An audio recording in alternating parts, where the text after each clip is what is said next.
Samuel, me ha salido de la eso. ¿El grupo? Salte del grupo tú. ¿Vale? ¿Vas a hacer un baile? Pero que hablamos por eso de juego. No, salte. Hablamos eso por el de juego. No. Qué guapo está, hay un DJ ahí. Viva. ¡Oh, qué guapo! Bueno, gente, esas son las copas.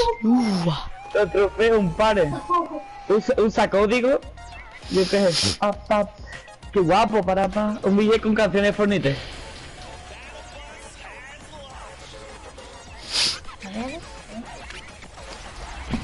¿No te nada? Samuel, silencia el micro. Silencia el micro para escuchar solo la World Cup, para que se vea la World Cup.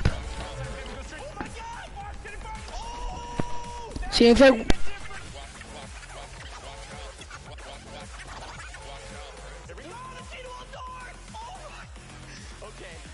Qué guapo, chavales.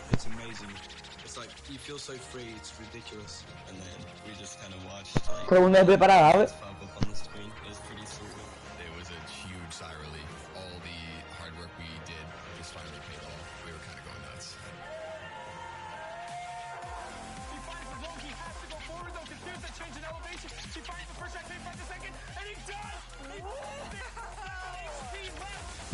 Los trofeos, primo.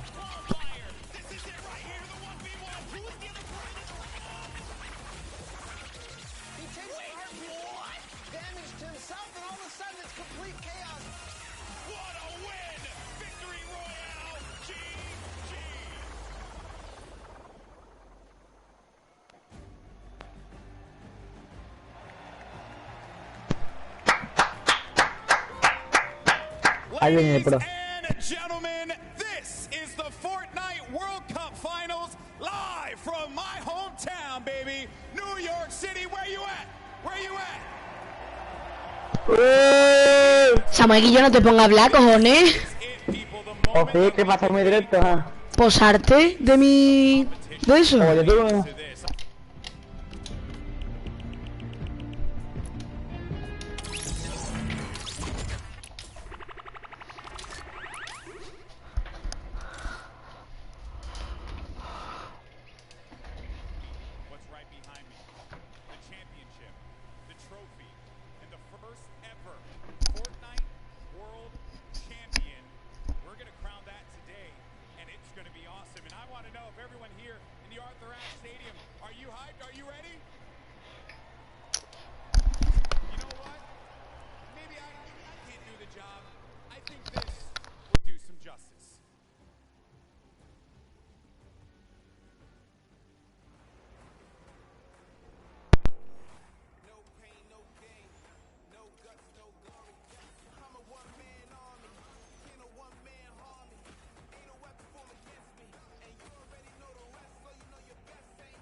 To go. You know that each and every one of you inside of this stadium, you're just pumped. You had your opportunity to go out to the festival. You've managed to meet up with your friends and enjoy some great times here in New York City. And obviously our players are here to win a world championship. And the good news is we have two players standing by with Jordan Fisher who are looking like they can contend for the top of the mountain. Thank you, GB. You are a handsome man. Now, I'm going to be super honest and very forward right now when I say that I've got two of my favorite people in this stadium right now that are competing together. Two of my favorite people to play with, two of my favorite people to watch and study. We have Sean and Aiden. Aiden, one of the most dominating controller players in the world, and he's proved it time and time again. With Sean on mouse and keyboard, one of the most mechanically skilled and gifted players in all of Fortnite. Now, with this combination of one of you on a controller and one of you on mouse and keyboard, there's got to be some pretty unique strategy that you guys can pull together. Can you talk to me a little bit about that? Yeah, our synergy is great. Like you said, he's one of the best mechanical players. His tunnels are insane. Like, it's just insane watching him play. And just, you know, me being an aggressive player and having good aim, we really combo together well. I'm hoping we're going to do good. 1000%. Now, Sean, you both competed in the Pro-Am yesterday, which was a lot of fun. We all know that was a very sweaty lobby. But your thought process, your strategy going into today, tell me how that differs from yesterday and your performance there. Well, I think yesterday was like super fast-paced. You need to get kills to place well. But today we're going to go for end game, play super slow, and let's hope we can kill it end game. Fantastic. Well, we're all so excited to see you guys. GB, what do you have for us? Always a pleasure to hear from the Ghost duo. They're going to look to go to the top, and they very well might do that. Now, I asked you guys earlier, I said, are you ready? So I'm going to ask you again, New York City, are you ready? Oh, no, I got to take the earpiece off. New York City, this is my hometown, and I know we can make some noise, so I'm going to ask you one more time. Are you ready? The Fortnite World Cup Finals start now. Let's send it over to your casters, Courage and Ninja. Ladies and gentlemen, it is time. The Fortnite World Cup Finals live from New York City. Everything on the line here today. My name is Jack Courage Dunlop. And well, guess what? I'm joined by a surprise guest appearance, Tyler Ninja Blevins. I am so excited for today's action. Ninja, dude, the emotion here is insane. You have no idea, man. These guys have been playing for months, practicing, doing nothing but thinking, eating, sleeping, breathing Fortnite. That's it, and it's all led to this. I know the nerves absolutely at an all-time high. I'm nervous right now. I'm just casting. I'm not even playing. Meanwhile, they're paying for $15 million, but it's not your normal Fortnite rules we're going to be playing today. Let's take a look at the format, catch everyone up to speed. I know a lot of new eyes will be on Fortnite competitive today. And Ninja, here's the format for points. So, this is duos. If you place in the top 15 duos in this game, they earn 3 points. Top 10, they earn 5 points. Top 5, they earn 7 points. And finally, the Victory Royale, they earn 10 points. Now, those points cannot stack, meaning in a game, you can only get a max of 10 placement points. Also, 1 point per elimination. So finding that good balance between elims and placements will be very key. Here's the prize money breakdown. And Ninja, you've been involved in competitive gaming for a long, long time. Have you ever seen anything like this? No. I mean, you're looking at first place, $3 million. I mean, heck, I'd even settle for third at 1.8. Settle for 1 point. I'll settle. No, we've been playing. We've both been competing for a long time, and I've been competing for almost 10 years. Prize pool's never even come close to this. This is life-changing. Yeah, absolutely mind-blowing numbers right there. Again, everyone who made it this far, $50,000 in their pocket, but their eyes are on that top 10. They want to jump up that prize money ladder. Again, we are live right now from the Fortnite World Cup Finals.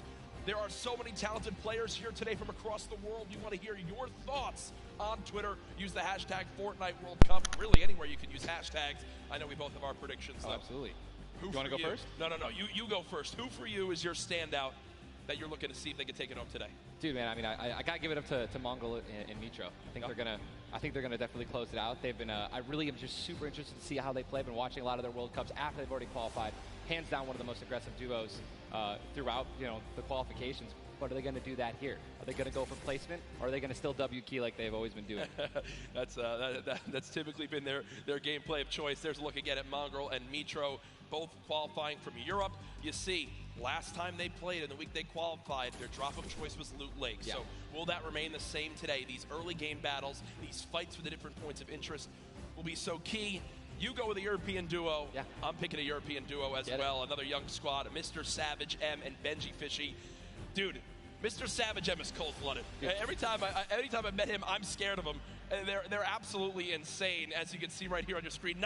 We'll get those pictures fixed, don't worry. But either way, these guys are two absolute tanks. And Ninja, you've watched all these guys. Yeah. You're absolutely one of the best players in the world, but it's almost like these guys are in a class of their own. They are, man. I mean, I've competed against some of these guys in some other online tournaments as well. And, literally watching Benji just slay out an entire lobby by himself in squads is...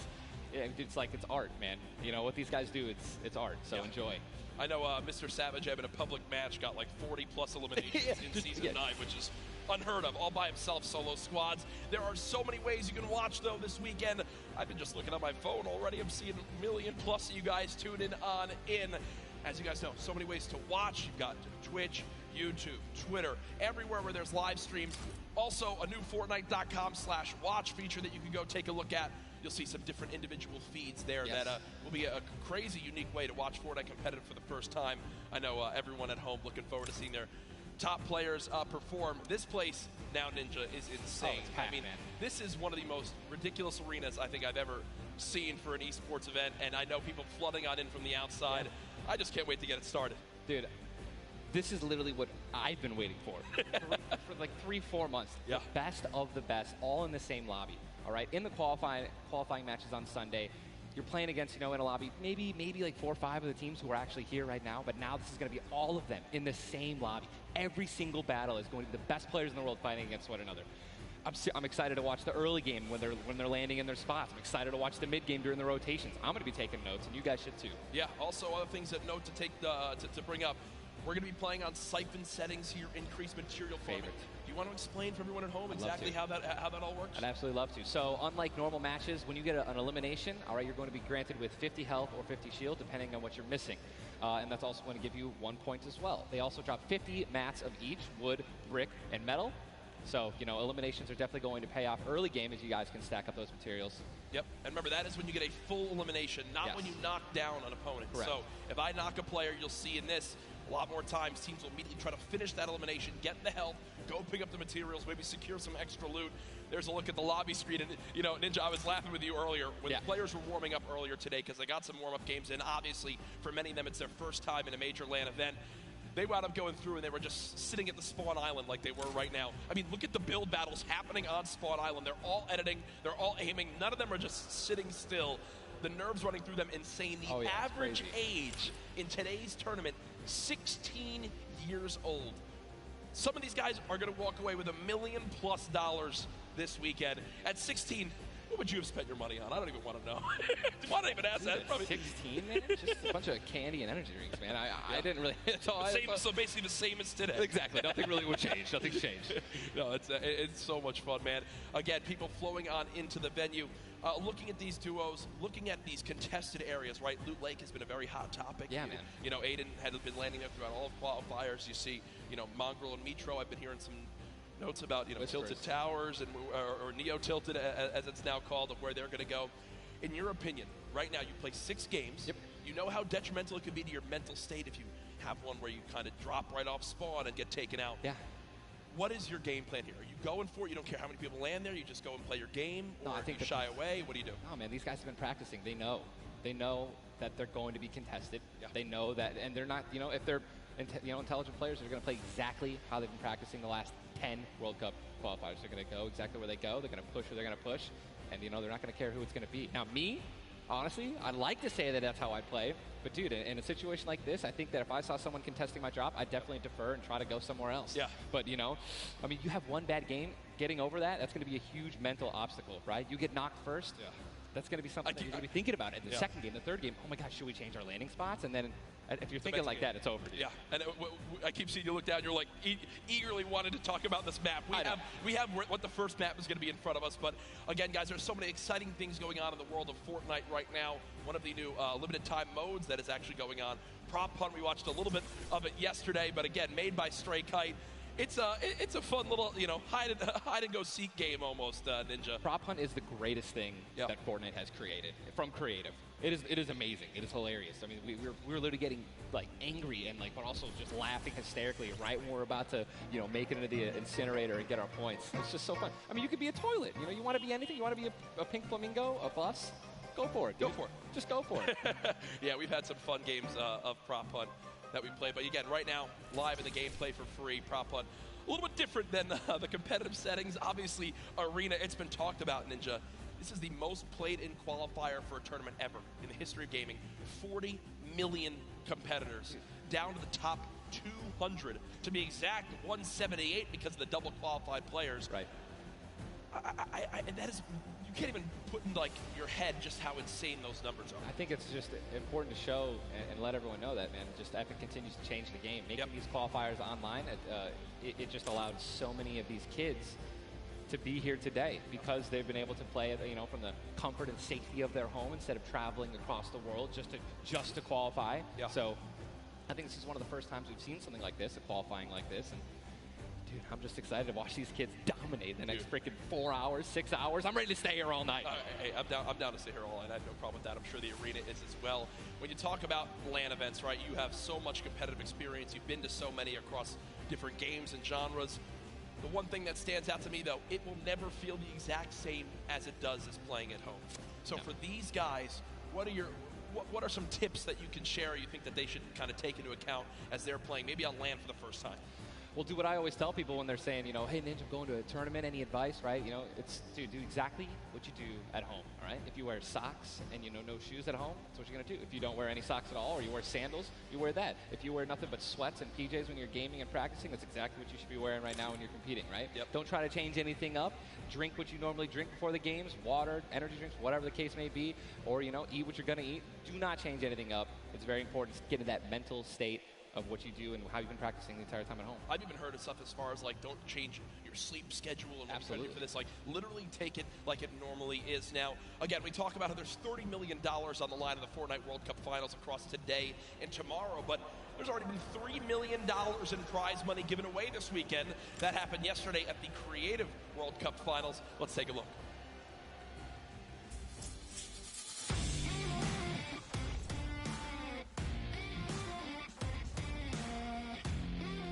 Kitty Plays, and we're here in the player lounge right now, joined by the winners of the Creative World Cup. First of all, congratulations. Now, Scissors, how does it feel now to solidify that title? It's kind of awesome considering I love creative mode. It's thriving, it's awesome, I love it. Now, Tyler, did you ever believe that you guys would secure the position here today?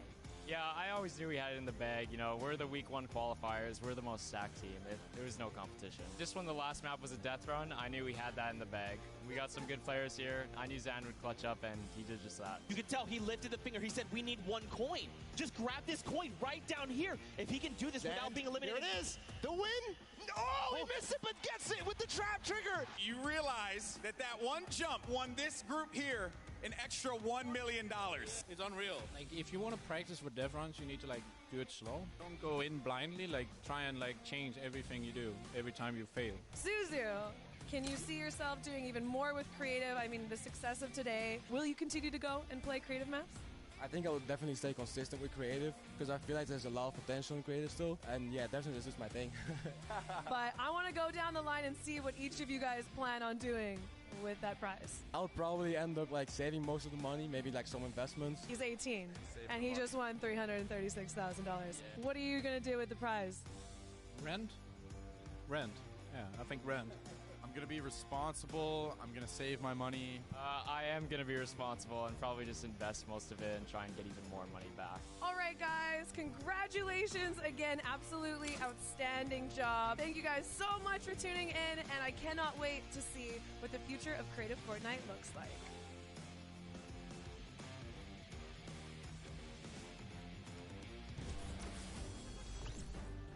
The Creative World Cup Finals, so much fun yesterday. Again, congratulations to Scissors and his team.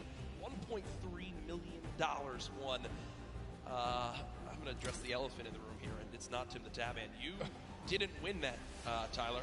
That's correct. What exactly happened here? That's correct. No, we got 4th place, but, you know, the crew that I picked out, man, Tal, Taco, and Kaz, just a good bunch of kids, man. I mean, I think, and I also got to meet a lot of the creators, the ones who developed a lot of the maps. And just a lot of passion from these guys, man. And, you know, I was really happy that I was able to, not even me, together as a unit, we pulled in, you know, 300 or 295,000 as a team. Dude. I mean, little whips, man. You know, we were just killing it, little ice creams. But that event was so incredible. And just another thing that kind of came out of nowhere again, that Epic changed the game with creative. You know what I mean? It kind of popped up out of nowhere. All these people, so many people, there were hundreds of people here because of creative. Yeah. And again, I know I talked to Scissors about it too. He can't believe just how far it's gone from his original runs he made to now it kind of inspired one of the 3 maps yesterday for you. What was your favorite? Was it kind of the prop hunt mode? Was it the run? Junkyard Juke, bro. Okay. Hands down, Junkyard Juke is the most fun game I've ever played. I mean, if you're going to go in with a crew of like 32 people, if you can even muster up a crew of 32 people, like I want that to be a playlist where I can just go and play Junkyard Juke, and it just fills in 32 people. Hey. It's so much fun, man. I'm with that. What about, should we get the whole squad together or not? I'm down with. Oh, we totally should. We should get a massive content creation squad and just go into that. It'd be the most funny thing in the world. Hey, Look, I mean, there's nothing greater when you're a little teddy bear and you're just walking around like trying to make it in. It's amazing, man. Hey, listen, it's all fun and games here. Obviously, the theme of this weekend. Things going on outside of the fan festival. There's also the Battle Pass redemption. Everyone here has got tickets, has the commemorative tickets. So many things to look back on and remember these moments. For a lot of people here, whether they're players or the individuals and fans who traveled, it's their first time to New York City. Such a legendary, iconic place to have this major event. You see again the crowd continuing to fill on in, just getting some final things set up for the game so we can get it all launched for you. But trust me, we're all eagerly awaiting the start as well. So many organizations represented throughout the weekend, and I have just received the word that we want, Ninja. The game is ready to go. I'm ready. The first Vic Roy, man. Who's it going to be, guys? All right, I want you guys to scream out your favorite duos right now, man. Let's make some noise. Who do you think's going to win today? Scream it. Make it. I want to hear. Oh, it's gibberish. None of it makes sense. I think I hear Mongrel, Mitro. Here we go. Ladies and gentlemen, the Fortnite World Cup Finals duo competition begins right now.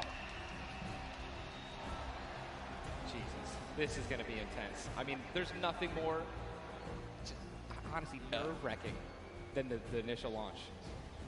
Off the bus, man. You're flying.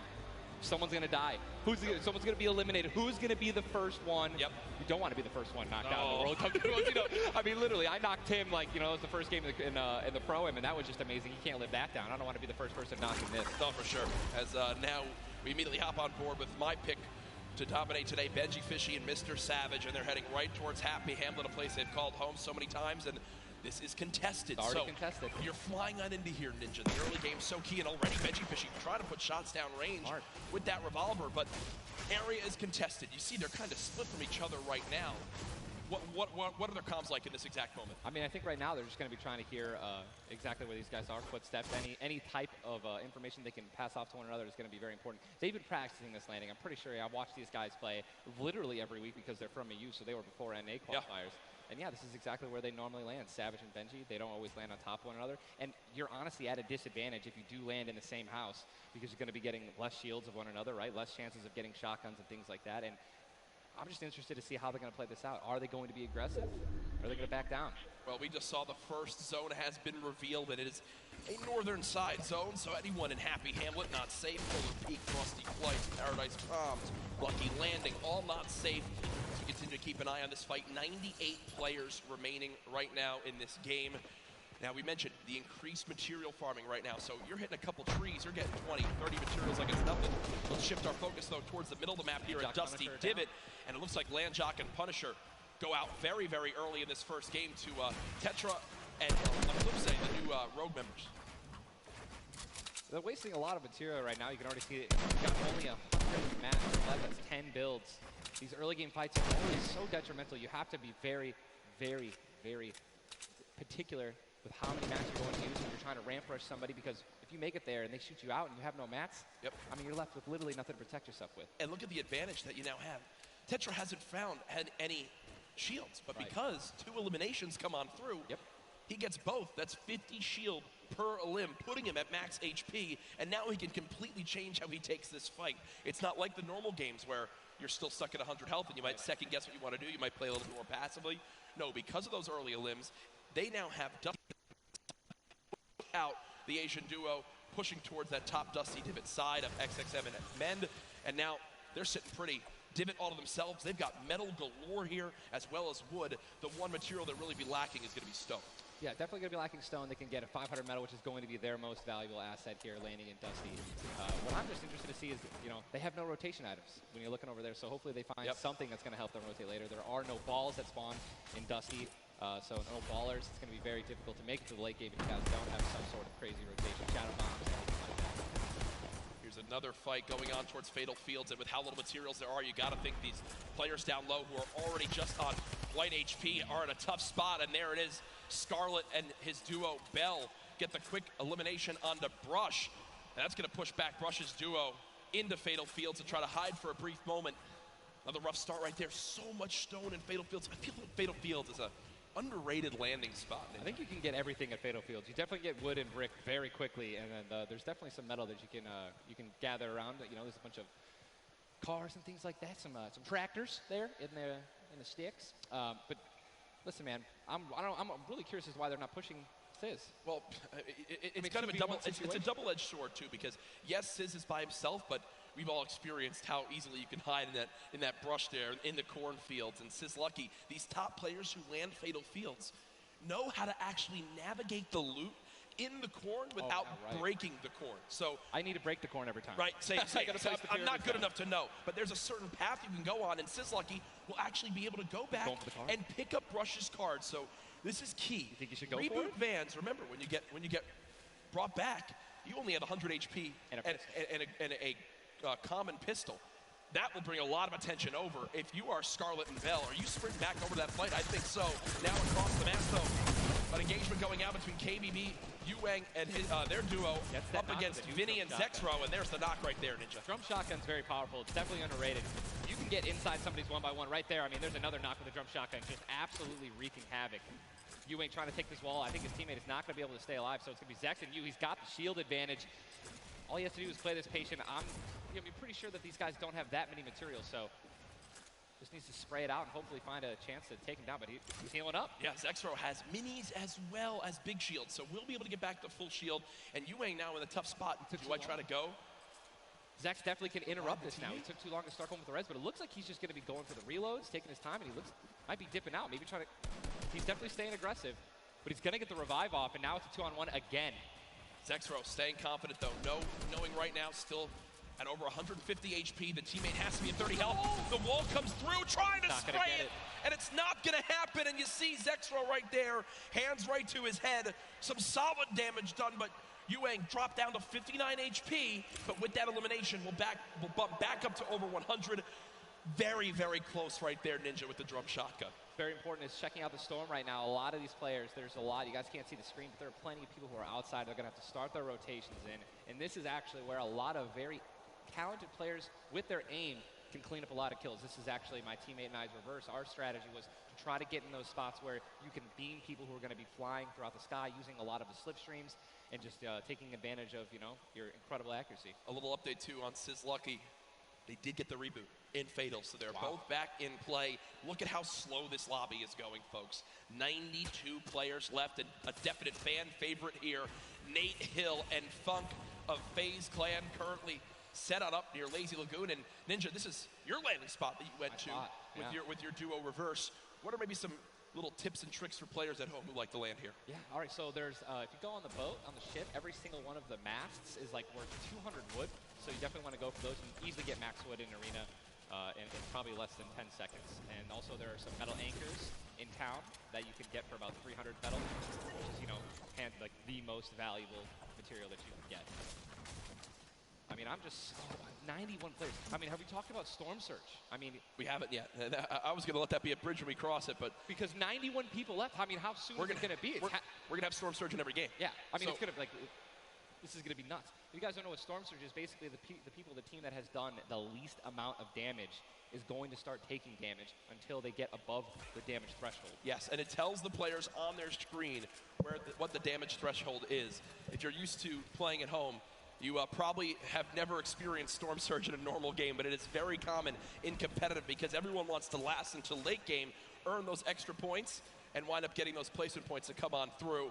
Watching Letwick and Flexi right now, it's so scrappy, Ninja. It's not your normal game where you get to loot up and freely grab everything you want. Here, I mean, look at the inventory. A common heavy assault rifle, 2 heavy bullets.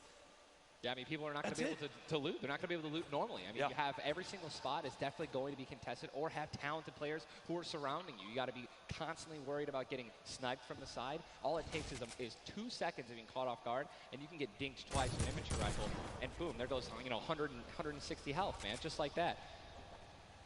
89 players left now in the lobby as Twiz and Cover H, the duo, do get cut down. 45 duos remaining. The second zone has just been revealed, and again, Storm Surge will begin after that. I absolutely think it's going to happen. That will be for 70-plus players, so you keep that in mind as this goes on. Players who haven't really done any damage will know that they're going to be at a point where their hand is going to kind of be forced. They're going to have to put on a little bit of aggression. You're going to see the game pick up just a little bit here.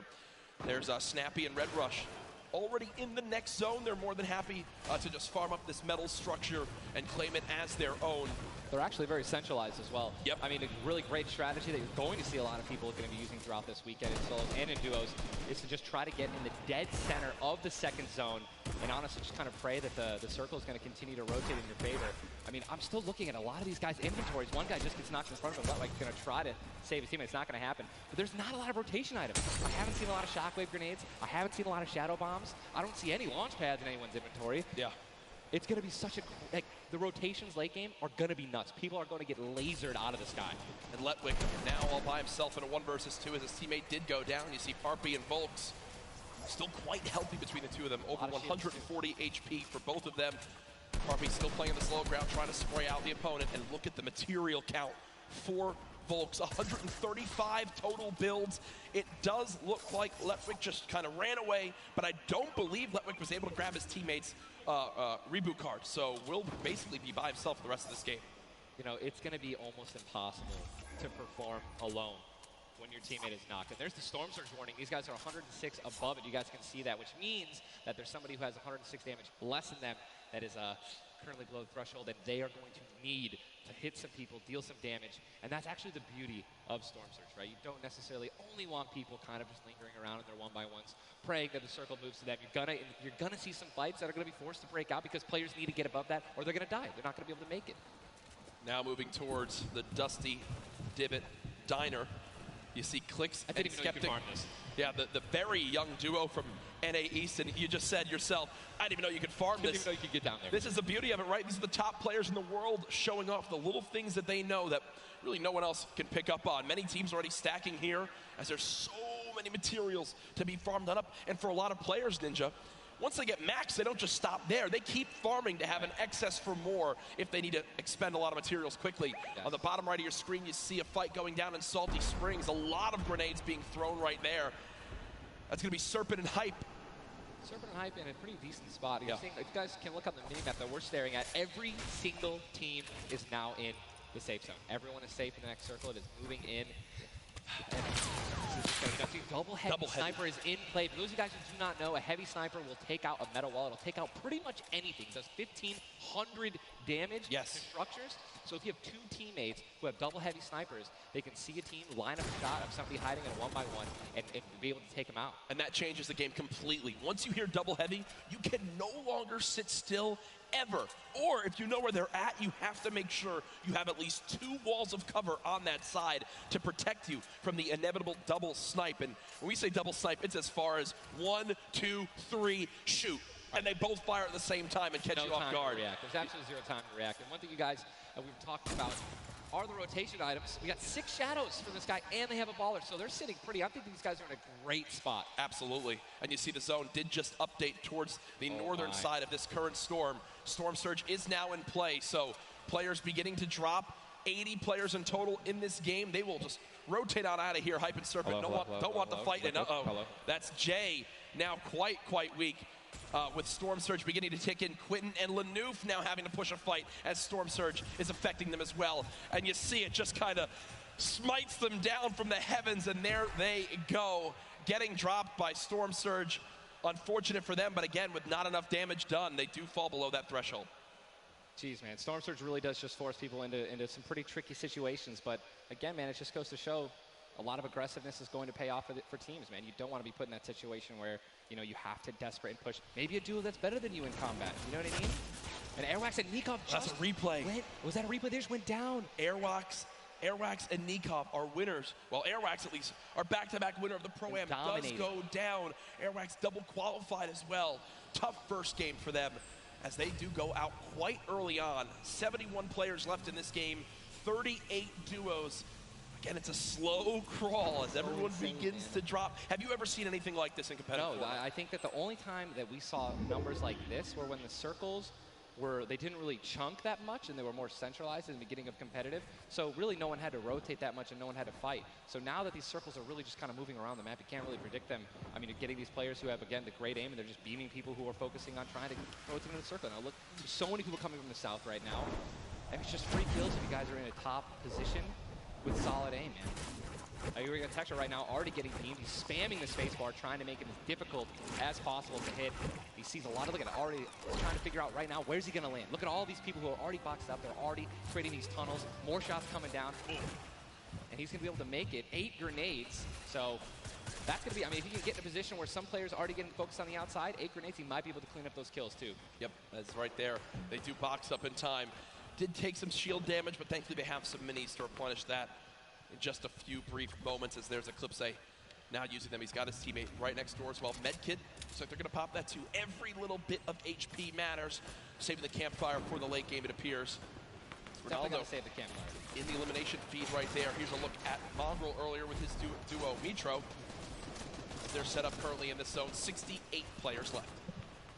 Love watching this guy play, man. I'm serious. I mean, here's, you just check his inventory. Only got 2 guns right now, which is infantry rifle and a combat shotgun, so he has no spray guns. All right, spray guns are, you know, anything to an SMG, tactical assault rifle, SCAR, anything like that. You know, you've got to have a gun that can shoot pretty quickly to kill players and hit players through their 1-bys. You know, very difficult. And look at that healing too, though. Yeah. 5 slurps, 2 slurps, 5 chug splashes. And they already have a slurp ticking. This is insane. They're super close to the zone as well. They don't have to move too far. Yep, and material-wise, look at that, 135 total builds. They're in a fantastic position to make some noise in game number 1. We'll definitely keep up to date with them. The slipstream slowly inching towards where it begins to shut down Ninja, but with so many slipstreams still available in this current zone, a lot of players are going to use that to rotate on in freely without using launch pads or the shadow bombs. There's your whole map right there. The eastern side of the zone. None of these players really going to be into play. They're going to have to inch a little bit more towards Loot Lake if they want to be safe. Some of the best, I mean, look, these are the best players in the world, and look how close they are to one another, man. I'm so excited when they actually have to force into these fights. The Storm's going to start pushing them. Look how, I'm sorry, man, I just can't, man. You guys notice also, Stinks, man, these players are so talented. It's so hard to spray through their walls and actually deal damage to them. So you need things like grenades, like Stinks, right? Little fart bombs is what I like to call them, to force people out of their 1-by-1s and try to shoot them as they're rotating away and trying to build new 1-by-1s to dodge the Stinks. You see the Stinks right now going down on Mongrel, and Mongrel gets immediately ripped in 2 as it seemed like the lobby began to focus him right there. His duo is still alive. With good rotation, luckily. Definitely has a bunch to, you know, to be able to play with. The next Storm Surge has begun to kick on in. Mitro, 12 damage below, will have to begin to put shots down range. The zone pushing as well. So in this position, with the zone at their back, Mitro's goal, spray at players who have to push from the zone. They have one way they can go. They can't afford to take storm damage. They've got to push right at him, and Mitro knows that. Now begins the fire. Dubs just below as well. One of the players who qualified multiple times through solos and then once in duos. They also have some great rotation. 2 ballers still intact. And here's the thing that you just mentioned, all these players who are going to be rotating in, being forced to rotate in, everyone knows that. Very little ammo, though. Look, these are the last 9 assault rifle shots in Dubs' inventory. It is getting scrappy, folks. And there's the split. Still, though, only 80, meaning combined between the 2, they really only have about 150 shots to work with. The zone still pushing. 61 players left. Reminder, folks, this is game number 1 of 6 today in the duos competition. Dubs does go down as a player got that back wall. He wasn't quite ready for it. Mega frantically backing on up, trying to create some space. Will he be able to go? He's going to be able to pop that slurp. He's got the Storm Surge on. He's trying to be aggressive. Oh, he's still below, right? He's going to need to be aggressive. He won't even have time to revive his teammate. His teammate got finished, actually, so he's got all the shields in the world. He can get back up to full health. Storm Surge is still ripping him apart. That slurp is barely keeping him alive. Hitting him for 25 damage every time it winds up ticking. There it is again, dropping on in. Mega's hand is forced. Some big damage right there, still below. As players are continuing to drop all around, but Mega doing a solid job of keeping himself alive right now through the Storm Surge. Fantastic composure. Again, one of the young players on this stage looking to try to secure the title of Fortnite World Champion. No more Dubs. The duo still down. So now above. Finally above. And guess what? The most important thing to realize, guys, look at that rotation. Yes, he's alone. Yes, his teammate's down. But he has an incredible kit to not only make it to late game, but maybe even clutch this win out. He dropped the shotgun. Okay, there you go. Got the combat shotgun, one of the greatest shotguns to have late game. Does incredible damage, long range and close range. And all the guys, the circle just rotated now into the storm. Massive amounts of distance needs to be covered. This and storm surge is insane. It's still going on. Finally taken out. 52 players left. And this is where things are about to get serious, guys. Thomas drops some ammo right there for his teammate, Inclusia. And you see Thomas, that epic infantry rifle, one of your favorite weapons, Ninja. Oh, yeah. What is so good about that assault rifle? It 100% rewards pinpoint accurate players, right? There's no bloom necessary. Your marker, your aim is right on their head. Boom. You're going to get that headshot. You're going to get 80 points of damage. And there's now the upgraded versions, the Legendary and the Epic, have 10 shots instead of 8. So, I mean, it just packs a punch, man. It can really catch players off guard. And that's exactly what you're going to need when you're playing against these top players who will literally build and protect themselves when they get shot once. Folks, there are 45 players left in this very, very small zone. We are now on our 6th storm. You see it's about to begin to move, and players will frantically have to go across the map. Zayt and Saf right now discussing exactly what they should drop, pulling up their map, looking exactly where they have to go. 44 left in this one. We already got people using shockwave grenades, guys. This is a very far rotation for the second movement circle, so this is actually going to move very quickly. These people are going to potentially get stuck on their launch pads because there's so much frequent building. It's going to be nuts. And who's going to try to take the high ground? Because after this first circle goes, this is where people start to only try to use the high ground. And we know high ground is everything in competitive Fortnite late game. Everyone frantically moving away from the common enemy of everyone, which is that storm circle. Macwood taking zone damage. Daedra as well. King slowly bouncing on through with the shadow bomb, and does land. Yes, but taking no storm damage, just playing right on the edge of it. Yeah, right on the edge of the zone right now. We'll just stay boxed up for a brief moment. As now there's 36 players remaining, stomping the elimination feed. Arkram now goes down as well. You can see the elimination feed on the top left to keep track of your favorite players. There's so much is going on. This is what tunneling is. When you hear players mention tunneling, this is it right here. You move with the zone, you tunnel your way in, give yourself cover, but not a lot of materials left. Only 22 builds, and this zone is stacked. But look who's on the high ground. It's Mr. Savage and Benji Fishing. That would be your 2 picks, so good for you. All right, I have to owe you a bet there, man. That, all right. Mongo, unfortunately, do you still know if Nitro's still alive? I mean, listen, people are dying left and right, being eliminated. More Savage just used another shockwave grenade. He already had high ground, though. The question is, are people going to try to take it? You know that if you really want the chance to win this, you're going to have to try to take the high ground off him or have a rocket launcher to just take him out of it. He's just so weakened. Mr. Savage just looks up and beams the player out of the air. It's all Benji Fishy and Mr. Savage in the elimination feed right now. 24 players left in this one. But almost 20 duos. There's almost no duos remaining, Ninja. Right, it's all solos, and this is kind of what's going to happen, man. Mr. Savage goes down. It's up to Benji, and listen, Benji's been in this position before. We know he can handle it. Nitro's still in the game as well. I just saw him. He looks incredibly healthy, but now taking some storm damage. Benji's just going to try it. Look at the materials. Not a lot left. They're only using their shadows. I think he has 1 build left. Yep. That's it. That's all he has. He's got 10 total builds. 10 total builds. He's just trying to outlast as many players as possible. Remember these placement points. We've made it into our top 10 duos. Now into our top 8. Zayt and Saf now. Zayt and Saf now on the high ground. This game. One of the few, the only duo left. This has a Zayt and Saf win written all over it. Mitro, Mongrel's duo, was all by himself very early on. Still alive in this one. 40R Storm now getting beamed. Can the North American duo of Zayt and Saf close this out? Raining down fire from up top. You see the frantic builds coming in. Benji Fishy goes down. Mega, Mitro, and Scarlet on the low ground. Shots still coming on in. Zayt and Saf just sitting pretty. Mitro just got a double, I think. Mitro 5 limbs. Tries to get it done. Not enough. Zayt and Saf, 2 versus 1. Will they take game number 1? Yes, they will! Zayt and Saf had the high ground, and they used it the entire game. Rain fire from above. We're able to make up 5 limbs plus 10 placement points. That's going to be 15 points. Game 1. Talk about a monster game number 1. You saw the immediate reaction. They know how key that was. And I've watched so many games of competitive Fortnite, Ninja. They were the only duo left with still like 18 players remaining. When they get the high ground like that, they send one player down to get close. Scarlet was already weak, and there's just no shot. In the end, the veteran players of Zate and Sap take game number 1. And you know, Ninja, that was a big topic of conversation. Players with LAN experience, players who've been around the Fortnite competitive scene at these major events for a long time. Will they let the nerves get to them? Guess what? The answer is no.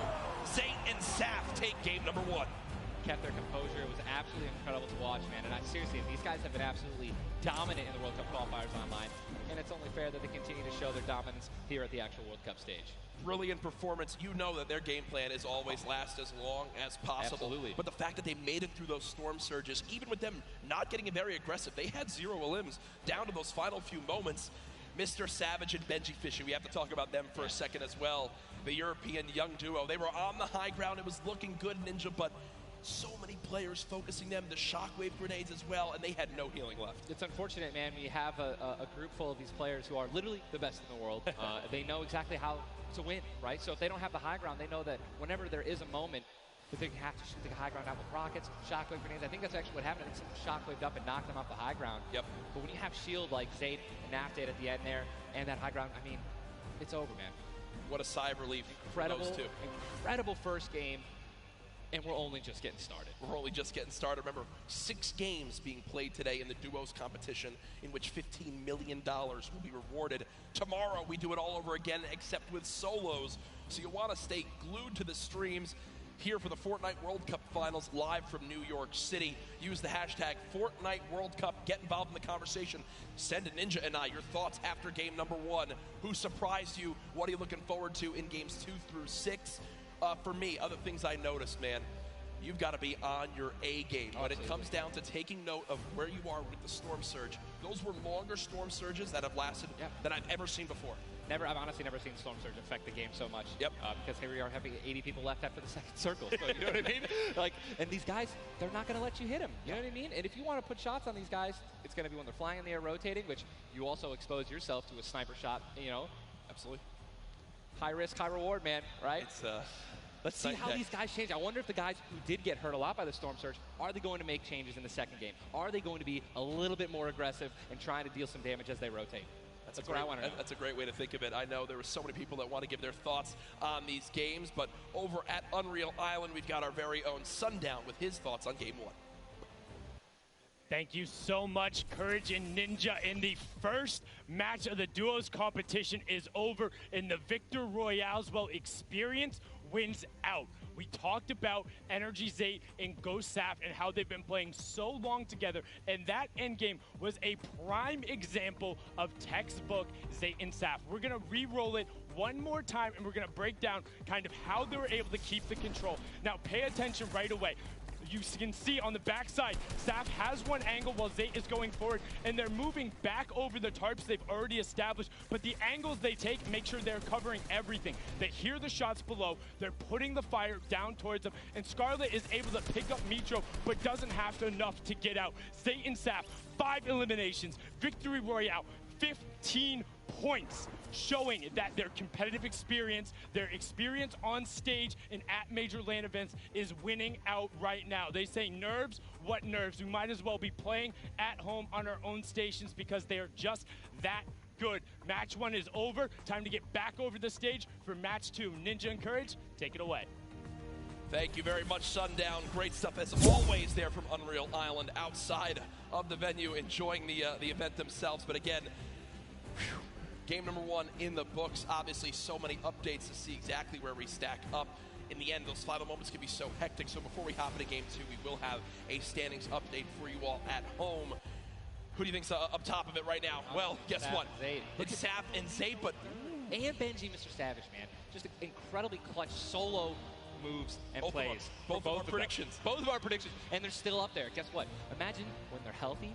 And when they actually get some good rotation items, I'd love to see how they're going to play in the late game, man. Placement points so key. You did a great job pointing out Mitro at the end. Not only does he stay alive, not only does he perfectly use his materials and his movement items, but he somehow finds 5 more limbs putting his team from probably an abysmal game 1 to top 3 in our leaderboards.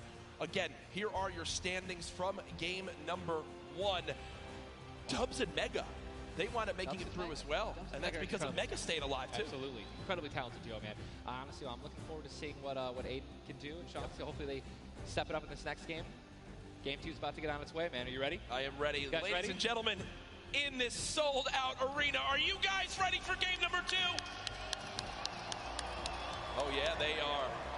Oh yeah, they are. 8, 7, 6, 5, 4, 3, 2, 1. The battle bus has launched. Game number 2 of the Fortnite World Cup Duo Finals is underway. Again, I'm just going to keep saying it, the most nerve-wracking part of any competition, but definitely Fortnite for me, is the second you jump out of that bus. Yep. Right, once you hit the ground, once these players hit the ground, they're going to definitely have hopefully less nerves, going to get back into the flow, back into the farming mentality. And man, I'm looking at these llamas on my screen, I'm just hoping that they find them. There's nothing greater than finding the new upgraded llamas at 350 mats. Dude, they're insane. And they're everywhere. And look, wait, can we look at the map? Look at the north side. You've got 3 llamas in a very small area. Llamas. And many players have gotten better at spotting llamas from very, very far away. I mean, the one thing I was telling my teammate Malachi, I was like, listen, man, sometimes you just actually have to tell yourself, hey, we should probably look for llamas as we're flying in, because usually you're looking for players who's going to be landing next to you. But if you actually keep an eye out for that adorable pink, purple, and blue llama, and there's one. I mean, look, you're just going to get rewarded with shield, rotation. There's shadow bomb storm, campfires, minis. I mean, these are incredibly valuable. And remember, materials get capped at 500 of each type. So when you get 350, it's done its job for you. You can spend much less time looting and, farming, and much more time looting. And look at Zate perfectly using the Shadow Bomb Ninja. For players at home who are wondering how he just used it for way more than the 6 seconds it actually lets you use it for, explain a little bit of staying on the side of the mountain. Yeah, all you have to do is just continue that jump animation. That's going to trigger the double jump. And as long as you don't touch any solid ground, you're going to be able to continue to double bounce back and forth, man. It's an incredible use of the shadow bombs, and you're probably going to see a lot of players do something like that in the late game off of other people's builds, and which is way more difficult to do that off a mountain, by the way. For sure, as we now take a look.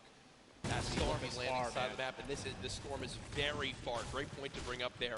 We can see on our side, the zone right now basically gets cut off at Dusty Divot and Neo Tilted, and the rest of the north side of the map are in play. So everyone near the middle and south side will have to move, and you see in the elimination feed very early on, Elevate does get cut down. So a tough start for the duo from 100 Thieves right there, as you've got to wonder if Arkram's still alive. Either way, though, Daedra and M11Z looks like they have players down in Loot Lake, Lucky Landing, and they do have a duo nearby. Looks like they're trying to obviously back away while continuing to farm up. Lucky Landing is not really a 4-person landing. When more than two people land here, one of them is going to be leaving a little bit handicapped. And Yu Wang in a fight right now, popping that last big shield, so all of his damage that he will take from now on will be permanent unless he gets an elimination and gets. And look at how good these stink grenades are right now. Scram and Mexi have lost so much HP off the start of this one just from getting ticks. The spray does come on through. A third party, though, beginning to shoot down on a Yu Wang. So another player putting their attention towards this fight. Trying to line of sight at Snobby, but KBB does go down. It's now Yu Wang all by himself, and no materials left, Ninja. He can't even take a wall. They're really, this is an abysmal position to be in. Yu Wang knows that, trying to fall back to his teammate to maybe sneak a revive, but I just don't see. A lot of these players really are kind of hesitant, you know what I mean? They don't necessarily want to push. There is a third party now. They don't have a lot of shield. Are they going to get it off the in right time? play? They're going to push forward. Yu Wang, no shield. And he's going to get the double! He's going to get the double and the revive on KBB. And there was some delicious shockwave grenades that just slid down the ramp. Yu Wang takes them down. The 4 builds left. I believe there was some help. The shots that came in from that third team getting nearby, which weakened them at first. Yu Wang gets the cleanup on the last one right there. What a swing for the duo. Shot does come in onto Keys, though, as another fight going down just outside the desert side of the map. Keys and Slacks up against 2. Running out of materials already, and guess what? These guys are at the farthest point of the storm. Yep. So this is not, they can't afford this fight, right? The longer this takes, they're not going to be able to get materials. They're going to be burning all the materials in this fight right now. So they're definitely going to need these alerts to make up for it. That was and a clean. the knock on Landjock. And Landjock and Punisher went down early last game as well, and it looks like Landjock will suffer the same fate here. Upgraded combat shotgun, you know he's going to take that. Punisher trying to make some plays here. Still, now it is a 2-on-1 situation. Just need to play the numbers advantage. And again, Storm is about to start moving, so they're going to have to make some plays sooner rather than later. No ammunition. Very few builds. No shields. This spells disaster, and Punisher goes down, and there's the frustration in the player camera right there. Slacks and keys, 2 quick eliminations. But you mentioned they can't afford to do that. It takes so much time in that fight. They've got to go very far still. Now over to Neo Tilted, Clicks and Skeptic in a fight. Got some shield. Doesn't necessarily want to use this mini to only get a 10. And he looks like he's trying to obviously take some ults, help his teammate out. No, he's getting taken. With the trap kill, he's going to get the knock.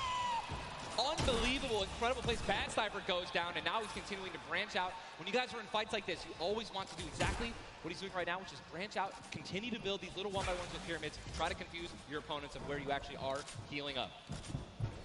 Skeptic, just 8 builds left. They're trying to stay alive right now. They do have the number advantage. Clicks has time to pop 1 mini, and it looks like they're going to go for it right now. They've made the conscious decision to try to build out, but no. They back up for a moment. Finally gets a shotgun. Yep, shotgun picked up. Grenades now as well. They want to go for the second elimination, and we take the oh my god, we got some trap talk. Did he just take the L in real life? Did he just take the L in real life? Homie, this is land. This dude's gonna come over. No, I was kidding. 40, but the stinks come on in. Stinks coming in, 22 health left. Campfire down. He has. Oh, and look who's here. Third party. Hello. Look who's here. NA puts up the take the L, and EU says no, no, no. This is the World Cup, baby. I'm gonna show which continent is best. Mitro and Mongrel, full HP, and they storm roll through. Duel in for Mitro. Clicks Still right plays there. Down low. Wow, incredible. Look at that kid. Gold scar, gold combat, heavy shotgun, or I'm sorry, heavy sniper rifle for taking opponents' walls. Look at, they're just stealing and bum rushing, and that's going to be it. And there's no shot right there. Skeptic. You saw, hey, putting on a show. I love it. The man does YouTube for a reason. But then also a fantastic player. I think speaks a little bit too soon. Aiden now on your screen. Does knock 1. Hasn't finished the elimination yet, so still will gain 50 HP if he can get the full. There it is. Now a 2 versus 1. Aiden and Sean. Look at how weak Sean is, though, Ninja. Sean has absolutely no health.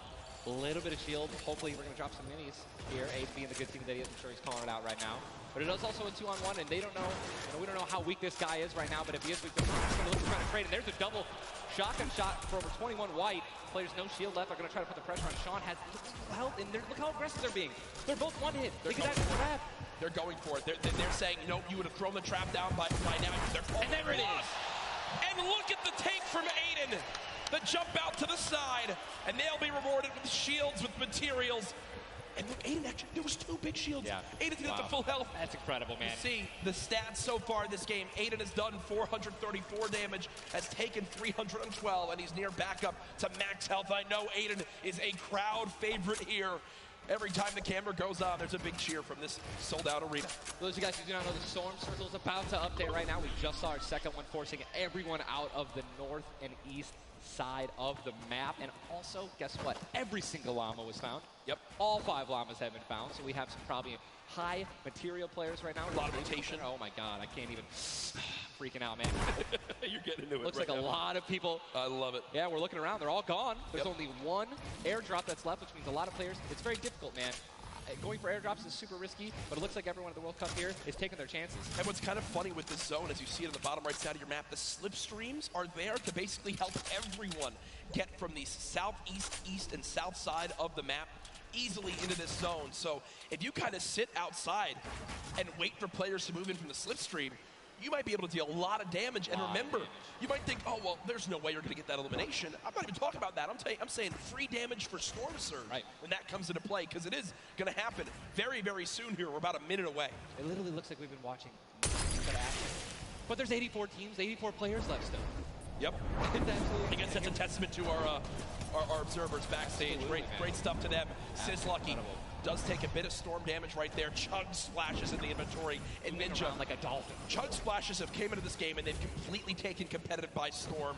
Are they the best healing item currently in this meta? I think that, there's a lot of items that get added where, Not everyone is all unanimous about it, right? Some people do not like it. But let me tell you something about these splashes. I don't think I've ever seen more positive, reactions from an item being added than when chug splashes were added. I mean, nothing but positivity on Twitter. It was absolutely incredible. I woke up to some delightful posts.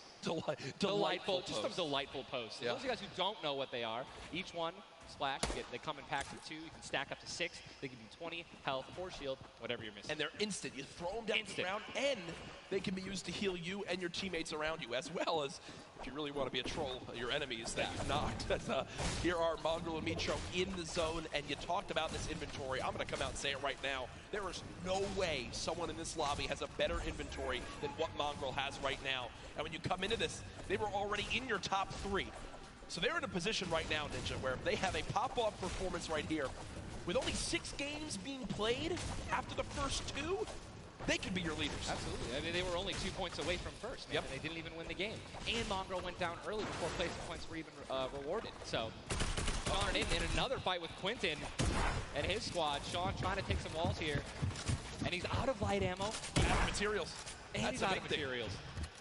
So he can't even spray right now. The only thing you can do is spray an AR, and that's not really going to be effective against top players if you're actually trying to take walls. Well, the player tried to drop a trap down low to bait Aiden, but Aiden does not fall for it. This seasoned veteran trying to cover his back. Players beginning to spray on through. Stink bombs dropping, and there's one a limb. Another shot comes in. Gets his shield. That's why he went for the thirst. Yep. And grabbed the mats. 365 mats now. He is, or more than that. He's got to get out of the stinks. They've got to get out of the stinks. So weak 2. Look at how weak they are. And don't they can get both Sean and Aiden. I think that's exactly what they did. They split up. Now he's trying to take them one by one. He's getting pushed by more than one person. Quick reaction from Aiden, but this looks like it could spell disaster for the duo. Damage dealt 639. He does go down, though the quick edit comes making through. Plays. Now it's up to Sean. Can he clutch it? Only 2 HP. Got some minis. Picked up some ammunition now for his minigun. But looks like Spades is just way more healthy. And obviously there's 3 other players who are around him as well. So what's he going to do? Looks like he's going for high ground. Smart play, but he's out of mats. Oh, no, he does. He's got wood. He's good. Yeah, we both freaked out. Going to put himself in a nice pyramid. For those of you guys who don't know, when a brick or a metal pyramid. Big thing to note. Look at his zone. He has to push. That's it. He has to push. He has 52 health, but the zone is right at his back. He's got to go. Don't even worry about Storm Surge. They're 446 above. As well. As a shot, he's going to be taken down. I mean, that's just the worst position to be in any competitive game, is being weak, low materials, low health, and being forced to push in. Every time you watch Aiden, and whoever he's playing with, they are always the most aggressive, it appears. Yes. If you remember the famous moment, I think for me, arguably one of the most famous moments in Fortnite competitive history was the Nick Merckx and Aiden duo, where they made it into the big bonus about a year ago. Oh my God. And a crowd popped off. Well, they're always scrappy getting into eliminations. Here, the stat popped up for a second. Aiden and Sean had done 680 damage in the game. The average in the lobby was 80. They were 600 above in this lobby already. Unfortunately, though, when you fight that much, there's a higher chance of you going down. Speaking of potential fights, here's Sizzlucky and Brush, who we saw earlier on in the last game at Fatal Fields struggle to stay alive. Now in another tough spot, as they're both low on shields and low on health. Decent rotation items, 2 shadows and a launch pad. Again, I always want to keep stressing that, because if you guys have some launch pads, even one shadow can get you into another zone, right? Which is going to hopefully get you those placement points that you need, or even put you in a position to get some eliminations. But yeah, as you said with Aiden, we mentioned this earlier, are people going to change how they're going to play, right? Are they going to do anything different here at the World Cup? And guess what? I'm pretty sure we can say that Aiden's squad is not doing anything different. They're being incredibly aggressive. They're putting the damage down. And unfortunately, there were just too many players who took advantage that they were weak. And that was the top 5 leading into this game. You see it updated again right there on your screen of where the leaderboard is at the moment. Mitro and Mongrel staying alive, in a great spot, holding this pyramid edit. And for people at home who might not know, he's not exposed right there, right, Ninja? He's peeking through his build. Correct. As you guys are peeking through a pyramid, you hit edit on it, you cannot be seen, right? And you can also see through it. It's a very amazing feature. Fortnite Battle Royale.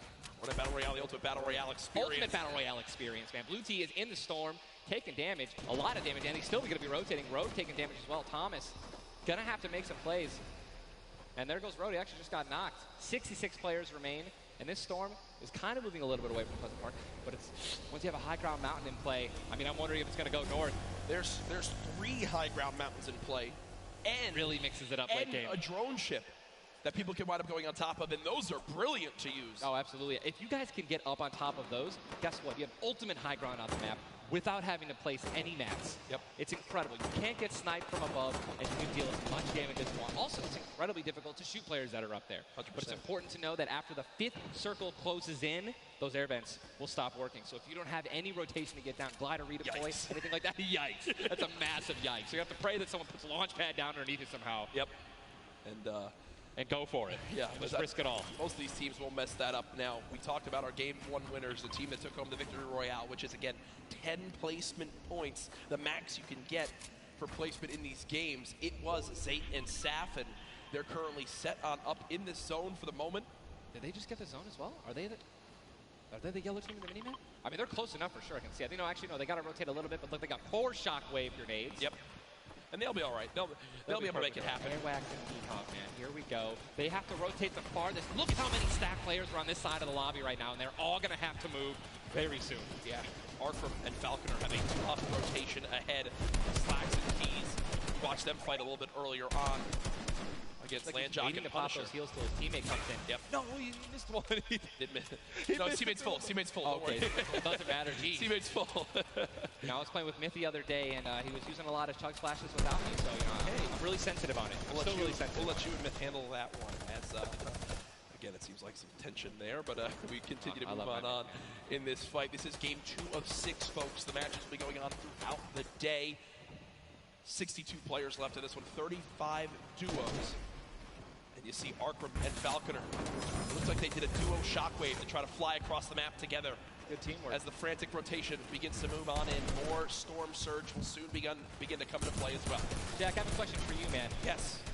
Once these circles start closing in so small, what do you think is the play? To rotate in right away once it's revealed if you're far out, or to wait and be the last team? For me, it completely comes down to what you have left, what you have in your inventory, where you are at, the leaderboards as well. If I'm in a position where I know I need to make some ground up on the leaderboards, I want to rotate early and try to begin to spray back on the opponents to get some free eliminations. Yes. If you get the zone on you, you begin to just build on up and get that height so you can spray on down as well. In this one, though, again, all comes down to rotation. If you have nothing to rotate with and you're far away, I think you play late and hope someone else drops a launch pad near you and use that community pad to your advantage. Yeah, we're looking over here at Ewing, 3 eliminations, sitting here with some very good materials, and it's definitely a very delicious loadout. Anyone with a heavy sniper and a blue SMG in a combat.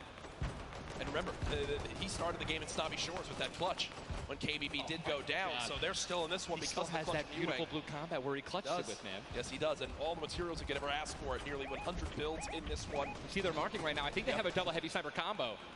They're either marking double heavy or they're saying, focus this, the zone's closing there. We're gonna find out soon enough. It literally looks like he's marking exactly. He's trying to look and see. Yep, they do have a double heavy sniper. And Ninja called it, the man knows. They see one. And you guys saw the pyramid. This is exactly what Jack talked about earlier. You need 2 walls, 2 layers protecting you from one of those walls so that double sniper will not take you down. But they've got the tools, the key to open all doors, as I put it.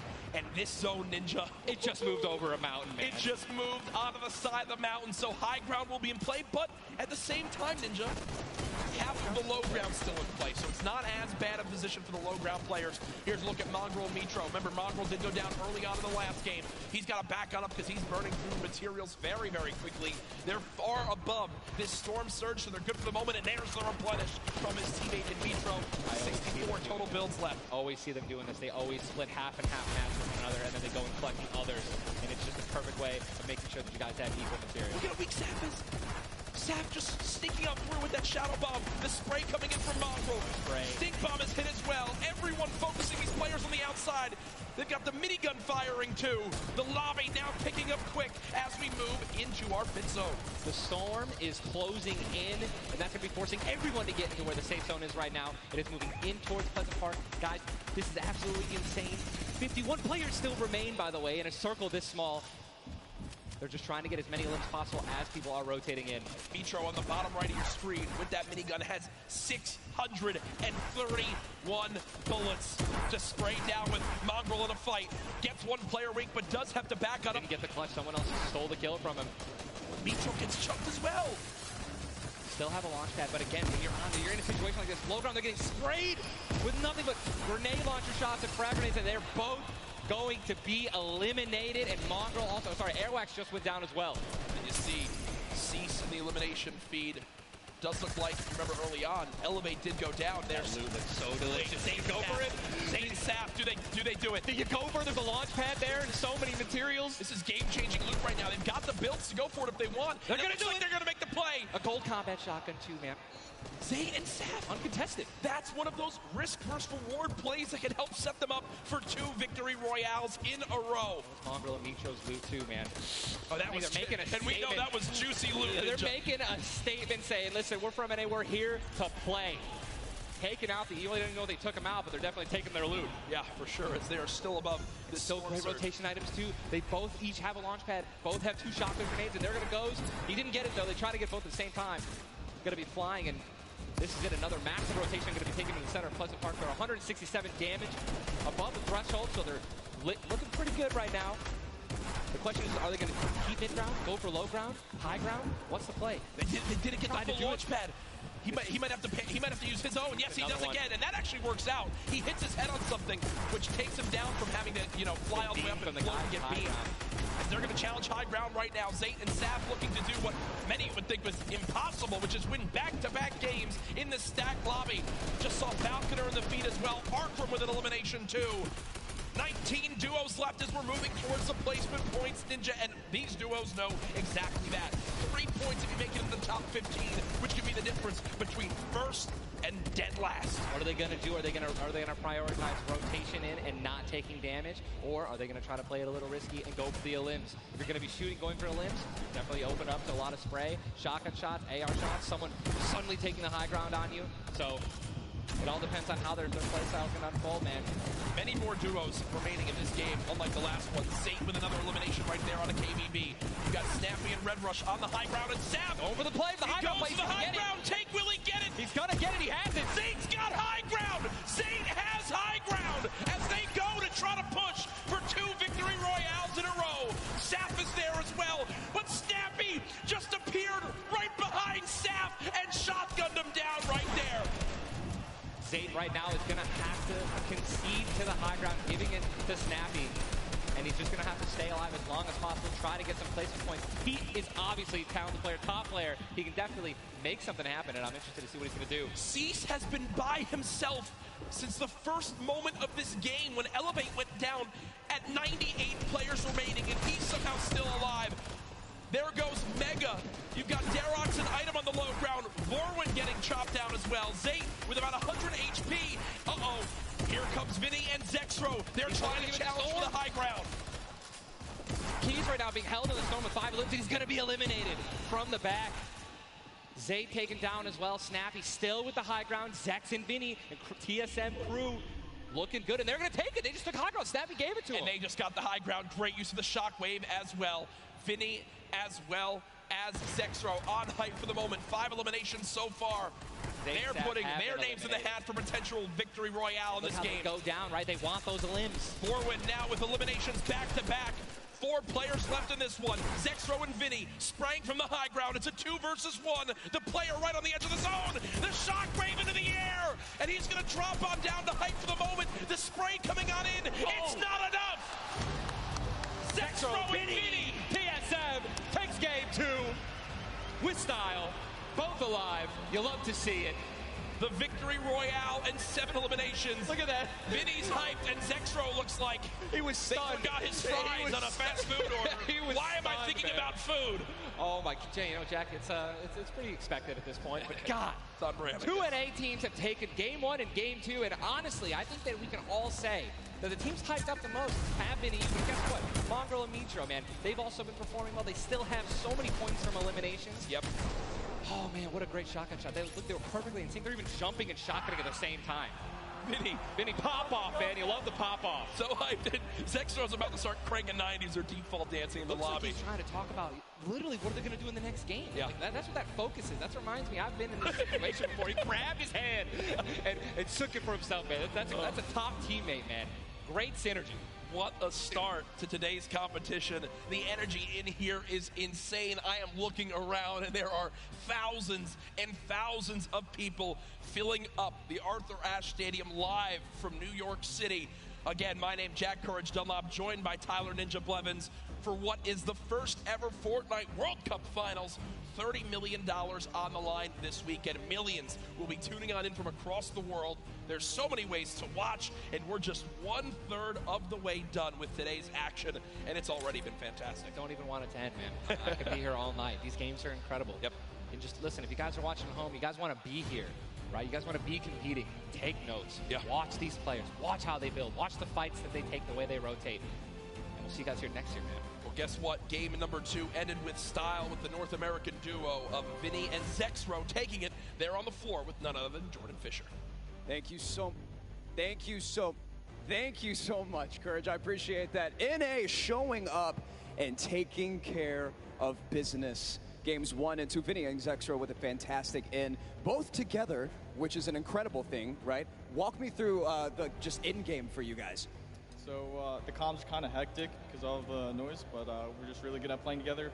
Like, we're the longest duo that have played together, so yeah, we just know how to work. Great. Fantastic work, guys. Back to you, Ninja and Courage. JD! Thank you so much, Jordan. The duo of Vinny and Zexro, you know, they've always been known as being so aggressive. Yeah. From all the times we've seen them in these competitive tournaments. While they might be some younger players, they've definitely been around the block here in competitive Fortnite. Again, you just see them, just like a lot of other talent here, always at the top of the duo qualifiers every single week. Even though they already qualified, they continue to keep playing, and practicing. Guess what? They just took the game number 2. You got to be pumped right now, man. Once you win one of these games, you can't let up, though. Again, and that's why I love that energy. Zex was immediately just, I felt like he was just talking about, what are we going to do next? Hey, man, good job. We won that. Let's do it again. Yeah. Right? How are we going to change? Maybe even do better somehow. Get more limbs in Game 3. No, for sure. And they know that. They're not going to take their foot off the gas pedal. Folks, we have our standings after game number 2. Where are things playing on out? It is still Zayt and Sap at the top.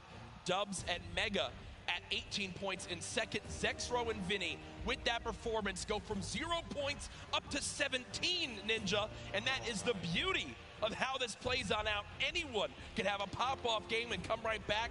Mongrel and Mitro still in your top 5, as well as Serpent Hype, Darox, Item, Vorwin and Tux, Snappy and Red Rush all there. While Zayt and Sap do have a nice little lead right now, nobody is safe from the rest of this lobby. I'll tell you that right now. I mean, just take a look at the points, Courage. You got 11 points, right? Benji and Mr. Savage, they fell out of the top 10. But look at that. Storm and Epic Whale, 12 points. Daedra, M11Z, 12 points, 12 points, 12 points. All they need is 2 or 3 points, 2 or 3 extra eliminations right there, and boom, they'll move up 6 places. Yep. You know what I mean? So it's still anyone's game, all right? 2 pop-off games, 1 pop-off game, boom, you're already in the top 5. Remember, if you get 50th place or 11th place, from that whole time in between, you win $100,000 as a duo. Still. But if you go from 10th up to 1st, it jumps all the way to $3 million. So everyone, eyes on that top prize. We are just 1/3 of the way through the action today, but I know we've had a lot of fun up here, Ninja. What an absolute blast. Ladies and gentlemen, Happy to be here, man. Can we give a round of applause to Ninja for hopping in for some guest casting? What a great job. Thank you, man. Always a pleasure, brother. Pleasure to be here. That's going to do it for us for now up here on the caster desk, but I know Zeke is down on the floor with some notes for you all. Thank you guys so much, man. What an awesome first 2 set of games from Sap and Zay locking down the lobby to Zexro and Vinny just coming in super clutch. And of course, guys, you've been here. We got to see Ninja. He got to go ahead and commentate some games. So what I want to know from you is, have you guys had a good time? Have you enjoyed it? If so, let's just let me hear you. You know, that was so-so. Let's pretend I didn't ask. Have you guys been enjoying yourselves? That's what I'm talking about. Obviously, we've got quite a bit more games left to get through, but, you know, if you've been watching for a long time, you know I'm a big fan of everyone that loves Fortnite. It's all about bringing people together. And I like to say Fortnite fam. That's my thing. That's what I do. And, you know, there's actually a lot of people from around the world that have come here to compete, to watch, to be part of all of this. And I thought, what better way to give back to you guys than to teach you how to say Fortnite from all around the world. So in just a moment, we're going to take a look at a video, and I can't wait because this is actually the first time I'm seeing this. A lot of work went into making this happen. So I can't wait for us to watch this together. Let's take a look.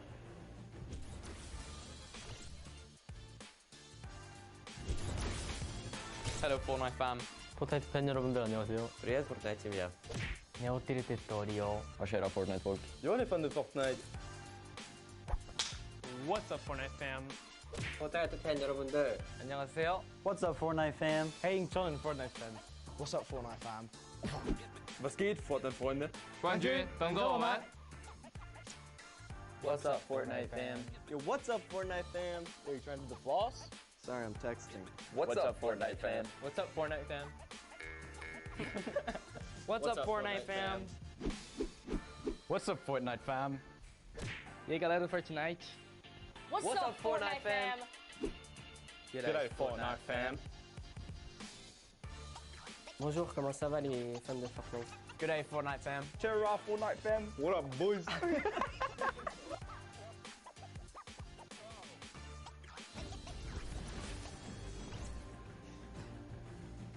That was even better than I thought it would be. Just embrace it. We, as a collective, are the Fortnite fam. Get used to it. We're here to stay. Now, guys, you know, there's a few more things I want to take a look at before we hop back into the next game. One of the things to kind of do if you're here or if you're at home, you've been watching, Ninja actually had a pretty dope hoodie, a World Cup kind of exclusive hoodie. Would you like one of those things? Would you like one of the crazy World Cup shirts that we have? You can totally get your hands on one. Head on over, retailroad.com. Get yourself a nice shirt. We've got some hoodies. We've got hats. We've even got the little drone that's the battle bus. It looks amazing. The top balloon is actually the drone, so you've got the bus that's literally flying around. You best believe I'm going to pick one up and mess around with my family. They're not ready for it. But there you go. There's some on your screen. Also, that drift shirt, by far, my favorite piece of merchandise ever. Those of you that really do know me, you know I love Drift. He's easily my favorite character. But just some cool things. If you're looking to get some World Cup exclusive thing, go ahead and take a look. Now, for those of you who have also been watching kind of all 10-week qualifiers long, you know we love Golden Boy. And there's actually one thing specifically he was kind of telling people as we were going through interviews. And that was, hey, when we get to New York, you're going to be in my hometown. Let's catch up and get a slice of pizza. Now, I know you're thinking, wait a minute, Zeke, what about like everyone else? Why is it just Golden Boy? Well, he's a Golden Boy and he's selfish and he wanted the pizza all for himself. Get called out. That's right. Now the world knows. But a few of those players actually took us up on the offer. They went out for some pizza. They had a night on the town. So let's take a look together and check this out.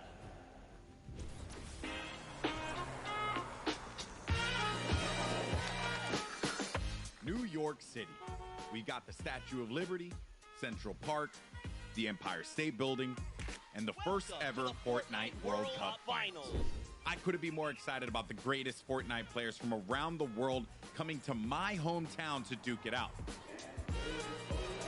But before the action started, I took World Cup qualifying players Aiden and Chinkin out to show them the Big Apple, starting with PC Gaming Cafe, Waypoint. What's up, boys? Hey. Welcome to Waypoint. Good to see you. Good to meet you. Good to meet you. All right, fellas, let's go and grab a drink. Let's go. All right.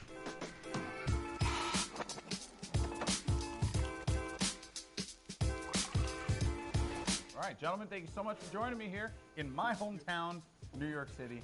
Thoughts on it so far? Chinkin, we'll start with you. Hot, Okay. a lot of people. Yeah, hot and a lot of people. I'm sorry, but also welcome to New York. That's kind of the way it is out here. Where are you from in Austria? Austria, like I'm near Salzburg. And the population? 40K. I think it was like 40,000 people in the train that you were in on the way here. Probably. Yeah, so, There was so many people. Now I want to talk about the competition at hand because obviously this is going to be the biggest opportunity, I would imagine, of your lives. You're going to be playing in front of a massive crowd. Is there a way as a player that you prepare for that? I don't think like there's a way to like prepare for it. Yeah. But try to like calm down, not get like nervous, not get shaky and stuff. Yeah. And then we should be good. Like. It's still crazy having like a live crowd. Yeah. I try not to take tournaments like too seriously. If I play relaxed, I feel like I do better. I remember when everyone's like, this guy looks like he's just chilling on his couch at home, the casters, and it was like, I was just relaxed, you know, and just I feel like I played better. Okay, so gentlemen, we're going to be heading off to some different sites around the city. We're going to go to Washington Square Park, so let's go and check it out.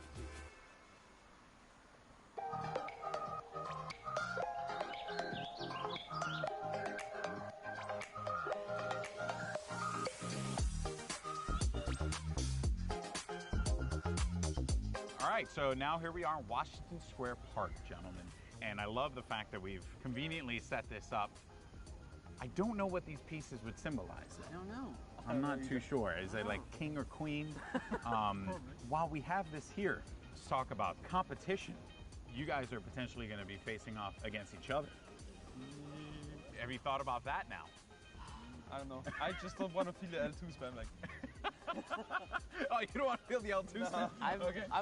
I've watched them play a little bit. Him and Stompy, they're very I've seen them play aggro before. It's pretty scary. So if you have chemistry where you can play without even talking, you guys know what you're gonna do. That's a team like that's gonna win. So what you guys are going to experience this weekend, this is the first Fortnite World Cup. You're going to be playing for millions of dollars potentially. Has that even set with you guys yet?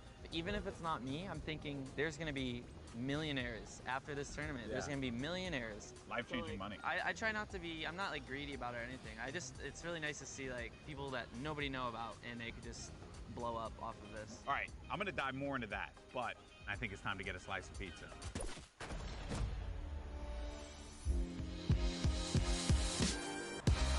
Take you out for a good pizza. We'll get some pizza. To give everyone pizza. Yeah, I'm gonna show up with 2 giant boxes of pizza. Pizza. Say I won't, Paula. Say I won't. And I kept telling people, hey, I want to get a slice of pizza with you. You know, all the players, and they all ignored me. You know?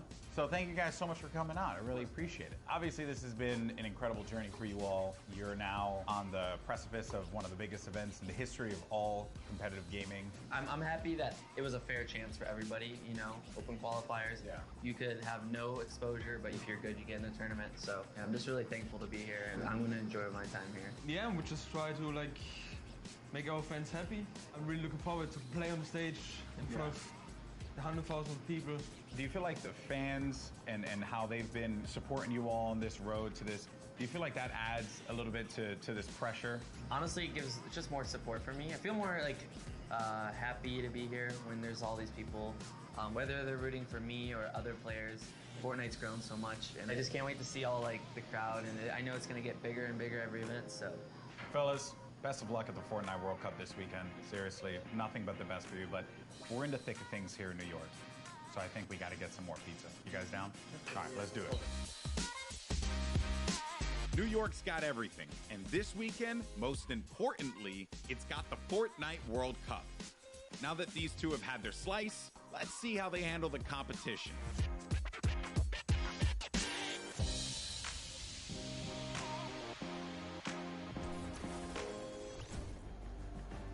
Good guy, golden boy. You gotta love him. You can't not. He's just the best, and it's really cool that he got to go out, hang out with Aiden, get some pizza, and just tour New York. You love to see it. You love to see it.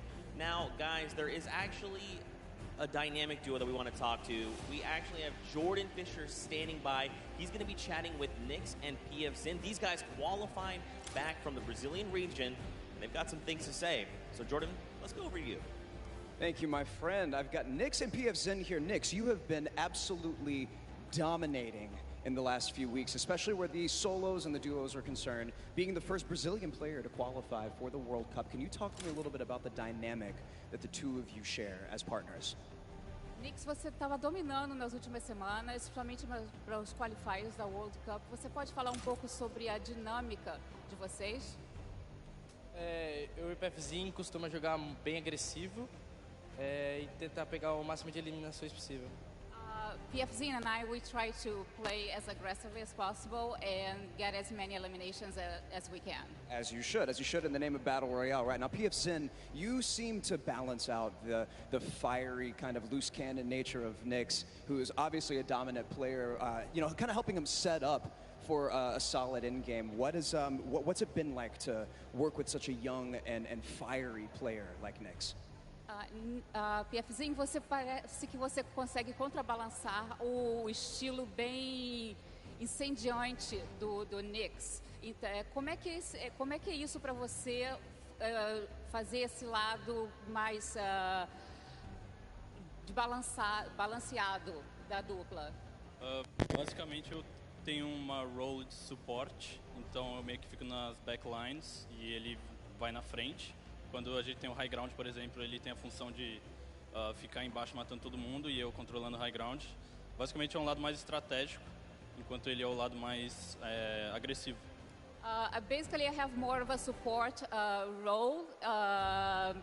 Whenever we're in high ground, I'm just more in the background, supporting him. Like he has a more aggressive role. Setting him up. Yeah. To fire the loose cannon at the end. It reminds me of the very W key in a West that I play on all the time, and that has really, just got me cranking my 90s on a regular basis. You know about that courage, right? Am I right?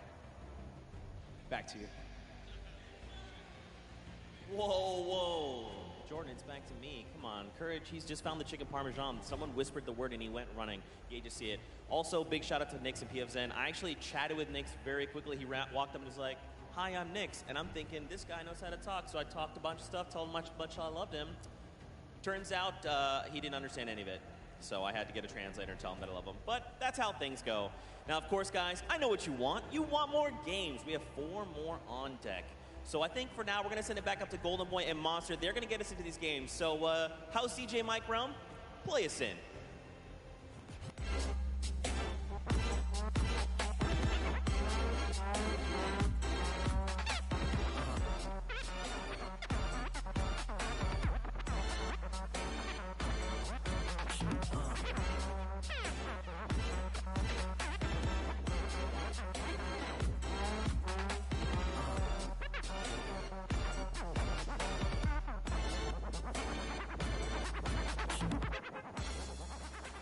All right, huge shout out to DJ Mike Realm, spinning the 1s and 2s here at the Arthur Ashe Stadium. Golden Boy alongside Master T-Face, Boricua Boys back at it again, looking to bring you the fun as we have games 3 and 4 on deck.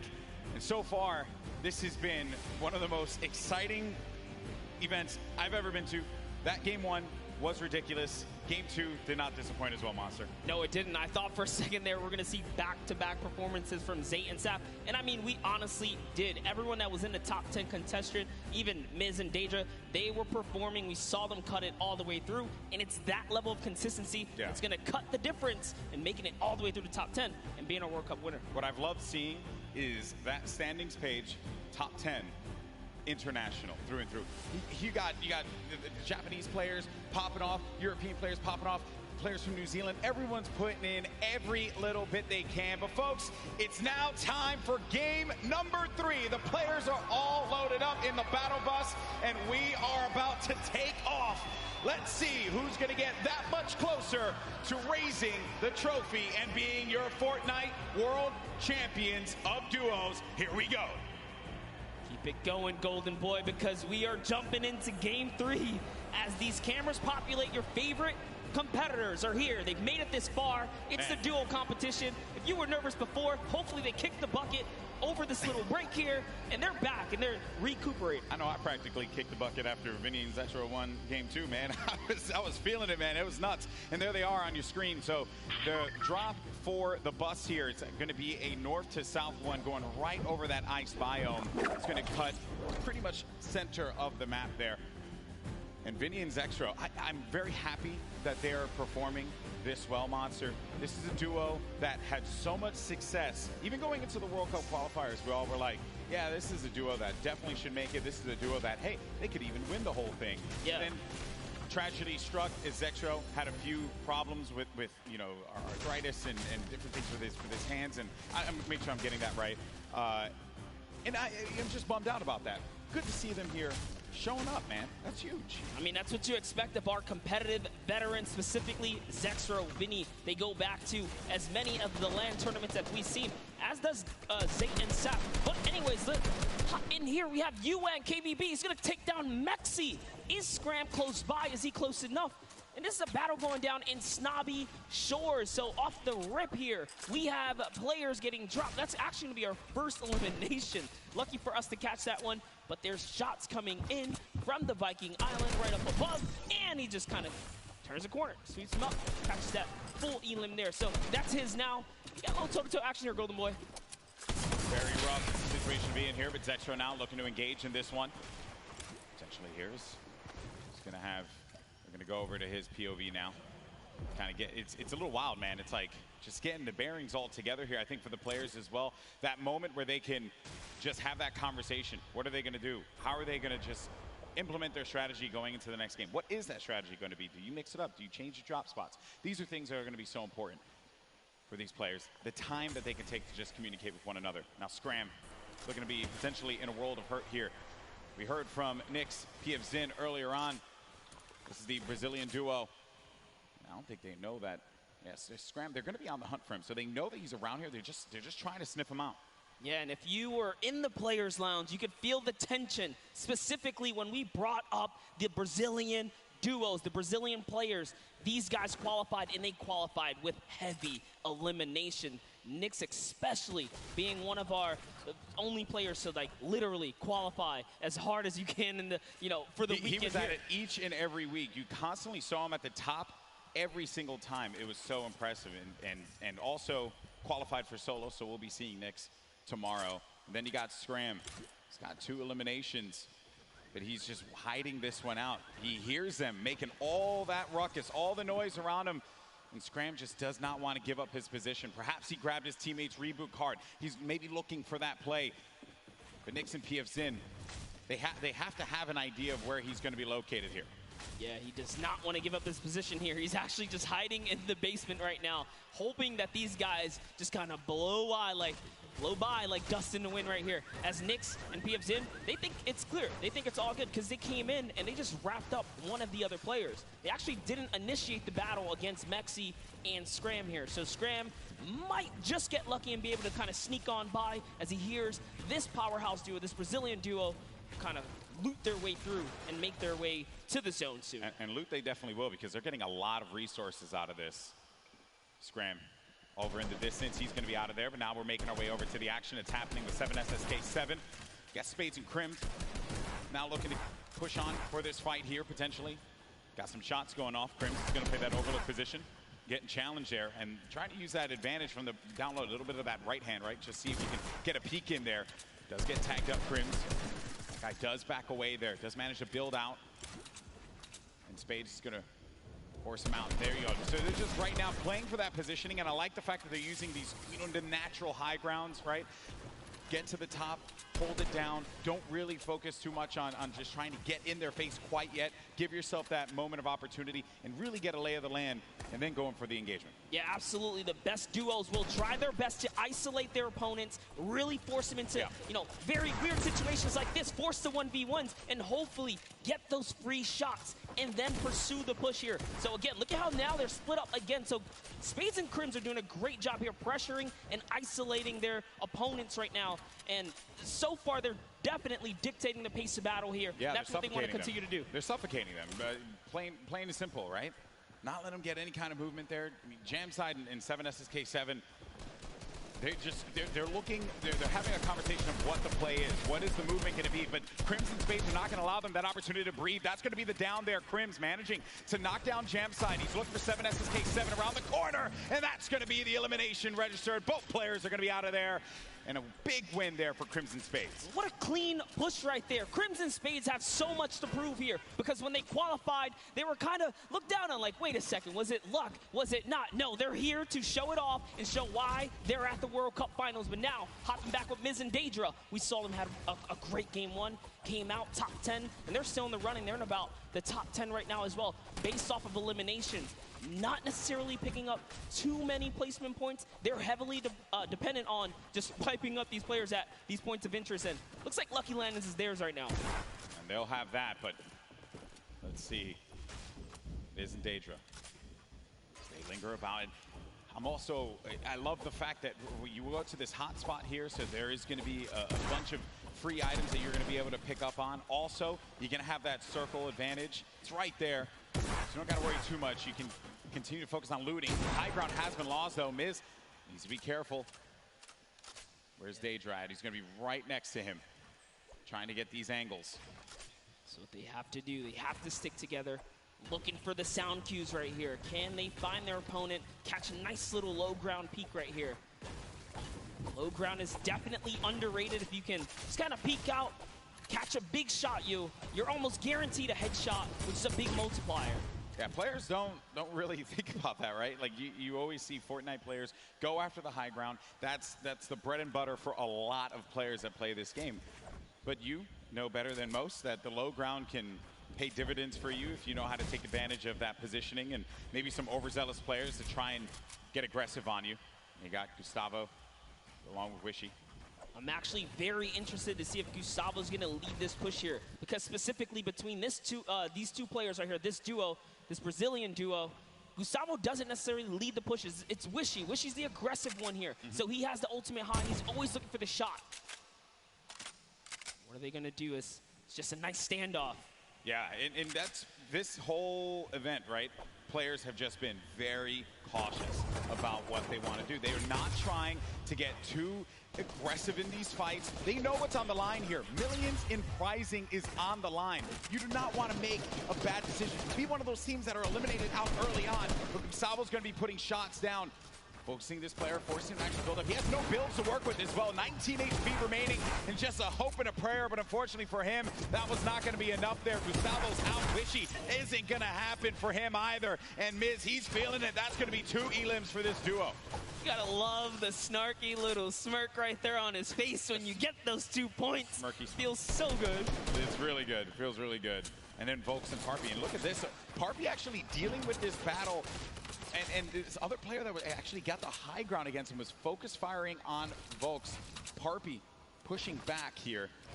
I wonder, you get split up like this, but Volks and Parpy, they love playing a very aggressive style. They'll get in your face. They'll box you out if they need to. Yeah, without a doubt, this duo was unmatched when it came down to eliminations in the qualifying rounds. They had the most, actually, and even pulled off a consecutive 5 victories in 8 games to qualify for one of the weekends. Volks and Parpy, another kind of reference to game 1. They had a great game 1. We saw them picking up duos, but we haven't seen them necessarily make it through to end game. All they have to do is kind of slow it down here, and that's what they're trying to do, but being split up is terrible. Also, in the distance, I just want to make note, Wolfie's a very aggro controller player. He's another one. I think that we've seen a fun mixture of players that look to get that safe approach to the game, and then others that just want to take early fights, get some points early on, because maybe they're playing that early game strategy rather than like focusing so hard. Like if you get late game, that's great, but you do want to rack up a few eliminations. Look how low the points are that have been thus far in games 1 and 2. Get yourself a few elims and then maybe manage to make it to that top 15, which is very hard given how many players have stayed alive in this game. Games 1 and 2, we were at what, circle 5? Yeah, circle 5, I think. We were sitting at like 45, 46 players here just waiting for movement. Yeah, and that's where that storm surge kicks in, right? Does damage to players. That's deal it back. But Crew and Chapels, one of my picks to watch. Have sort of been struggling in the format so far. I guess when the real pressure's on, the environment shifts, right? Everything changes. That's right. Everything changes here, and Crew does manage to get that shot off, or attempted to, with that tactical shotgun. It was not going to get the connection necessary there, but it did put the fear in the player to have to back away. Both players, well, respecting the space from one another. The stinkers come out. Crew and Chapix having to get out of there, and they're going to use those, I believe, the shockwave nade to just fly on out of there. Didn't see the purple over their bodies there, but they were able to fly on out of that fight. Could have gotten real risky for them. I was going to say, that was a respectful disengage. You only got 6 games here, 2 of which have happened. Yeah, that's they right. need big performances. They have to push towards placement and end game. So good on them to kind of back up. And when you have stinkers, there's no defense against it. You get chunked down right through your builds. It really is annoying to go against. And speaking about the stinkers here, Epic Whale's under pressure right now, and that's just going to chunk him down. They force him off of the campfire, and we'll see if he returns to it. Yep, there you go. Yeah, you're only going to get so much time with that campfire. Epic Whale along with 40R Storm. This is a Week 10 qualified duo. Last moment you could possibly have it happen, and they managed to pull it off. maybe this could be the game for them. Another dominating duo in the scene, Airwalks and Nikov. Airwalks winning the Pro-Am yesterday 2 times now. This is a whole new ball game. Best players in the world in this lobby. It's not going to be a cakewalk, and he knows that. It hasn't been the best run thus far for Airwalks and Nikov. Yeah, and it was their last final games there. Notice the text right there. The fast track Airwalks and Nikov qualified for the Fortnite World Cup in their final 7 games. That's intense. They were struggling so close on the cusp every single weekend, so close to qualifying. If it was 5 placements, they were 6 or so like that. It was that close for them. But jumping in here, Crew is going to put some pressure down, and it looks like his teammate has been traded out as well. He's already gone. Also going to see some eliminations over in the feed as well. You got Crew who just cleaned up on Volks, but Septic took out X-Mend. And then I think I saw XXM pop up there on the receiving end of a shot there, so will be out of the action as well. Crew by himself has 1 elimination. Going to be looking to get as many points as possible. Now we're going to be sitting with 40 duos left alive. We're going into the next circle here in just a little bit. It's going to start to collapse. Salty Springs is going to be the point of interest for all of our players here. Got a lot of bodies that are going to be lingering outside. Some that are even as far out as Dusty Divot, like on the northern end of it, sticking around there. So maybe trying to get some last-minute loot, perhaps. We'll have to see. Here is Parpy looking for that peak. Volks and Parpy always tend to stay together, but wait a second, that was a tricky little shockwave right there. He did try to sneak his way into the build. He takes the wall. What are you going to do with it? Crew still looking for the replacement here. He gets it on land, takes the wall. 184! Crew's excitement, you can feel it from here. That was a huge shot. With the new tactical shotgun, the legendary. That's right. When you're feeling it, man. He went right for the fight. Ambitious, the young player there from Sweden, 15 years of age, man, and he's playing for millions of dollars. So many of these players, they're just young ones. We have a lot of young fans here in the arena today. Maybe next year this could be them. And then you got a few of the veterans. Zexro, Vinny, saw Nate Hill, as well as Funk Mongrel, Mitro, Aiden there in the corner of the screen. And back over to our Game 2 winners, Zexro and Vinny. No eliminations to their name thus far.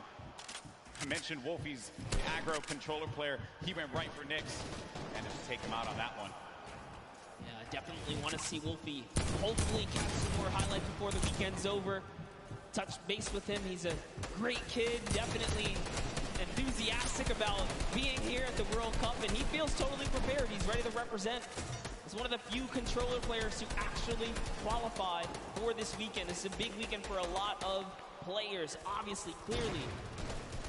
Here you have Cease and Elevate. They haven't found the rhythm. They've been a little quiet, man. They won WSOE, a great duo that has had success in the past, but this has just not been their game so far. Got to get something to turn it around. The talent is certainly there. I think I saw someone on the Fortnite competitive Reddit mention, why is no one talking about Cease and Elevate? And I think it's just important to note that in order for us to talk about it, they got to start doing some things. And I think games 1 and 2 has not been their game. Yeah, and I mean, we were there in the warm-up rounds. A lot of players were not necessarily revealing strategy, but whoa, that's a huge shot on Ziff right there as Mitro sends one flying down the field right there. Sent him packing. Dear me. All right, so back into the action at hand. We're going to have 36 duos left in this. Notable names, obviously, Mega and Dubs. Benji Fishy, Mr. Savage. A lot of people in the crowd popped for Benji Fishy when he walked out, as well as Mr. Savage. For due reason, this is a stupendous duo. The double snipe combination from Benji Fishy and Mr. Savage. Big shot right there. These double snipes, you gotta be careful. There's no standing still in a box here because you might eat one right there. They line up another. Right.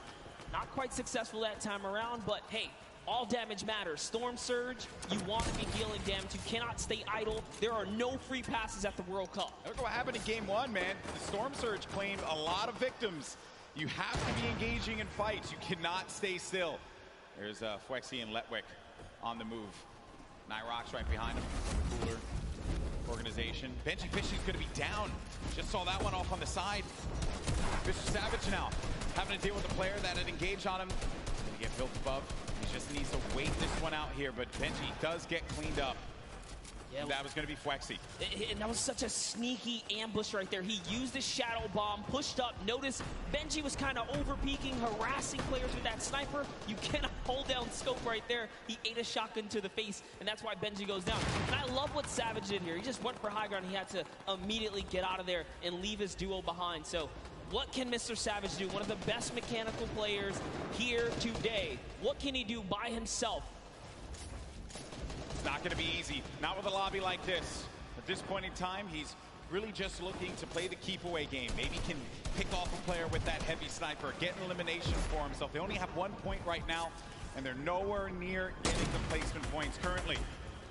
But he's still looking to harass some players. Put some pressure on them. Now you see that half in, half out circle. Only 2 duos are going to be inside of there. So everyone's going to have to start to move over to that east side.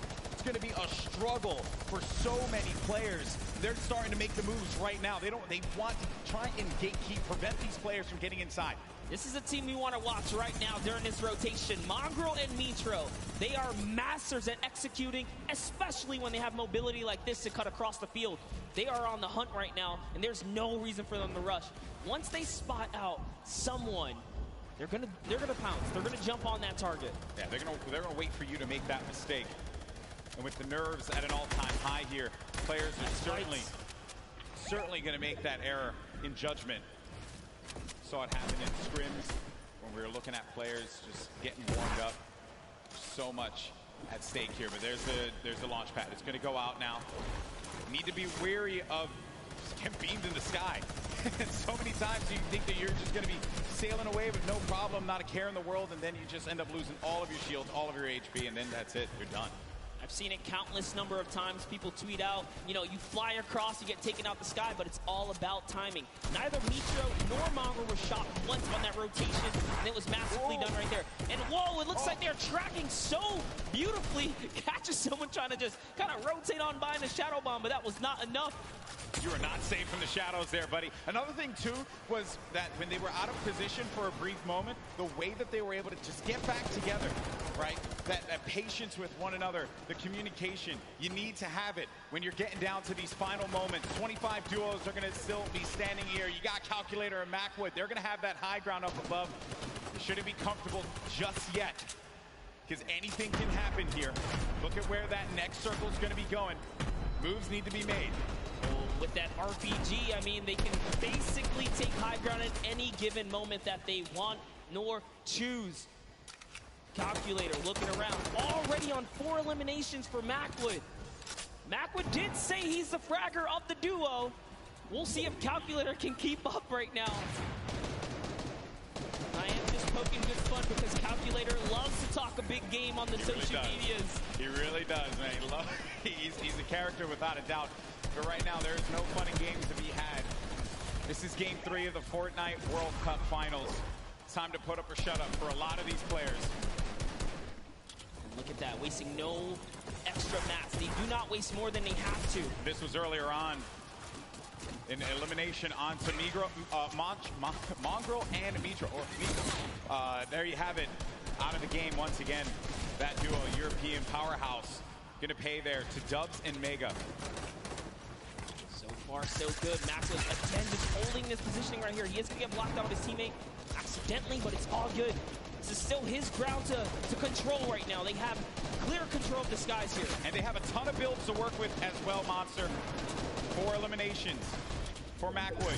A great game for him thus far. That's 4 points for this duo, but he's going to be taking some shots. Have to be careful there. There you can see the lay of the land, Monster.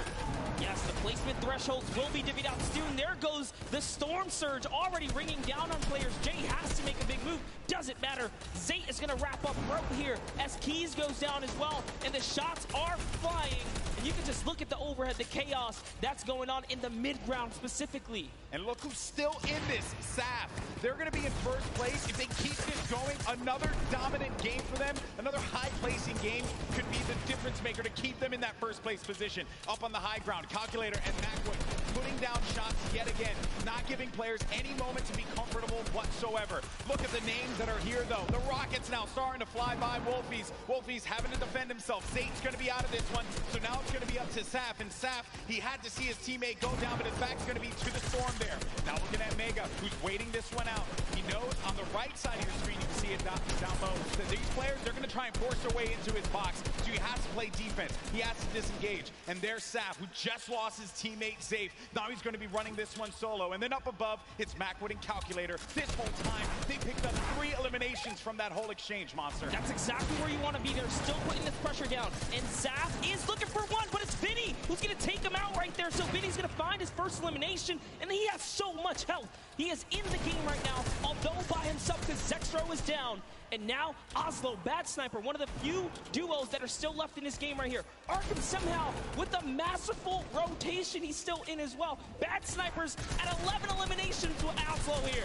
Wow, unreal stuff. Bad Sniper is going to be out of this one. Macwood and Calculator still owning the high ground on the mid. Down below, Dubs and Mega, one of the premier duos here at the Fortnite World Cup Finals. Could they get the high ground and wrestle the control away from Calculator and Macwood? Oslo waiting for Vinny. You can see that engagement down low, but we got to focus on what's going on above here because Macwood and Calculator, they have their eyes on Dubs and Mega, and they do not want to give them that freedom to dictate where they want to go. They want to try and pinch them. Arkram just eliminated Vinny on that, and it's going to be Oslo and Arkram down low, but you're going to have a clash, a 2v2 in the high and in the mid ground, and Dubs and Mega feeling that pressure, needing to just dial back here, wait a minute, because I think what they're doing is they're just trying to see if they're going to run out of builds. Potentially, I mean, the play here certainly has just been defense, defense, defense. Yes, that's right. Oslo's now left by himself. All he has to do is time this firefight, so long as he doesn't bother them. But Dubs and Mega try to go for the high ground and make a fatal error. They fall to the low here, Golden Boy. This isn't looking good there. Mega and Dubs, they have the low ground, the ultimate low ground. Oslo's going to be outside, but they get the elimination. Calculator and Macwood, they're holding the high ground, and that's the victory royale. Macwood pops off in game 3. 7 eliminations for him, 2 for Calculator, 9 total, plus the victory royale. 19 points for that duo. Crushed it. There was just something about the loadout. Seeing that RPG once they already were holding the best point, the high ground. You just knew pressure, and that's what Macwood did there. What was it, 7 eliminations? Hey, shout out to Calculator too. He got a couple at the end. Yeah, he had his back. Most importantly, Dubs and Mega constantly playing that defense. Credit to Macwood and Calculator for the way that they continue to apply the pressure. And then it was the shock, sending them down low, forcing them into that engagement. Credit to Oslo now, who took traps instantly to see maybe he can get a cheeky trap elimination. Didn't work out for him there, but a top 3 placing for him. Certainly got to be happy with that one. And then it came down to the final moment when Calculator and Macwood together were able to push his player with their combat shotties. Boom, that's the game. And look how happy they were there. So good. Gotta love the reactions right there. Whew. What a game that was. Had a little bit of a slow ramp up, you know? But that's what Fortnite will do to you. You're just talking, you're having a conversation about where the positioning is going to be, and then out of nowhere, boom, you're in the action, you're in the fight, and things start to get wild. Great game there for Macwood and Calculator. Calculator winning on the world stage, man. Look at that. Eat your heart out, Reddit. I gotta say, you know, I'm sure he's proved a lot of people wrong, and you have to respect it. Yeah. But, Golden Boy, I want to see where we stand here. Where are we right now? So at the top, it's still going to be Saf and Zate with 38 points. They have that victory royale from game 1 and 16 eliminations. Mega, Dubs, second place, looking pretty. No victory royales for them thus far. You saw Zexro and Vinny do the same thing, but it's Calculator and Macwood that jump up to 6th place. They have 22 points total, 12 eliminations in that game. They're finally in that top 10. I want to take it one step further. Bad Sniper and Oslo jump up to 13 total eliminations. They didn't have anything up until this point. They just had one great pop-off game. Yeah. And suddenly they're in the running here. It is anyone's game in the top 10 because you have to be consistent. And again, there's always those wild cards, those pop-off moments. And here's a look at page 2. Any of these guys are still in the running right now. You got Bell and Scarlet, who've been wrestled out of the top 10. the Japanese duo who had a premier game in game number 1. Benji Fishy, Mr. Savage saw their demise earlier on.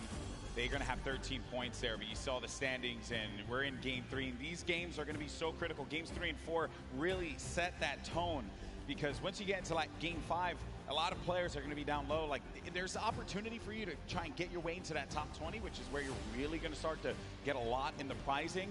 But for the folks that are going to be sitting in top 10 right now, they're going to be feeling very nice about their current standings. For game 3 to be in second place, Dubs and Mega, and then Saf and Zay still performing so well. And that's the crazy part. Dubs and Mega, everyone has been rooting for them. They're like that wild card that came out of nowhere, and they really swept the competitive community hard lately. Yeah, that's right. So I did get word. We have Jordan standing by with our winners from game 3. Jordan, take it away.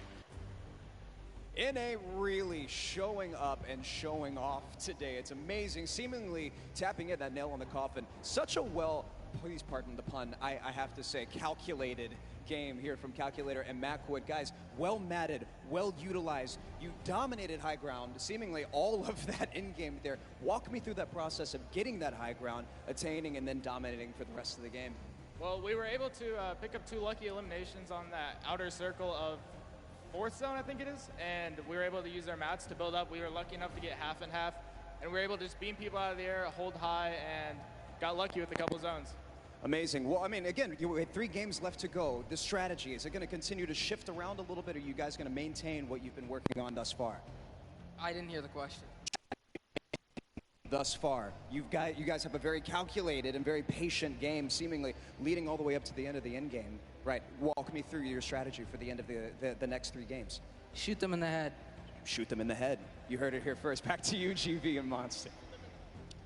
Calculator gets one opportunity to show the world his prowess and knowledge of Fortnite. He just says, shoot them in the head. You gotta respect it. You know, some people, it's just that simple. And hey, man, maybe he's just wired that way, right? We're all wired a little differently. Calculator has clearly got his head on his shoulders, and he's ready to just shoot things. Yeah, but Macwood was the one doing a bulk of the shooting in that last game. 7 eliminations for Macwood. He looked so great, and you would expect the young Calculator to be the one that leads the charge on slaying, but Macwood, man, holding it down. And let's not get ahead of ourselves here. I mean, you know, Macwood, not that much older, right? But I think it's just important to note that you have to have teammates at any point in time to just pop off. Like, you need that. It's so necessary. You got to trust in your teammate. That's what makes a lot of these duos so successful. Yes, I mean, we've seen it from the start of every round. Some teams are just more aggressive than others, and they know how to stick together. A lot of great moments in that game, and good news for us is that we got Sundown standing by to break it all down. Sundown, over to you. Thank you so much, Golden Boy and Monster. Now, we talked about Safe and Zat. We just got to talk with Macwood and Calculator, but Dubs and Mega had an incredible game from the early into the mid that they transitioned into a top 2 performance. So let's dive right on in and see what allowed to make them into the top 3. First, notice their elims in the bottom corner, but the rifle fire together. The second they see the shield is down, able to pick up 1. Mega is the one who is leading the charge here. He picks up all 4 of their first elims. You can see Waller plays down, and the trap is so intelligent. Double ticks going through, places the ramp so it's phased, knowing the yellow is there, pushes in. 2 more elims, chug splashes. Dubs stays up with just barely enough HP, and you can see he's trying to trap the floor every single time. Gets the mid-ground control. 5th elim for Mega. We talked about how high their ceiling was, unfortunately using the shockwave to go down and end up at a low ground disadvantage. Calculator and Macwood able to ride it out, but now Mega and Dubs have pushed into that top 3, challenging to be the first ever World Championship duo. The team who has possibly the highest ceiling, full qualified solos and duos. The question is, in the last half, the last 3 games, will they be able to keep it up? Will NA stay on top? Will Serpent and Hype represent Oceania and upset the apple cart? I'm about ready to see some hype myself. Let's throw it back inside for the last 3 games. Gentlemen, take it away. Well, if you want hype, got you covered, baby, because these games have been incredible. And if you're just joining us for the first time, welcome to the Fortnite World Cup Finals live from New York City. We're in the Arthur Ashe Stadium. Game 3 just concluded. We had 3 different winners across 3 different games. This is our duos competition, These players are playing for a lot of money in prizing. So much on the line here. Lives will change forever after today for those players that are on the stage and some of the folks you're seeing on your screen right now in, well, I would say in a different situations than they would find themselves in. You got Vinny and Zexro, they're right there. Zayt and Sap, 3 games in, still holding on to first place. It has been wild stuff. Welcome, I'm Golden Boy alongside with Monster D-Face here, and it's been a great day.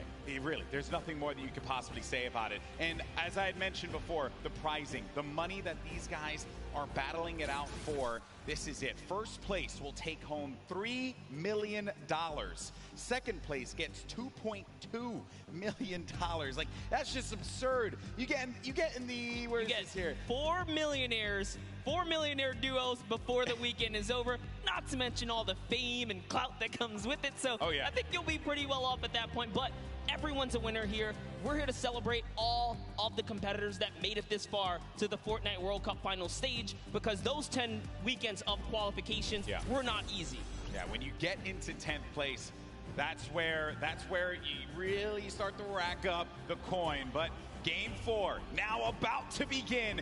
Here we go, folks. Let's see who's going to come out on top. We've had 3 different winners, but our top performers have been consistent through and through. Are we going to see a repeat winner? Are we going to get a new one to add to the list? It's now time. The battle bus is loaded up. Let's start Game 4.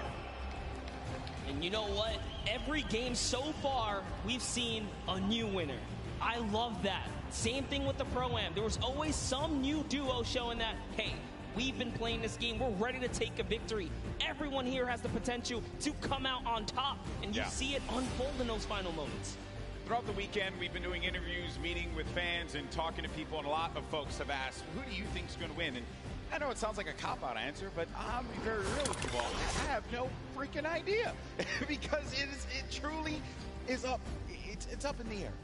This is a battle royale game. At any point in time, you can have Macwood and Calculator just having the game of their lives in Game 3, and now look, boom, they're going to be sitting in the top 10. I mean, how do you even predict that? We nearly saw it with Zayt and Sap. I think anyone with good logic can clearly put their money on people that have had prior experience, but even that is not enough, because Macwood and Calculator showing that, hey, you know what? We don't even need that. We're here to slay. Dubs and Mega, they're in second place. They made their names in these qualifiers that led us up to this point. They did not find themselves in land. This is the first time these young men are up there playing on this stage. When I was their age, I couldn't even believe that I would be capable of doing something like that. And they're doing it, and they're doing it with style. And then, to make matters worse, for everyone else in the server, they've been so consistent, deadly through and through. Yeah, that's right. And they're in second place, no victory royale. So just showing that if you step to their box, you're gonna get hurt. We saw Mega with a masterful, and I mean beautiful performance under Storm Surge pressure. He didn't even blink an eye, still fighting other players, fighting his way out of that desperate situation. Volks and Parpy, let's just hop into this duo right here. We'll talk about him a little bit. They are known for sticking to the hip in PvP. Earlier today, we saw Volks get traded out, but it wasn't just like an easy trade. They were actually winning the engagement up until that point, just showing that they have the skill. And that's the OCE region, right? One of the most feared regions here at the qualifiers, because of the fact that you just had to get a ton of elims. You had to be #1 in the region. When talking to players, I would ask them, what are you looking to avoid? And every time, if it was, you know, the NAU players, they would say, I'm just trying to avoid OCE or Brazil.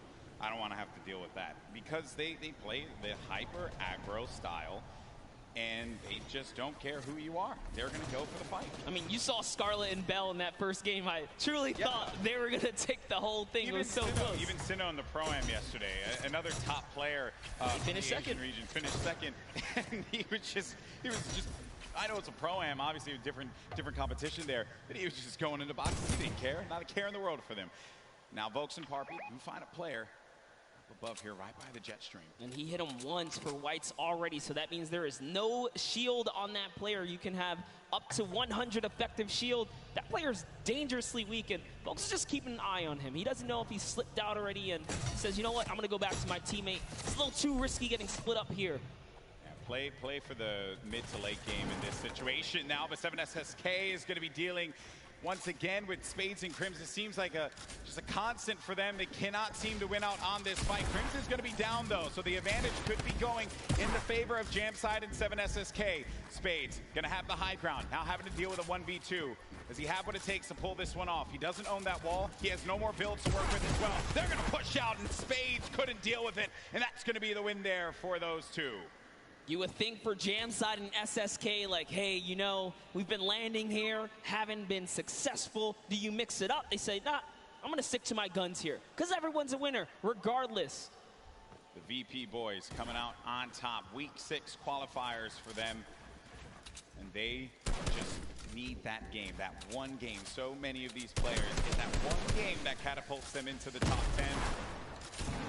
And then the momentum shifts, the confidence starts to rise up. You think to yourself, I am capable of being able to do this. Mongrel looking for it right here. Love this dual perspective right now. Mongrel's actually looking for a side angle. He's going for the offense, pushing out. Is he tracking this player down? It's really hard to tell. They're getting into, really just going deeper into Neo Tilted. If you hang on the outskirts or by the slips, you're at huge risk for getting dived onto. It looks like they say, you know what, we're just going to continue to push on through. Those guys dive off, and those markers are actually the trackers. They say, hey, they're going this way. Mongrel still wants a piece of this. Keeping up with where players are moving in the crowded Neo Tilted, a new area that was introduced just a little while ago. Some players made Tilted Towers their home. This was a drop spot for so many, the likes of Nick Merckx, Aiden, right? But ever since it changed, you started to see players second guess whether or not they wanted to go to the new Tilted. Talking to Aiden earlier, actually when we went out to go get pizza and stuff, he had mentioned like Tilted's just a whole different beast now. Just not something that he really would want to deal with. That's why you don't really see him going that way anymore. Yeah, it's just a different lay of the land. As things start to shift, different comforts kind of tend to evolve and whatnot here. But we have Twiz in cover H looking for a push down right now. And they have the positioning. They have the high ground. And it's just a matter of, do we want to dive down? They don't want to give up their angle. They know this duo below them have a flint knock. Flint knock can do so much damage if you peek the wrong way. Minimal's going to hit you for about 80. This duo from New Zealand, we had a chance to talk to them for that piece. And great to see that friendship, the communication that they'll have with one another. Something that a lot of these duos that came together for the Fortnite World Cup duos portion of the finals don't really have. They don't have that cohesion, that chemistry that these two will have, right? That Saf and Zayt would have as well. Crazy to think there's 89 players in the lobby and 48 duos, so a lot of disengages, a lot of solos out there right now. Keenstar and Hunter looking to defend themselves right now, and it's just a cat game right here, cat and mouse game. What are they going to do? They actually shockwave on out of there, and into the slip they go. They're out. They're trying to get away. That was a shadow bomb right there, and he's gone. Yeah, I was a little worried about that duo that was coming in, but the storm is creeping up now. This is only phase 1. Nyx gets knocked by Zexro.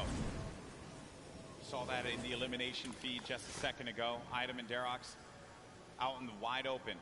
And it looks like, actually, they saw Mend right there building by himself in a one poor wooden shack, and they're pushing the shack now. So Twiz is going to hear these shots off in the distance, but looks like we're hopping over to the Loot Lake area where it's Macwood and Calculator going against Daedra and Miz. This is a top 10 contenders right here.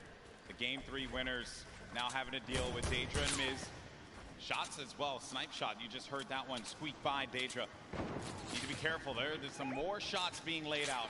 Disengage as well, and they're just really pushing them away from here because you got to get to that safe zone. Don't want to have to deal with the storm, obviously. It's still early games here, so you're not going to be ticked for too much. But you're really looking for this next zone where you're going to start to move here. And this, again, the game is going to be so slow in the start because as you get closer and closer to the end, game 4, critical game, Monster. So many points you can earn from this. Flying into the top 10 potentially if we have a new winner that was outside of it. This is where players start to I guess it really sets in on them that they're going to be playing for $3 million in prizing. Yeah, if it hasn't already, I don't know what world they're living in, but here it is. Twiz goes for the shockwave overhead, and it's DUOS who eats a chunky one right there. Cover H looking to chop this bad boy down. In comes the sinkers. Is it going to be enough, though? The pressure is so real right here. Twiz and Cover H doing it not only for themselves, doing it for New Zealand, their families, and everyone watching them at home. And that is going to be one elimination through. I saw that one pop up. That's number 1 for the duo. The challenge comes in, and that's the win there. 2 elims total. Twiz gets them both. He tried to get out there and play the trap play, but it was not enough. 7 SSK and Jamside have rotated in from Paradise Found. Oh, no. Oh, no. Down comes the build. Oh, no. They should be close enough. Yeah, he is going to be able to catch himself, and a build battle goes off, Golden Boy. But Cover H is going to be down. Jamside. 7 SSK7. You're looking at Jam's perspective here. Going in for the fight, and after winning that one out, it's going to be Jam and 7 SSK7 that get the better of the boys from New Zealand. They found their stride coming into Game 4 so far, and that means they're in the running right now. 4 elims is enough to put you on just about page 2, top 20, and we talked about it. If you can make it to that top 20 bracket, you're still in the running so far because there are several more games left before this thing is over here. This Calculator finds himself very high in the sky right here. He's got a nice little base, and they're just waiting. Yeah, waiting it out. Norwood's going to be beneath them. And those are the players that were forcing them out before. Oh, no. Starting to hear the explosions, knocking them out. Wow, he actually sent a shot when the Splode came in and hit Cease with that? What? How was Cease knocked right there? Just, again, when it comes to Fortnite, you never know what you're really going to expect here. Players will always pull something out of the hat and surprise you each and every time. I was looking over at Macwood, who's playing defense. Calculator now really having to deal with 2 players angling shots at him. Macwood back into a fighting position, a fighting posture to help his buddy out. And it's so unfortunate because they were just about to push to seal the deal and elevate there, and that third party up on the mountain ruined that push. Slows things down. Elevated Seas having to deal with the Stinkers. Will be moving out of the fight now. I love it right there. He uses the Stinkers to back him off, and since he doesn't take friendly damage from it, he pushes right into enemy territory here. He's so offensive. He's on the enemy traps. Oh, man. Macwood gets owned right there. Not what you wanted to see happen after winning game number 3, but Elevate and Cease, we mentioned them before. They just need that moment to pop off so everyone here in New York can see what they're capable of. Such a great duo, but now having to deal with another fight. But to Elevate, what a shot there on Calculator, sending him packing. Calculator did a great job, though. He did win his straight off against Cease. Ronaldo and Zip are just nearby, though. Looks like they've heard the commotion. They're getting closer. And it's Norwood. Norwood's lurking about. He was like, you know what, getting closer, trying to see what he can do here. And Zip's going to fall down here because of the shockwave. Yeah, Norwood was the one down low, hearing all of the action happening. Zip and Ronaldo now in front of us. Do they manage to get this wall, just get ownership of it? But the ramp is going to be placed, giving him time to wiggle out of that moment of time. And Norwood actually used all of his shockwaves there to disengage. Yeah, it's not really worth it. By herself, evidently. Oh, man. And that's Norwood. Norwood tried. He didn't get far. He did not get far at all, my friend. But there's the other duo right in front of him. Zip and Ronaldo have him in the sights. Ronaldo's going to be on the other side now. Engaging in the fight, not taking any damage. Such a good job, though. Good job by Zip here to come in and back up his teammate right now. He is trying desperately to get to his teammate here. This is great teamwork. Now they have the pinch lined up, and the trap is down. That's a siphon for Elevate right there. That siphon could be the difference maker for him. Zip doesn't have any shields. Needs to take a moment to just pop the minis. Just a little bit of a reset here. He's still in this too, so he didn't get knocked. He's not full eliminated yet. Which is rough. You don't convert the Elim, you don't get the point either here. This Elevate is doing a great job on defense, but the Campfire heals down players as well. This is actually really, really smart of them to sit on the Campfire right now and just wait and buy time. Always looking to set up the phase through right there, trying to get through the build. Some shockwave comes out, and close but no cigar. Such an intense fight between these two. Oh no, someone thirsted. Snappy, he went for the shot from the distance. There you see him right there along with Red Rush. And then Zip down low on this island using not only the rocks, but also this metal that he had just built up for himself to get out of this. Ziff is the target of the server at the moment, as everywhere he moves, he cannot seem to catch a break, but he is going to find a little bit of that high ground real estate right here and hopefully ease up the burden, but nope, has to change layers again. And now let's go ahead and take a look. Oh, and Ziff is out of here. Funk, it's... I could have sworn I saw Funk there, but no, I think it was, that was Elevate. Apologies, that was Elevate that did get that. But the secure was there. Moving on now, taking a look at the other side of the map. We have Stompy and Shinken still in the game. Mongrel and Mitro, Benji and Savage, Aqua. All of these duos, very, very powerhouse duos here. Yep. Close by right now. 4 eliminations for Benji Fishy. 36 duos remaining. It's going to be a loot late circle. So some water. Players will just have to build over. Nothing that these guys can't handle. Oh, a lot of open air, though. Lots of open air. All right, Benji's at 4 eliminations here. He's been having a good game. They've been playing well. Playing very good. 4 elims. Just the final moments, right? This early in the game to have 4 elims is actually huge, and I love what they're doing right now, just fishing for damage, because Storm Surge, you never want to be under the pressure of the Storm Surge. They know that with 50 players in the lobby, dependent on the zone, Storm Surge will activate, excuse me. So 4 Stinkers is the perfect to have. Can take some damage down on any of these players, getting comfortable inside of a box. Now looking at this, got Vinny down low in a campfire. Saw Aiden and Sean there too. Had a few good moments for Aiden and Sean. It hasn't really been their event so far. Dude. 6 elims. That's insane. Having 6 eliminations already. Take a look at this stat right here. Damage dealt, 842.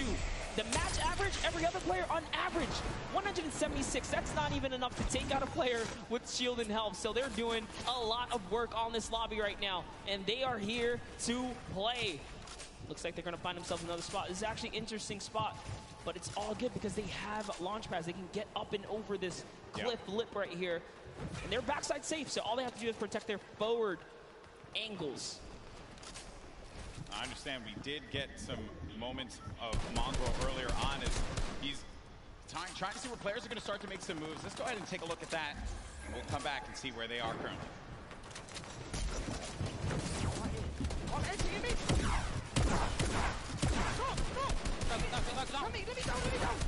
Oh my, I'm dead.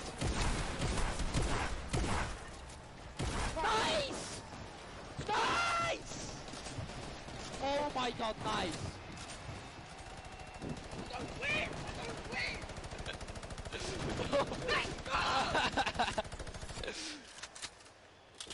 And that's why this is one of the best duos in Fortnite. Way to clutch up in those moments, man. Yeah, the nerves, they have to be shaking there. But Mongrel, just a steely stare. Love it. Love to see it. Get out there and get yourself a duo that's going to clutch up for you today in the Fortnite game. If your friend ain't doing it, drop him. You don't need him. That's right, but you heard him. He said we're going to win loud and confidently. Mongrel and Mitro are here. And they're here to win this game. That's the mission. But everyone else, all 33 duos that remain here have that same objective in mind.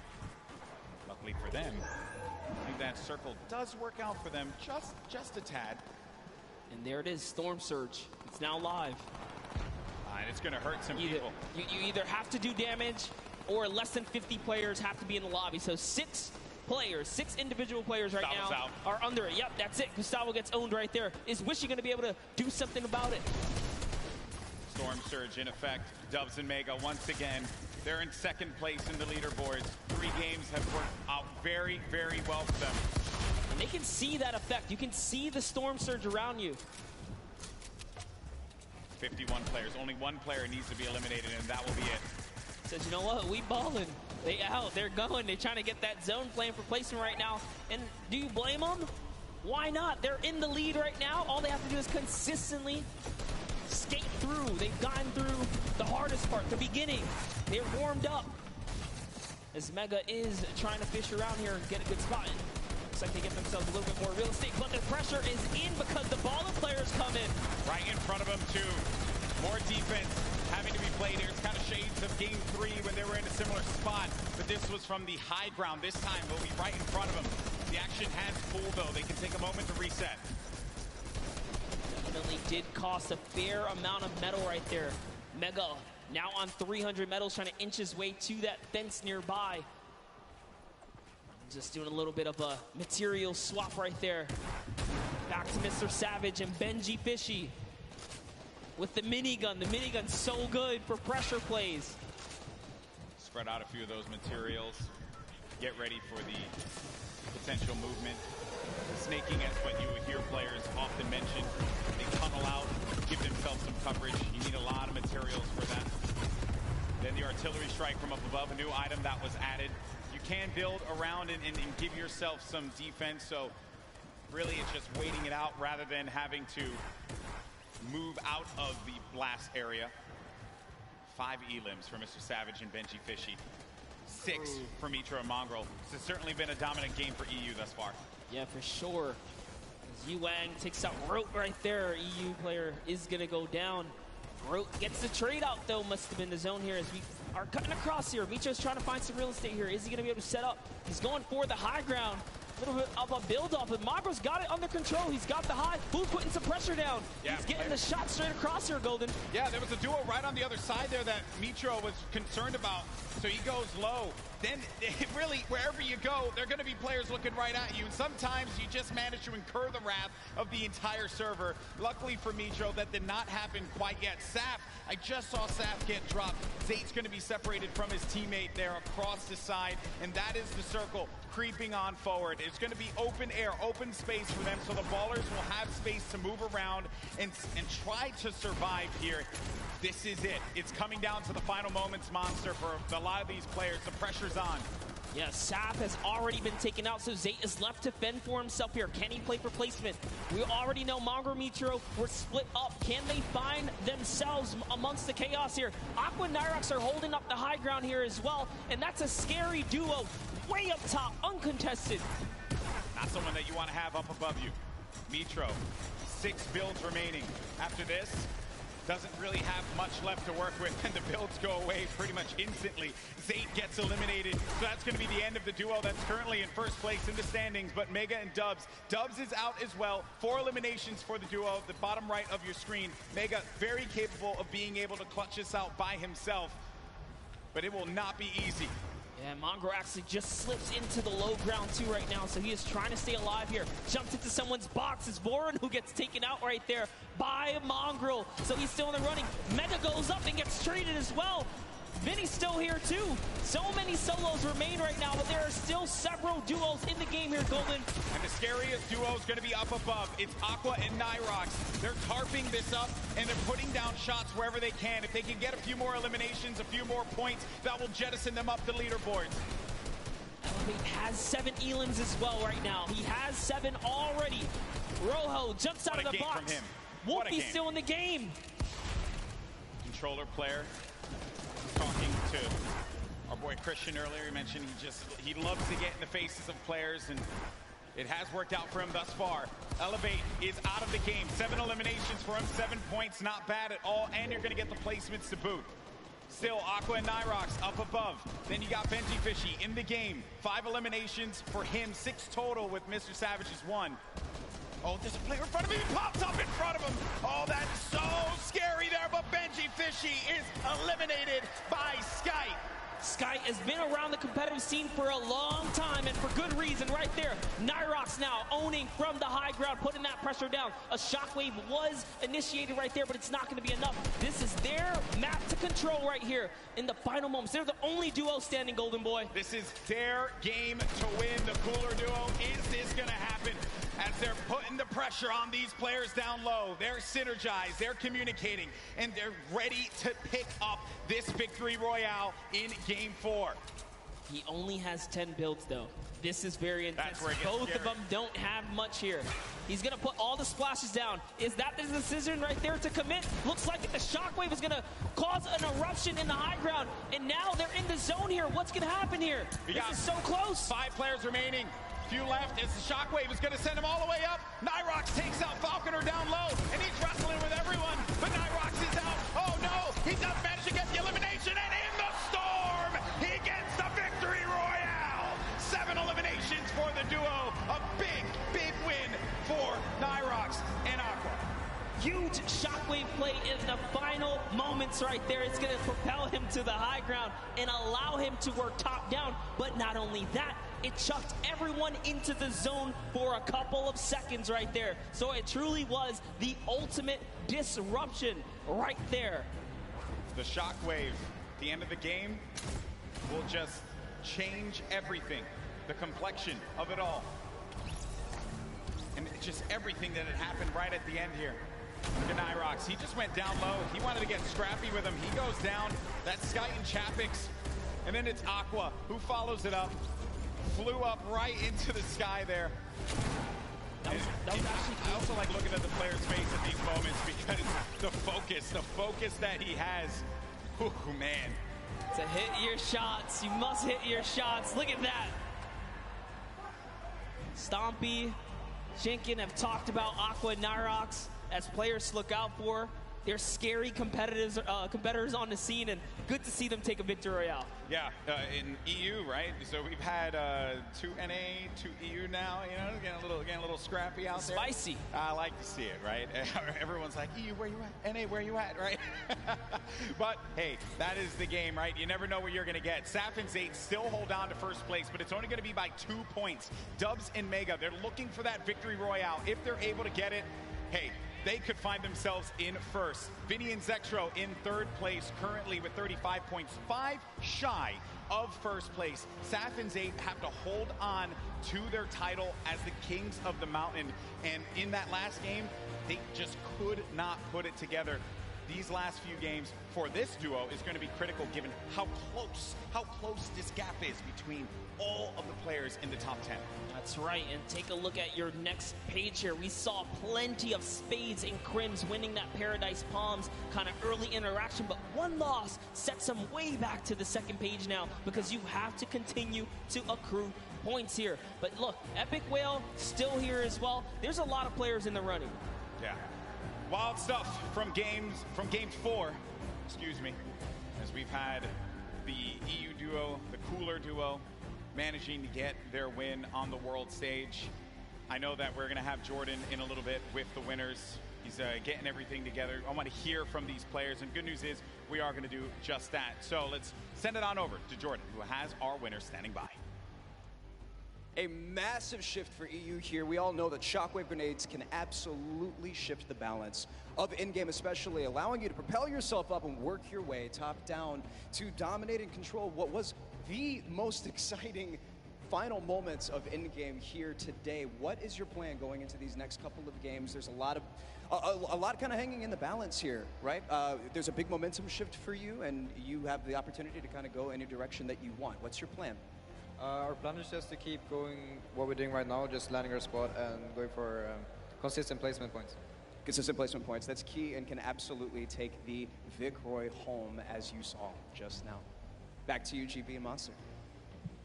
Thank you so much, Jordan, for that one, and stay the course. No reason for you to adjust anything. If it worked out for you there, clearly you're doing something right, Monster. Yeah, absolutely. I think these competitive players know best, and stubbornness is in their name. You saw Jamside, 7SSK say, hey, I don't care if I lose the first 3 times here. We're going to master this. We're going to turn it around. And they did. They had a great, at least, showing at some point at the last one. So players are going to stick to their guns. Early engagements, man, that is just, I love seeing those fights with the gray weapons, right? You really can tell who can figure it out with not much to work with. That's always the challenge that players have to deal with in the beginning of a game like this. Now, I do understand we have Bala standing by to break it down and what we saw in Game 4. Bala? Yeah, well, Aqua and Nyrox Aqua and Nyrox definitely showed up here today, and the resurgence of EU is maybe starting. We've got 2 more games to go, but I want to talk about Mongrel and Mitro and what they had to do in this game here. They actually ran into Zexro and Vinny. We're going to start off. GB, you were talking about early game engagements. This is one that's been going in the duo of Mongrel and Mitro's favor against Skeptic and Clicks in Neo Tilted Towers. The pressure here from Mitro to find out exactly where the first player is. Mongrel up above, then targeting on both. They try to get into the same box at the same time. They go down and just continue pushing forward. Mongrel and Mitro, it's the second time that they win this engagement here today, and it's not stopping. They continue forward onto Volks and Parpy and just try to hunt down everything. There Clicks is trying to escape as well. And then this snipe here from Mitro. He actually, not only did he hit that, and they get right into it onto Zexro, he hit Vinny coming in with a drift board right before this. So 1 elimination there for them. And then they had the engagement that we saw earlier. We're going to go ahead and run it back because this clutch puts them perfectly in position at 4th place right now. A reminder that this was with Mitro down after all was said and done. There he goes down, and then Mongrel comes in right on cue. He does not let his teammate go down. You heard the reactions earlier, and it continued because Mongrel got 1 more elimination in this game, leading to the 8 eliminations total before they fell, not before earning placements points, though. So this game, not only did they take out Vinny and Zexro, which were in 3rd place, they stopped them from accruing any more placement points, so they are inching their way closer. They're now in 4th place. They actually have the most elims out of everybody in the tournament so far on 20. So with 2 more games to go, we're going to see where they can leave themselves at the end. Back to you guys, GB and Monster. Thank you so much, Vala, for the insight there. Everyone getting all ready for games 5 and 6. And then we crown our first ever Fortnite World Champion. Crazy to say out loud. It's happening. It's happening. This is it. It's happening. It's happening, right? Now, there have been a lot of duos that have been the talk of the town, but one duo in particular that have a lot of fans excited are Benji Fishy and Mr. Savage. And we did get an opportunity to catch up with them, and they're currently in 8th place. Can they climb up? Let's go ahead and check it out.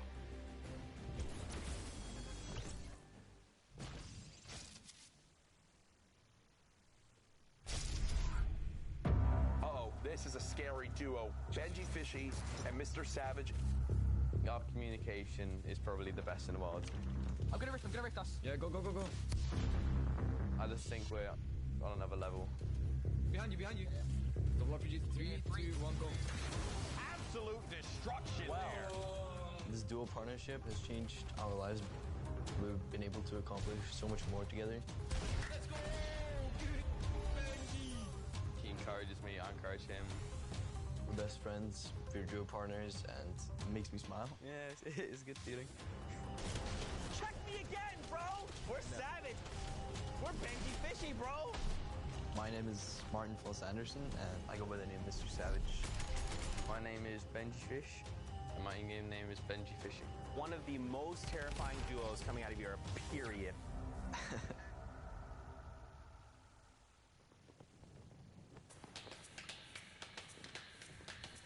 We live in different places, but we talk every day online.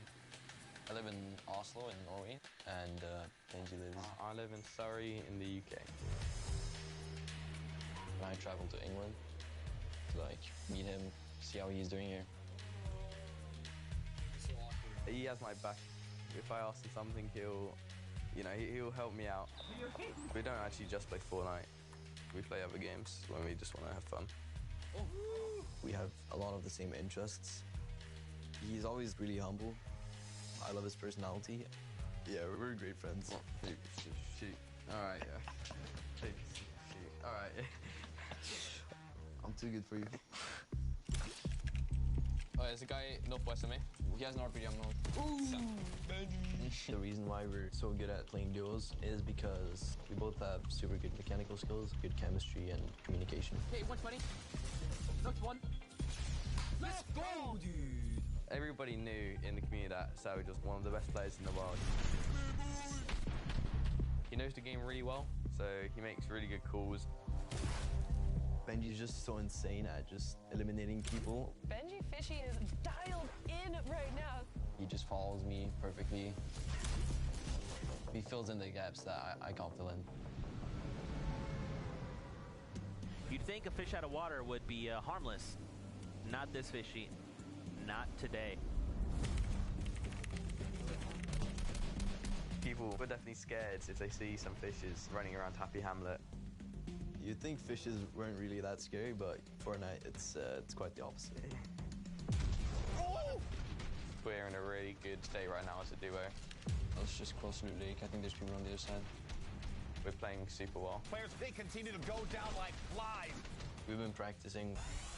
It's really nice to, you know, finally be able to prove ourselves. Fishy, fishy, savage. I think we're just going to show people how good we are.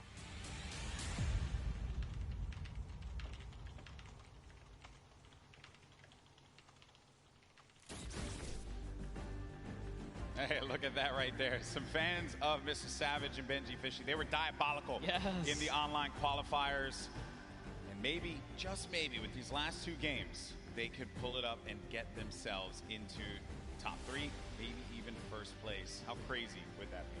Let's be honest, you've seen them do very well so far. Maybe not the performance they were looking for. I know they want to pull a victory. They have everything it takes. They can muscle up from 8th. Yeah. They'll be up there.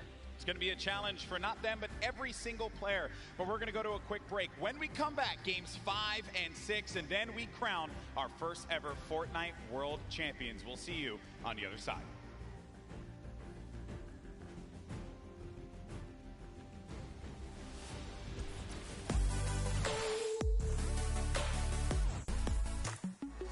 I'm here in the player lounge right now, joined by our Pro-Am winners, RL Grimes and Airwalks. Wasn't totally expecting you'd win 2 in a row.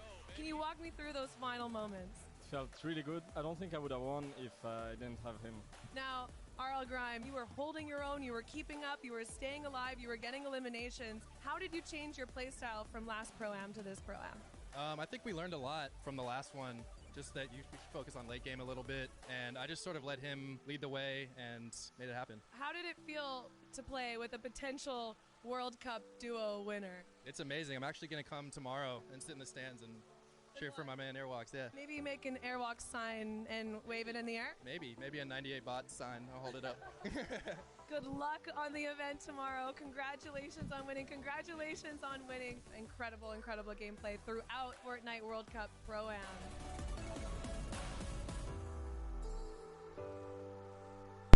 Bueno, chavales, son 10 minutos de descanso.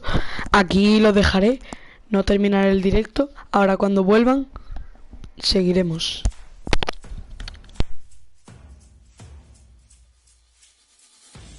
My name is Hype. My name is Serpent. We qualified on the last week. Week 10, DUOS. It was pretty crazy. We knew it was the last opportunity we had, so we were just completely focused the entire time, and it was just a huge relief after we qualified. Yeah, it was such a relief. I was waiting for this moment the whole time. Well, before the leaderboard updated, we was almost positive. We was freaking out, and then when we finally saw the leaderboard update, we just started screaming the entire house down. We started playing back in like season 3 of Fortnite.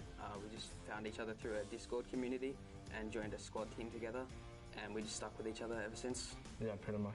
I've never ever played with another duo besides Serpent, so since day one.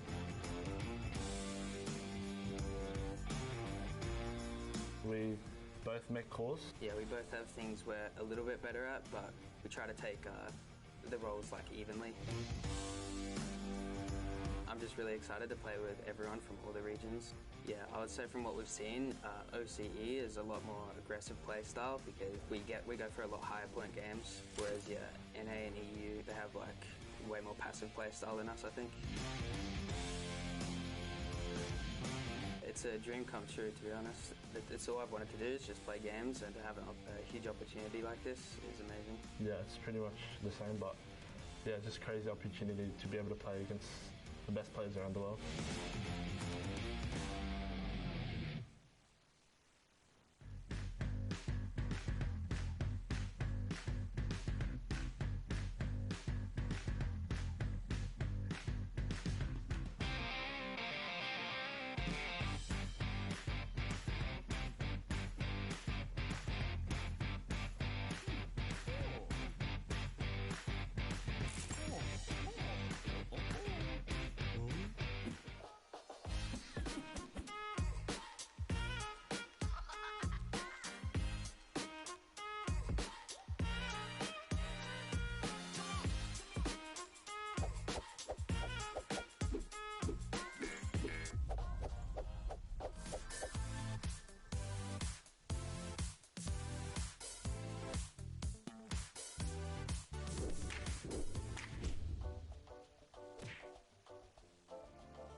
家好，我是 XXM， 我来自中国。 The rocket's gonna come up through. Are they all coming down? Moon PB. Oh. 我叫小蒙德，我来自中国。我们是在那个亚洲锦标赛第6周海选的时候，然后双排拿到了亚洲第1。A second rocket going to catch both players? How do you even find that angle? 当时我很高兴，我超级高兴，从桌子上跳了起来。 These guys do not miss. You have to be careful. You cannot sleep on them. 我们为了准备这个比赛，我们每天基本上要训练12个小时以上。我想我到现场的话，我的心应该会蹦出来。我希望他们可以好好的去看这场比赛，因为能学到很多的东西。 And it's over before we could even say anything because Xmende and XXM just destroyed them. Don't land on these guys. 因为我平时很喜欢购入。 然后，如果说获得这么多奖金的话，我一定会买。也许我会在一个很悠闲的地方买一个洞房子，比如瑞士。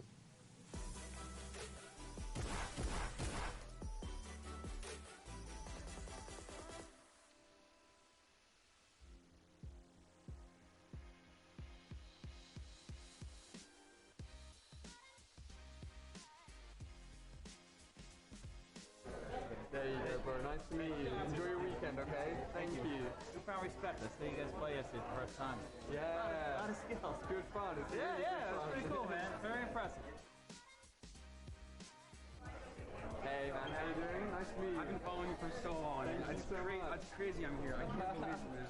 Can I get a video of you saying that I'm the best Fortnite player? Okay. Can you say Lucas is the best Fortnite player? Lucas is the best Yeah, that's right. Okay. All right, guys. Here with Ali, and he has a message. Very important message. Lucas is the best Fortnite player, okay? Thank you, man. Thank you. No worries. Thank you so much. What's up, buddy? What's your name? Kevin, man. Kevin, nice to meet you, bro. How are we doing today? Doing good. Congrats yesterday, man. Thank you. Yeah, it was crazy. $1 million jump. My teammate really clutched up. Yeah. Have a good one. Yeah. Boom. There you go, buddy. Yeah, thank you. I appreciate it. Have a good one, man. Here with my brother. That's your biggest fan. Really? Yeah. Awesome. Love that. Love that. So, man, what's your name? James? And Justin. How we doing, boys? Sign right there. All right, cool. Having fun at the event? Good. That's what I like to hear. Yeah, it was fun.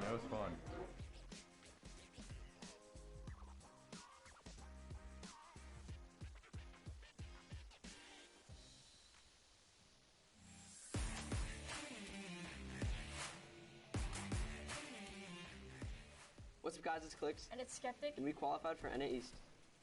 Alright, so me and Clicks' main goal, we even said it the day before in semifinals, we wanted to shoot for top 25 because we qualified the first week that it was DUOS.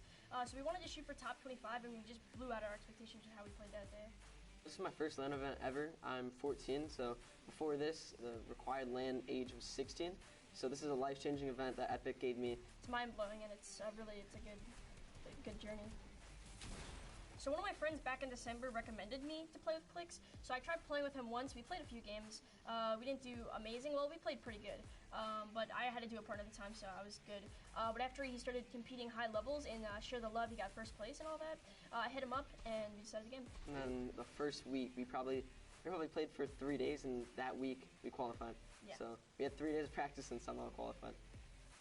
Yeah, before a big game, to get my nerves out and make sure I'm on the right track, I literally just scream as loud as I can. Like, my stream knows it, so hopefully that goes a long way. I wash my hands. I'm not joking. No, I wash my hands. I have to get the perfect grip on my mouse, so I wash my hands a lot. Like a lot a day, just to make sure I have a perfect grip on my mouse. Sounds pretty weird, but it helps. Tons of people ask me questions on a daily, like, how do you find the right sensitivity? And I feel like that's obviously the big mechanical way for the game. So I just tell people to stick in one sensitivity and just work your way at it, and it really comes a long way with my aim, my building, everything like that. I say practice makes perfect with everything in life. Just I think about the game. The more you practice, the more you play in creative, the more you'll get mechanical, game-wise, and all that up. So I think practice makes perfect.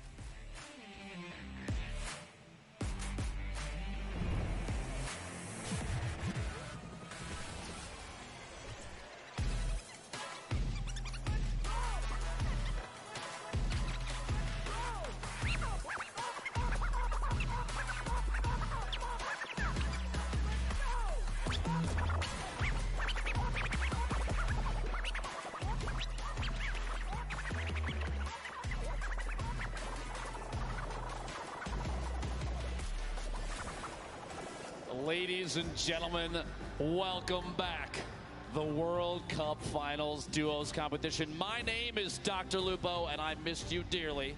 Joining me on the desk for the final two matches, Courage JD. You know him, you love him, one of the best men in the industry. Oh, stop. I'm super excited to see what these final two games have in store. We've watched a ridiculous competition thus far. Honestly, it's been insane. I've had a chance to watch some of the plays, some of the shots from some of these players, the accuracy, the heads-up gameplay. Jack, it's been insane. What do you think so far? It's insane, Dr. Lupo. It is great to hear your voice, and I am so excited to be casting these final two games together for the Fortnite World Cup Finals Duo competition.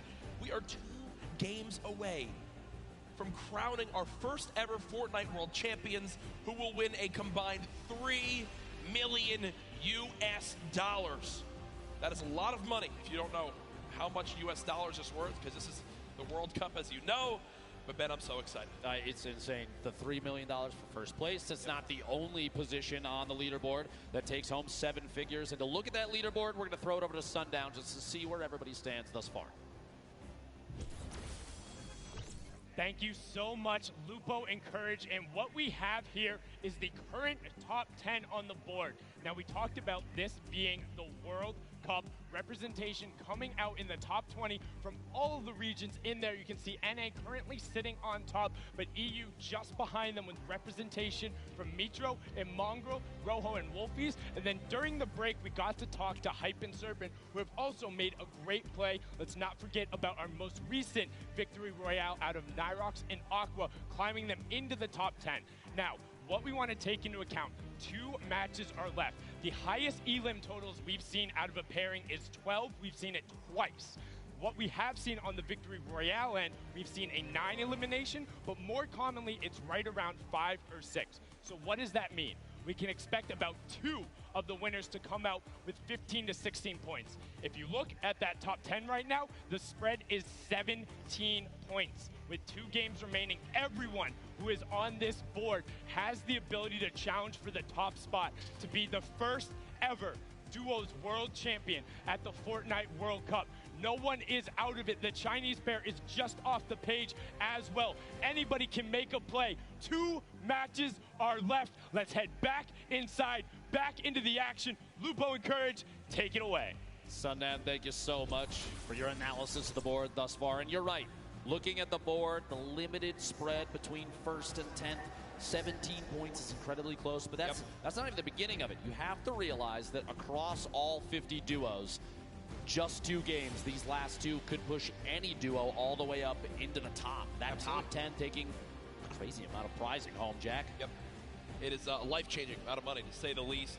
As you know, people watching from around the world, millions and millions tuning in today. Use the hashtag Fortnite World Cup. I want to hear from you right now. Tweet Dr. Lupo, myself, Fortnite.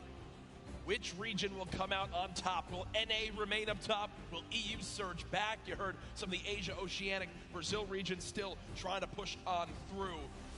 I think NA is going to do it. I really do. It's anybody's game, to be quite honest, but it's interesting to see trends from the qualifiers of previous weeks. You know, the 10 that we had leading up to this moment. Some of the names that were stars then, stars yet again here, and that consistency is going to shine through in a big way as we go into late games. We've had some of the highest player count final circles that we've ever seen. We've had a lot of aggressive gameplay from people at clutch moments. And that's not the end, Jack. We've got 2 games left, and Game 5 is ready to go, Jack.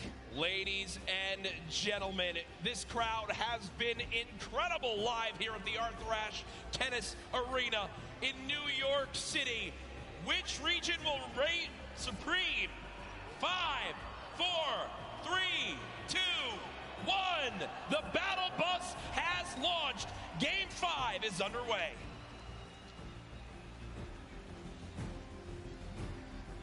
The last few matches, Jack, we've seen some relatively contested, popular drop zones. I've been watching on Twitter, and a lot of people have discussed whether or not Loot Lake right now is one of the hottest drops in the game. You have a number of duos, high-power duos that have dropped there consistently thus far. Do you think going into this Game 5 and 6, we're gonna see similarly contested early drops, or are people gonna change up the strategy with the amount of prizing on the line? I think the thing that we've seen so far is the teams that stick to their strategy are the teams that are you know, staying out on top. It's why they're consistently placing Sap and Zayt, for example. Wouldn't be surprised to see people stick with their normal game one more time. Again, as Sundown did a great job of highlighting, Dr. Lupo, one big performance, 12 elims in a victory royale, 22-point game would shoot you way up the leaderboards. Oh, yeah. So you can't count yourself out yet, as we do see our last match winners currently on our screen. Uncontested there. Nyrox dropping in an early baller, a very pivotal piece for late game survival. Going to farm up all the materials he can inside. Not going to smash too much of the outside until maybe the last second, just to prevent any reveal of his own position. He's just going to go ahead and move on out. Actually does see targets down below. A couple attempted shots. That scope, they are accuracy at this level. Going to have to be very key if you're going to try and pick up an elimination that early. The scope might be exactly what Nyrox needs to establish yet another elimination to put himself higher on the leaderboard with this duo. Remember, the scope, assault rifle, a hit scan weapon. You aim, you point, you shoot. If it's on him, it'll hit him. And these guys have pinpoint accuracy, as it's known. You know, when you land on the southwest side of the map, if you don't land in an exact big area, it's a very, very scrappy start. It's a lot around getting a baller, rotating on through, and just trying to, pick up one chest here, loot one building here, and piece some things together. It's known how tough it can be, but Nyrox and Aqua currently on their way. Let's shift our focus towards Neo Tilted here. You see Mongrel and Mitro, who so many times have been contesting here with Clix and Skeptic. Clix and Skeptic so far, pretty quiet day today, Dr. Lupo. I would agree. 4 duos, though, in Tilted. Going to be interesting to see who opts to take an early out, maybe go for the ballers that spawn in that slipstream around the outside, or maybe get a little aggressive and push on another team that spawns in there. Potentially from an earlier game, though, Skeptic hopefully learned his lesson. You don't want to L the camera necessarily too early. Yep. Love to see the confidence, though. He's a very confident player, which does not surprise me. Extremely skilled, so that kind of gameplay, you're going to see it from Skeptic on and off the stream and on and off the LAN here. Arthur Ashe Stadium, one of the coolest streams I think we've ever done this in. Oh, incredible. It's, you walk on through, you see all the tennis greats, and I hope they put up a poster of the winner of the Fortnite World Cup there. It's Serena Williams, Sap and Zayt. Honestly, it would be incredible. It would be. I think that sounds good to me. I think that people wouldn't be confused at all. But maybe it's the start of a great legacy here at this arena. But right now, you begin to point out Mongrel and Mitro landing here every single game. 4 teams though still in Neo Tilted. When will the battles begin? 97 players left. Every duo still represented. Crazy powerful loadout. You saw he has 4 shadow bombs this early in the game. Yeah. Those are incredibly powerful going into late game, especially when you're attempting to avoid confrontation as much as possible until just the right moment. You can shadow bomb out of almost anything. Granted, the people that may see you rotate don't have pinpoint accuracy, right, which honestly is typically the case in a lobby like this. Well, we go ahead and look at Lucky Landing right now. 2 teams currently here. This has been the case so far this game. Gustavox, 8, and Wishy DP up against M11Z and the duo right there. At this point, yeah, I was going to say, it looks like they're just opting to do a little bit of a split here. Just watching the opponents move around down below. They don't necessarily have to push this yet. They do have a little bit of time before the storm starts to make a move here, so pressure is going to be applied before you know it. But a loadout like this, there's no shotgun in the inventory. They have the shockwaves to rotate if they need to, but those are oftentimes saved for late game if you can do it. It's an easy way to push through opponents' builds that are above you, as we've seen in previous matches countless times, take the high ground without maybe being challenged. The only downside is you put yourself way out in the open. We did see a number of players get eliminated on the fly, literally, while shooting through the air with their shotgun. So we'll have to see. Shots are behind Gustavox 8. Knockdown, no shield remaining. Wondering if Daedra and M11Z decide to push off this Wishy. Reveals that he does have that heavy sniper. Grenades coming on through.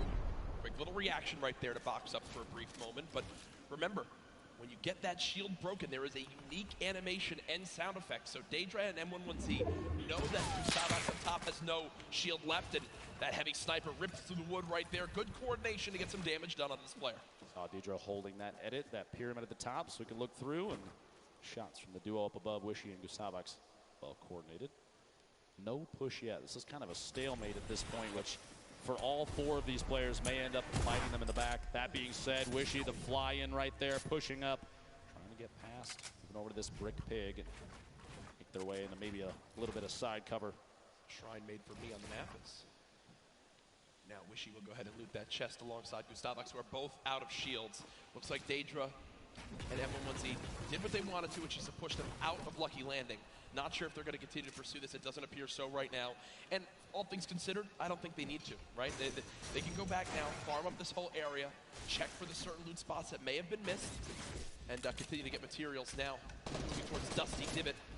Rogue members Tetra and Eclipse currently building it up with players just below. Clix and Skeptic, the duo underneath. A little bit of a split for Tetra and Eclipse. Hopefully does not come to bite them in the back. We'll see here in a second. Eclipse pushing up, trying to match position with Tetra.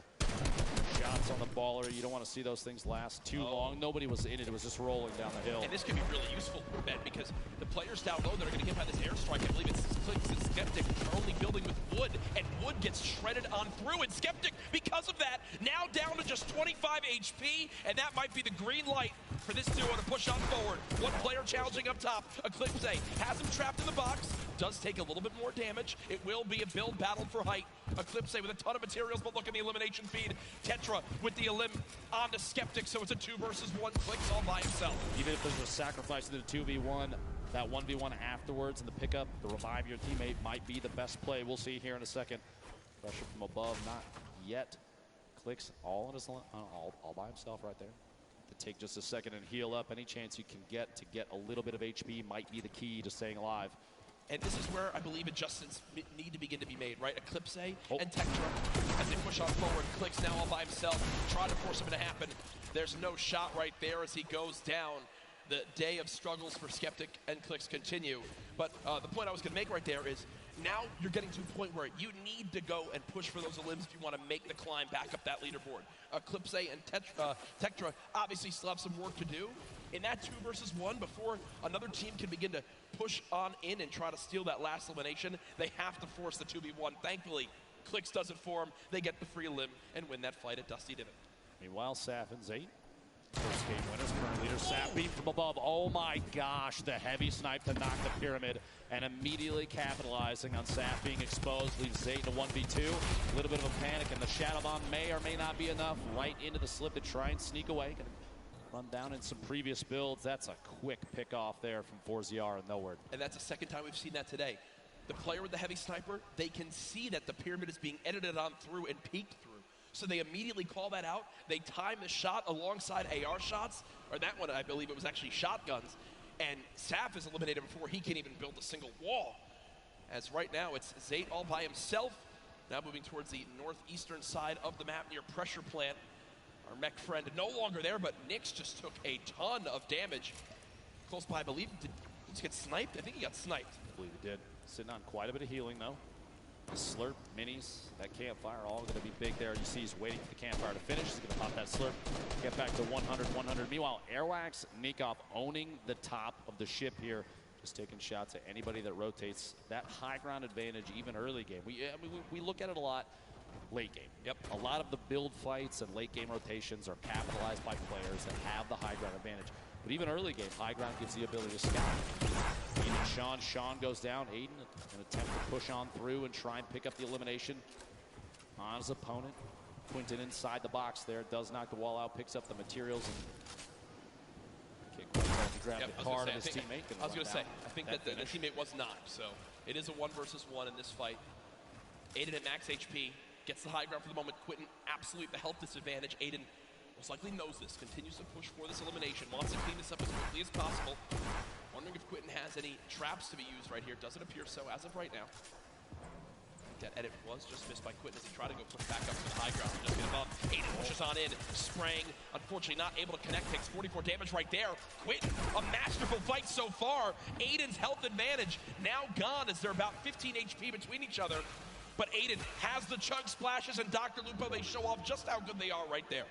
Quinton stuck all the way up top, popping that med kit, trying to get back to 100 HP. Aiden and Quinton in a little standoff here, a back and forth of epic proportions. Quinton, there's the storm. A little bit of pressure. You got up above. Quinton trying to watch that, holding that pyramid edit with a peek. Trying to catch himself up inside the pyramid by resetting. Can't quite do it. Does fight for high ground. Aiden on controller. Don't forget that. One of the best controller players we've ever seen. 101 HP remaining. these inside the box fights, the combat for who can own a wall, the back and forth is insane. And the top-down view, Aiden can't quite get that pyramid edit and gets caught in his own door. Did he miss? Yeah, I think he missed the edit out. Did wind up building a door, and Quentin makes it back in time to grab the reboot card. So Aiden and Sean go down quite early in game number 5. 74 players remaining. Storm Surge still currently in play. Zayt and Sap far above it at 385 damage above. Shouldn't really have to worry about that too much. As Zayt is in another skirmish right here. Dr. Lupo not deciding to use the chug splashes to get that health up. An interesting note here, you see Zayt taking single swings the wall that he doesn't own. He's attempting to bait the player from stopping a heal. He wants him to disengage from that so he can basically force a fight. He doesn't want them to get any of that HP back. You got the floor. Shield. And he already had that wall! Oh my gosh, and Tux goes down. What an angle shot from Zayt there. And that right there is Zayt baiting his opponent into making that exact move. What you just saw was why Zayt has remained one of the best players in competitive Fortnite from the very early days. He replaced the first wall before that fight even began. Then he moved towards his opponent, shot out the floor to push him towards the wall he already replaced. And once he did that, once the player ran and thought he was safe, he quickly hops on up, edits his own wall that he placed earlier, and gets the free elimination. It's one of those plays that separates Zayt from the millions of other players that play Fortnite. There's a reason they won that first game, Jack. It's going to show through and through throughout all these matches. Ziff Ronaldo on your screen here. Game 5. 2 matches remaining. It's a very easternmost zone, Dr. Lupo, so you're looking towards it right now. Lonely Lodge will still narrowly be in play. Outside of that, just the drone ship from up above. The right side of your screen, don't get the format for these. Oh, Quinn goes down. I think he got caught with his build still in his hand. He wasn't expecting it. See the blueprint out. You hate to see that. The victory royale worth 10 points. Top 5 is 7. Top 10 is 5. Top 15 gets you 3. And every elimination, that single point, and every elimination so valuable in 6 matches. We're not looking at the same 10 that we saw in the qualifying weeks. You have only the 6, but it's a guaranteed 6. You have to take advantage of every elim you can, because looking at the leaderboard like Sundown did earlier, 17 points at that time spread first to 10th place. Yep. Here the fights continue. Tyler 15 and Lanane in an awkward position right now as Tyler 15 has gone down, and there's pressure from both sides. And you've got to think these players know exactly where they are, and that's what they're going to do. Already 4 eliminations between 4TR as well as Noward, and they're trying to get this wall replaced. They've got one. Did he get the pyramid as well? I can't tell as of right now. Interesting note about Tyler 15 and Lanane. They had planned to run just the first qualifier, week 2 together. And if they did not qualify for the World Cup, they agreed that they were going to try and hook up with their normal duos. Yep.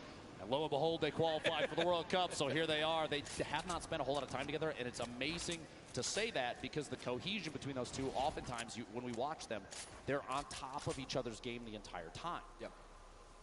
And that's why they made it this far. 65 players left. The next Storm Surge could be happening soon. You see the shockwave grenades used as Crims right now eats a rocket to the face, down to just 79 HP.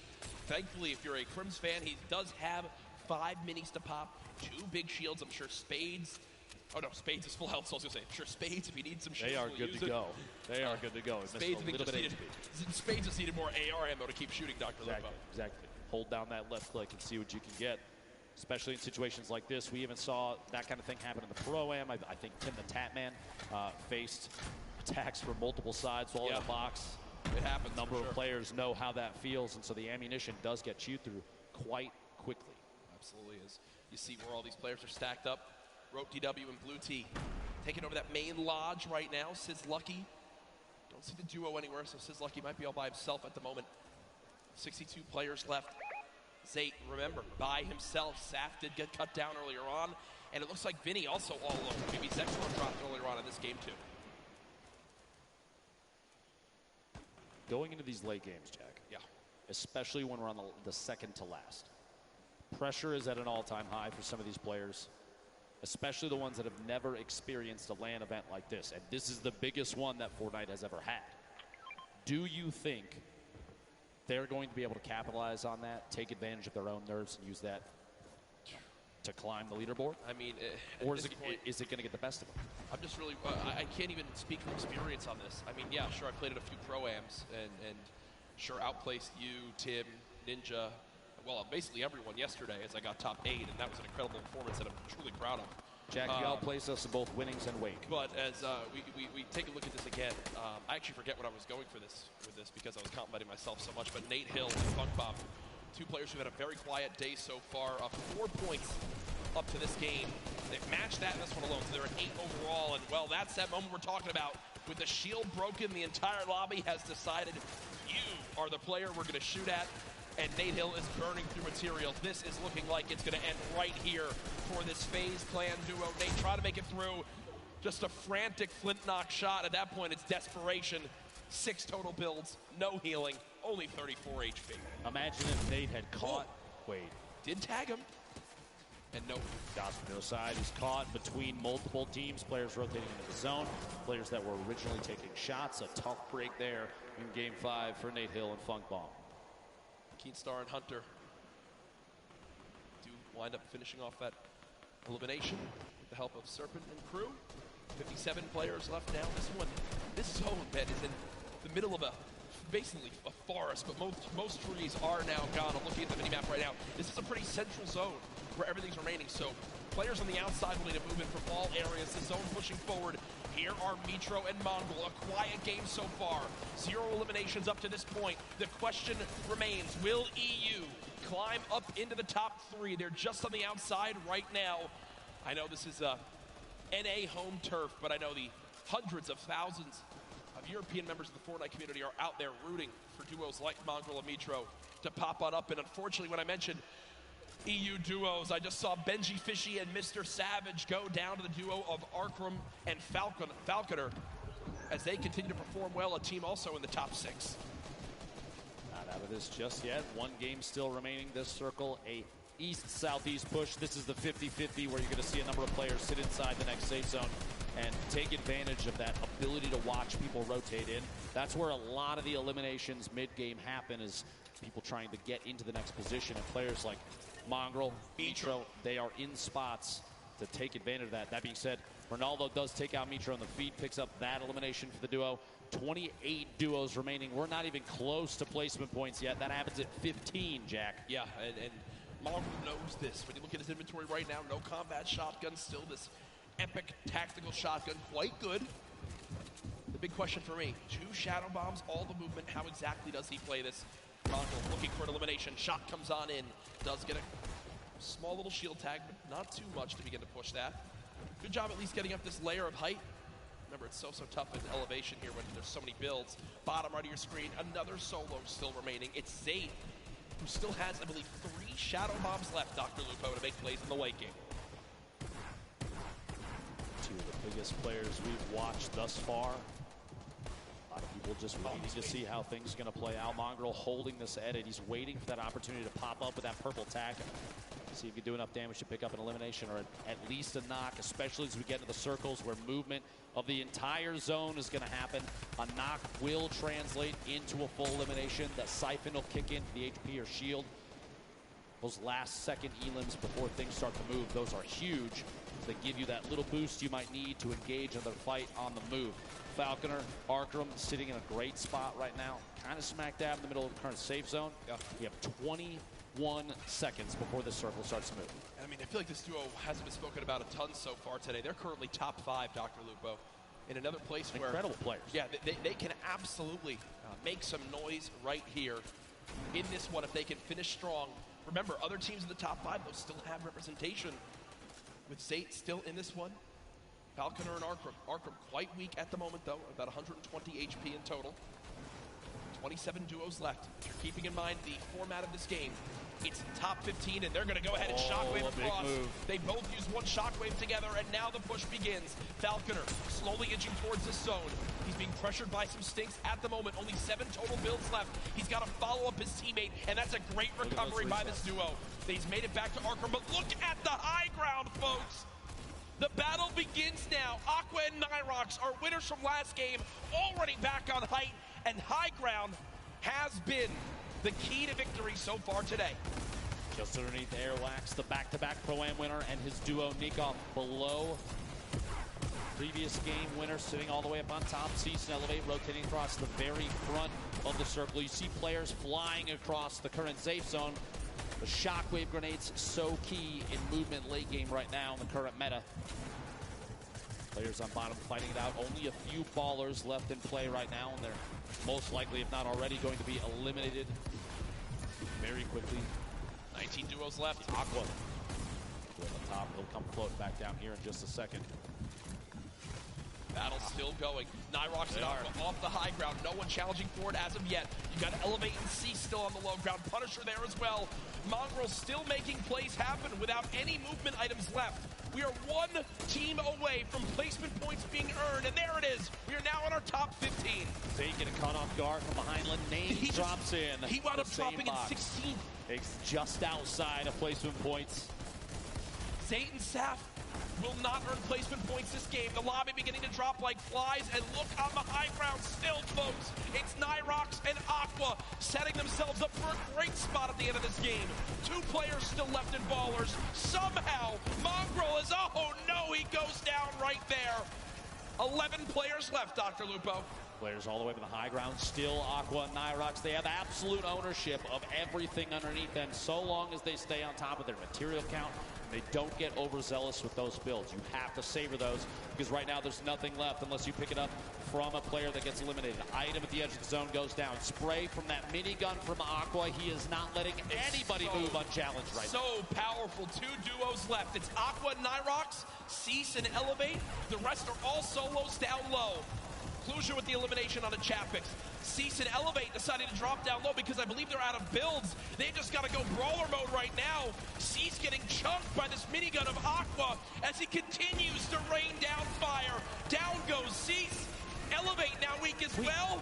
The circle's moving back the other way. Wolfies is at the forefront right now in one of the best spots because of all those builds potentially already owned. He can just make his way on through without challenge. Skype trying to challenge for high ground and gets absolutely beamed. Daedra and Wolfies in this game as solos. Clusia as well.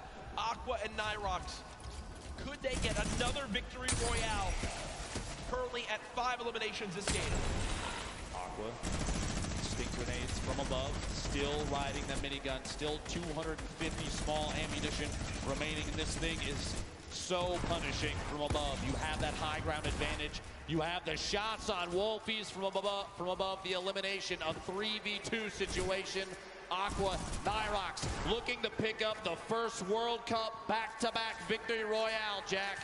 Pressure coming on in. They drop down low. The tag's coming through. My gosh. There it is. A 17-point performance from Aqua and Nyrox as they win it again. That alone, those 2 games may be enough to push them all the way to the top of the leaderboard, and they are 1 game away, if they can hold that, from $3 million. My goodness, folks, here it is again. Aqua with that minigun up top just made it impossible for any other team to even try to contest them on high ground. They send Nyrox down, Clusia there as well. Here, Clusia was doing everything he could, but again, when you're at a number disadvantage, Dr. Lupo, a health disadvantage, when you're on the low ground as well, I mean, I just don't see how you could even win the game. He tried to edit him down. Unfortunately, just can't hit the final shots as Aqua still drops him with 200 HP. And again, much deserved as they take the victory royale. The reactions from these players are one of my favorite parts, especially at this level, Jack. Yeah. 1 game remaining. World Cup Finals Duos competition, and the best players we've ever seen in any lobby, literally ever. Yep. And we're here along with literally 18,000 people at Arthur Ashe Stadium. Yeah, and they are enjoying themselves here today. What a feeling it has been. We hope you've enjoyed the coverage so far of the Fortnite World Cup Finals live from New York City. A reminder for the millions watching online right now, we still have another day of competition, and tomorrow it gets even more intense. The solos competition will be underway. Tfue will be involved as well. I'm sure a lot of people here looking forward to that. as it is going to be one to remember tomorrow. There's no duos that can save you. There's no reboots. It's you and you only. The nerves will be at an all-time high. Who do you have? If you look at the entire list of everybody for solos, real quick, one or two names. Who do you think's going to do well? Oh, gosh. Well, I'm looking at anyone who's double qualified. For me, right off the bat, as people that could be favorites. And, whoa, we just got the standings. And now I completely shifted focus. Saf and Zate still in the lead. 3 points, Jack. Yes. First and second are separated by 3 points. The 2 victory royales now for Nyrox and Aqua, definitely moving them way up the leaderboard. But look second at this. place now. EU and NA. The fight back and forth is there, right? Twitter's talked about it about 1 million times. Yep. Reddit says it over and over again. EU versus NA, and I think right now this leaderboard screams that the competition on both sides is huge. Page 2 on your screen now, Jack. And there's Benji Fishy and Mr. Savage, 12th place right now, 25 points. The difference between 11th and 20th, just 6 points right now. Dr. Lupo still anybody's game as this continues on through. What a day we've had so far. Just one game left. Everything on the line here. Players preparing for this one as it should be starting up momentarily. But again, there are our leaders. And what we saw right there was them actually looking at second place, seeing exactly where they stand. Remember, when tiebreakers come into play, that second victory royale could make a major difference. We are almost ready for this last game here, but we want to take a look back at game number 5 with Ball. Thank you so much, Courage. The action is crazy, and this leaderboard is so tight at the top. We're going to take a look at some of the moments from Zate and Saf's game, because Saf actually went down early. So let's go ahead and roll it, because this is Zate being 300 IQ. Using the sound of the slipstream. This is something he does so well. Crouching up. These players have no idea he's coming in. Finishes off the first one right away. That's for when Tux tries to make the play, but not before he finishes the elimination. And then Zate ends up going down, tries to get the wall replaced for a bit, but continues on forward, gets back up with the slipstream, eventually comes back up to take out the last remaining player here. This was a 1v2 clutch. And if you think about the standings right now, they were at 40 points before this game began. They got 3 points in this one here by himself. That's what kept him in the lead here today, right now. Finally picking up Volks on the outside of the zone.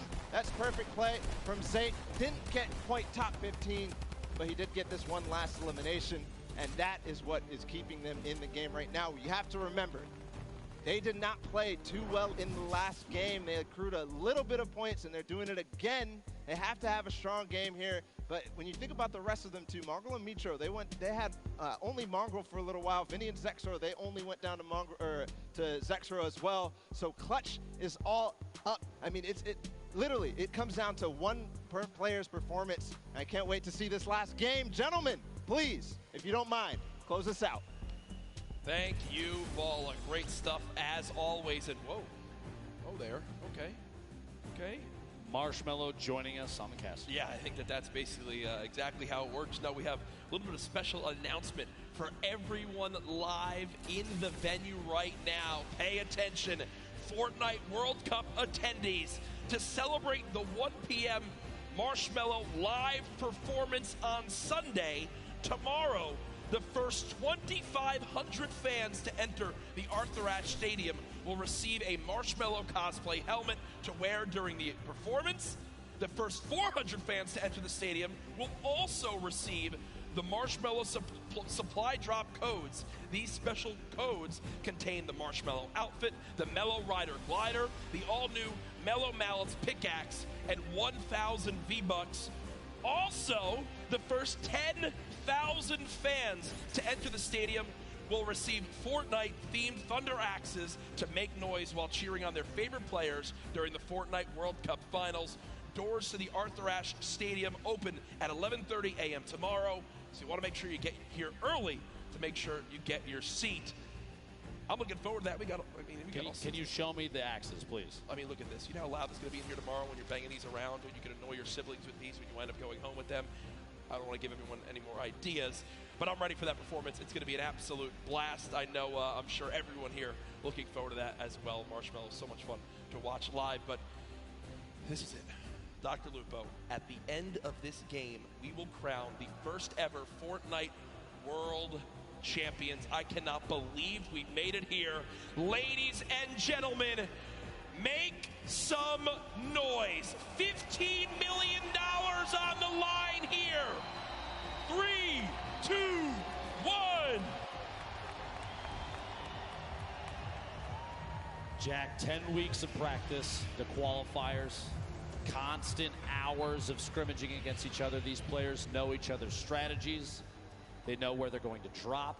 They know when they will and won't pressure. This is going to be intense. Everything comes down to this last match, and as we've seen from previous games, 20-plus points is easily attainable in a single match, which means tons of players still in contention for first place. Yeah. Anyone can still make some moves here. The back-to-back winners, Nyrox, Aqua, on your screen right now. Saw him making a drop down to the southwest corner of the map. If it works, I think you stick to it. Right? I mean, it's working for these guys right now. Who will win which region will take home the Fortnite World Champion title? And already the first player dropped. Eclipse goes. Tetra goes. That will end their duos competition just like that. Before Aqua and Nyrox have even landed. That's tough, Dr. Lupo. Feels bad. Feels bad, man. Tried their hardest on to the next one. You know, Aqua, quick little note there, dealt 1,152 damage in the last match, over 3 times higher than the match average of 335. I think that goes to show just how involved Aqua and Nyrox love to get when combat situations arise, an opportunity to third party, take shots at players on rotation. Yep. Those damage numbers add up in a big way, and most of the time to eliminations, Jack. Every elim's a point. Placement is huge as well. PF's in and Nix. Duo for Brazil looking to make shots here. Players over at Snobby do pick up that first elimination. Twiz goes down. His duo nowhere to be seen just yet, but that elim is big for them, an early point, very key. Format on the right side of your screen, if you forgot. Look it up top, that little evil base, the bolt action sniper rifle. Temporarily vaulted, brought back a headshot as a knockdown, 105 to the body. Big damage there. So here we go. Players now still fighting. Keatstar and Hunter. Shockwave grenades picked up. 20 total builds possible right now.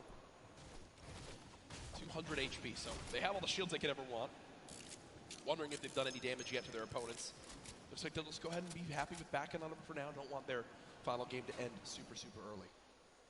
We can see in the minimap down there. I'm curious if they know other players are over there at Mega Ball. Meanwhile, Aiden and Sean. Paradise bombs. Aiden goes down. It's all up to Sean to try and make the clutch save. It is Pottle. SSK, Jam side, also dropping down here every single time, but it is not enough. Jam side comes out on top, able to temporarily save his duo. And there goes Aiden and Sean. They now exit the World Cup duos as well. More pressure though.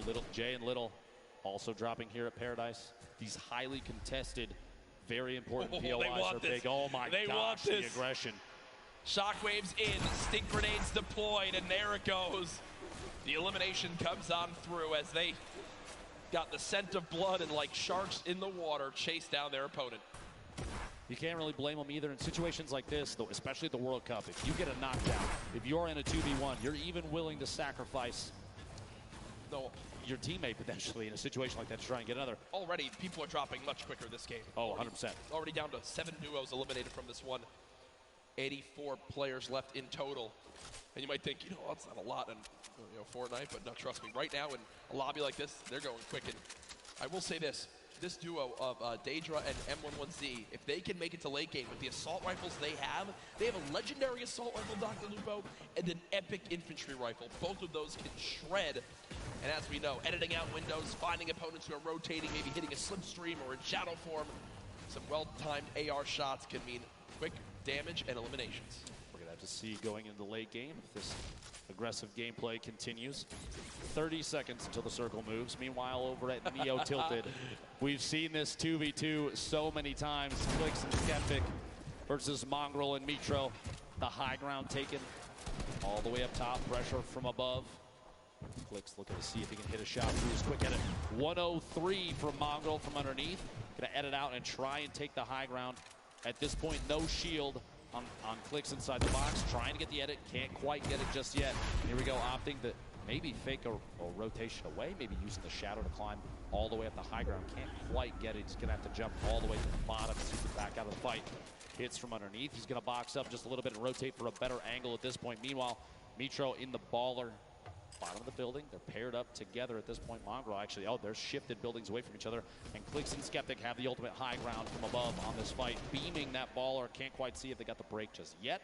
But separated, Mongrel and Mitro not going to be as effective as Clicks and Skeptic when it comes to solo, just applying pressure to a single target. And that's so important because if you can get a shield break or even a knock because you've shot the same target, like you've beamed them down, you push your shots through their builds to try and counter it, it's so much easier when you're standing on top of each other.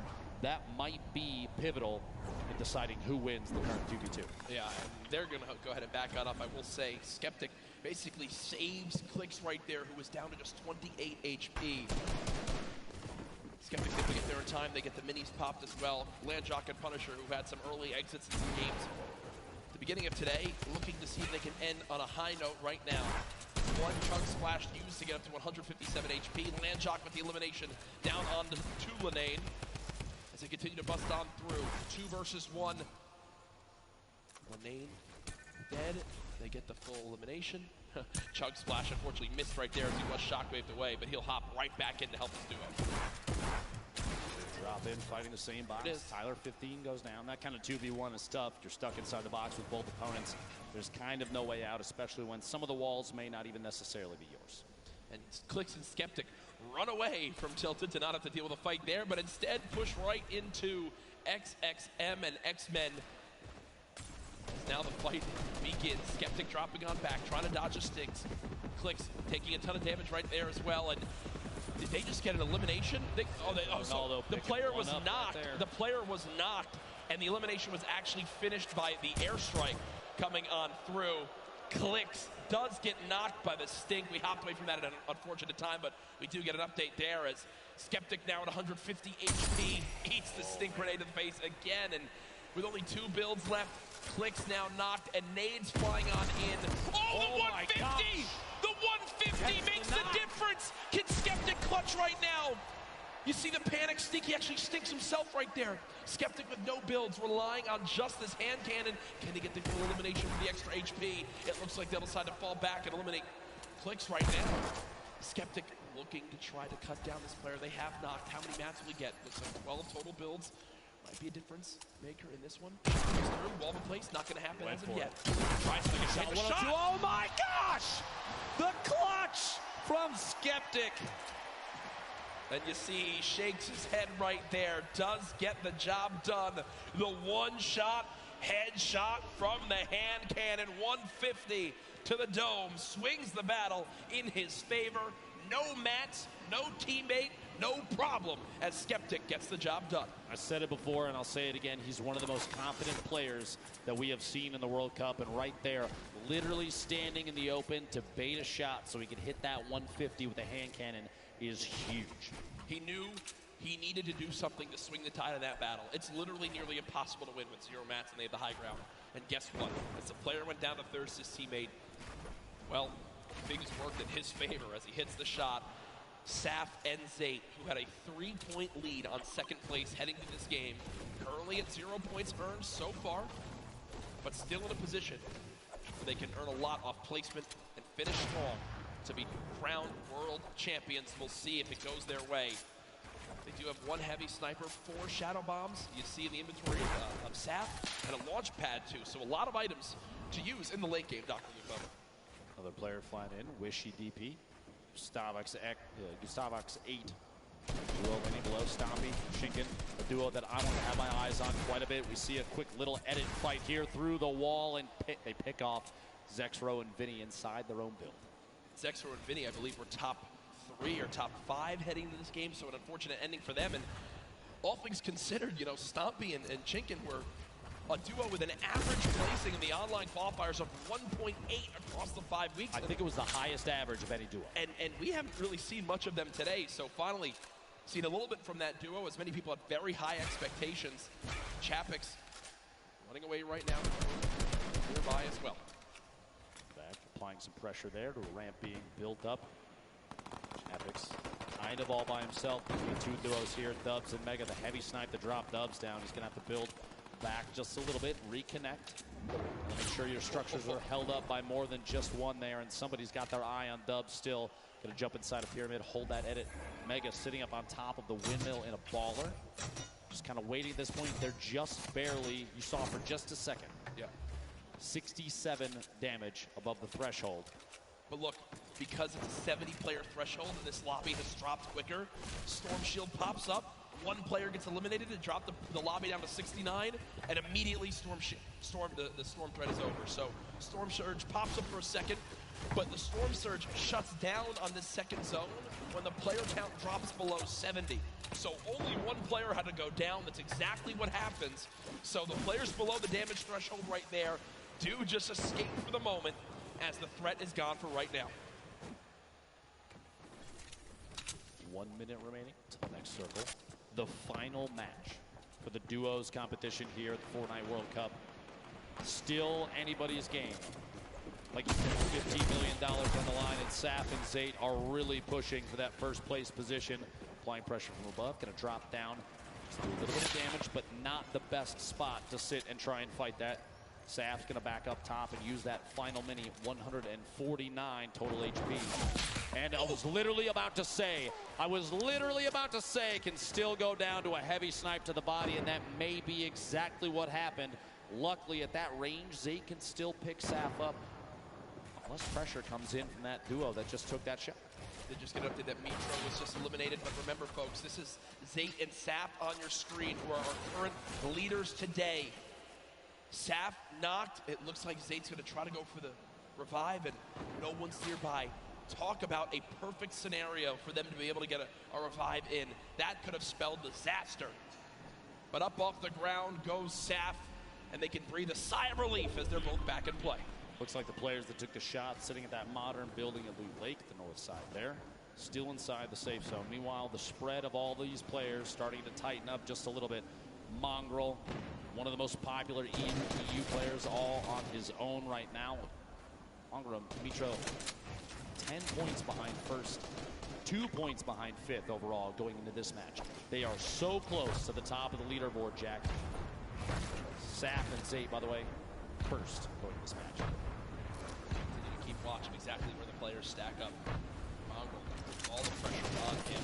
There's one thing you can see, legendary rocket launcher. The way Mongrel makes the most incredible performance of his entire life is if he can somehow get high ground late game and use the maxed ammo rocket launcher to just fire down shots and gain multiple eliminations. And there's an 86 tag right away with that legendary infantry rifle. Sees the build down at the bottom, looking just to take any shot he can, any damage he can deal. With eliminations, even just one or two, maybe Keys is lucky, and Rush flying in. Right side of your screen, just a second. Meanwhile, Aqua and Nyrox, the back-to-back winners, looking to pick up their third duo victory royale. Intercepted, catches an opponent inside the same box. The duo looks to follow through, take the wall, the shots through, and the back-to-back healing may happen. Still applying pressure, and there it is. And you see the excitement right there. Every point they get is an opportunity to make this comeback happen and a potential win for the European region. I just saw Chinken go down in the elimination feed, and they've got chug splashes galore. Still get back up to full health, and still scrappy game right now for Zate and Saf. 0 points on the board, and they are nowhere close to earning placement points at this one. A minute remaining before the next storm. They're going to have to position themselves to move. Before too long, pressure is going to happen on the rotation. You're going to see players in positions to take advantage of people moving in from the outside of the storm. When we get to circle 5 to 6, when the half and half happens, that's kind of when everything gets a little crazy, right? Yeah. The elimination feed is full of players getting knocked and finished by the storm, potentially. You have duos going down at that point, but right now, Saf and Zate biding their time. They don't want to burn too many materials this early. 60 possible builds in Saf's inventory, 50 in Zate's. Don't have to move just yet.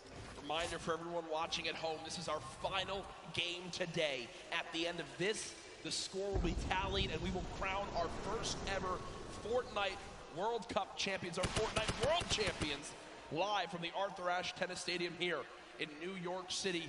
Stay involved in the conversation. Use that hashtag Fortnite World Cup before, well, everything goes insane in these next few moments.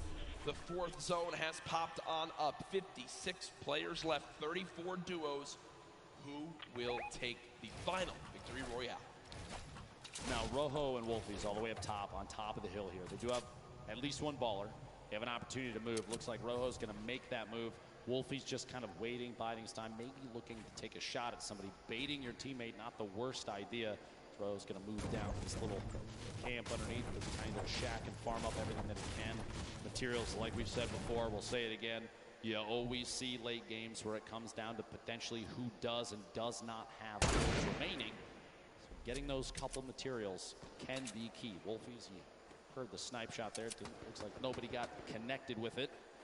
Still waiting above 107 builds in that inventory. Mega and Dubs down underneath. Literally right next door. Bell, Mongrel, across the street, 4ZR and nowhere. Saf and Zate. So many players bunched up in the same structures right now. This might be the time for players like Mega and Dubs to take shots through. That's why they're editing the windows. They're looking for players rotating or even getting pressured from others that may be around them to shoot in on the same surfaces, see if they can pick up those leaders. Remember, Dubs and Mega currently top 5 in this tournament. Still looking to be able to break on through, to make some noise. The battle for first continues. The top 5 duos still all in play. Storm Surge did just pop up, but it's only for the top 50 players right now. So 2 more players need to drop, and Storm Surge will be over.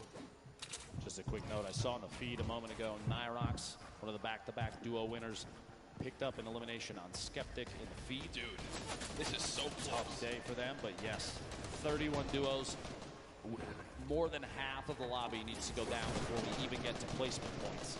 And Nyrox and Aqua are sitting on 4 total right now, which is huge for them. They're already in the next zone. They're on the high ground. They've got 5 shadow bombs, near max materials, 4 shockwave grenades, already 4 limbs. Ben, they could somehow do this. They actually are in an incredible position to win another game, and there they just eliminated Ronaldo. The 5th elimination for Nyrox and Aqua. They've already got another player down to just HP too. At this point, imagine 3 victory royales in a row for this duo would be absolutely definitive that this is one of the best, if not the best duo in Fortnite right now. This is insanely intense right now. So much on the line for these players. They're boxed on up. Keep in mind, the average age of the players here today, 16, and what is that update? That's Nyrox and Aqua. Jackets 1 point between first and second. Point away from first, but there, Zane gets it a limb. Now 2 points away again. Saf with an limb as well. It was the same player. Was the knock okay? There was the knocking him. Okay, but still, either way, within a couple points of first place, and on the top left, the team in second. On the bottom right, the team in first. Who will become the first ever Fortnite World Champions? Go rotation occurring. Mongrel in the feed, picking up the Dubs. Dubs. He just knocked out. He just eliminated Dubs. Saf and Zay waiting on the bottom. Only 1 elim, but it doesn't really matter at this point. They just need to focus on positioning and catching players on rotation. Funk at the top of your screen. Tons of players bunched up near each other. Mongrel with edits. He shots the rocket out. See if pressure can happen there. Mongrel may be able to pick up an elim soon. An RPG late game in competitive Fortnite. Super advantageous, especially if you have players that are on move. Get a shot just in front of him. Just going for these quick edits. Mongrel's looking for any chance he can get to take shots at players that do not know that he's there. And remember, earlier in today's competition, it was Mitro who winds up living all the way to the end by himself and getting 5 extra elims, which put them into the top 3 after just game number 1. Now it's Mongrel's turn to do the same. The new pickup for FaZe Clan looking to clutch on up.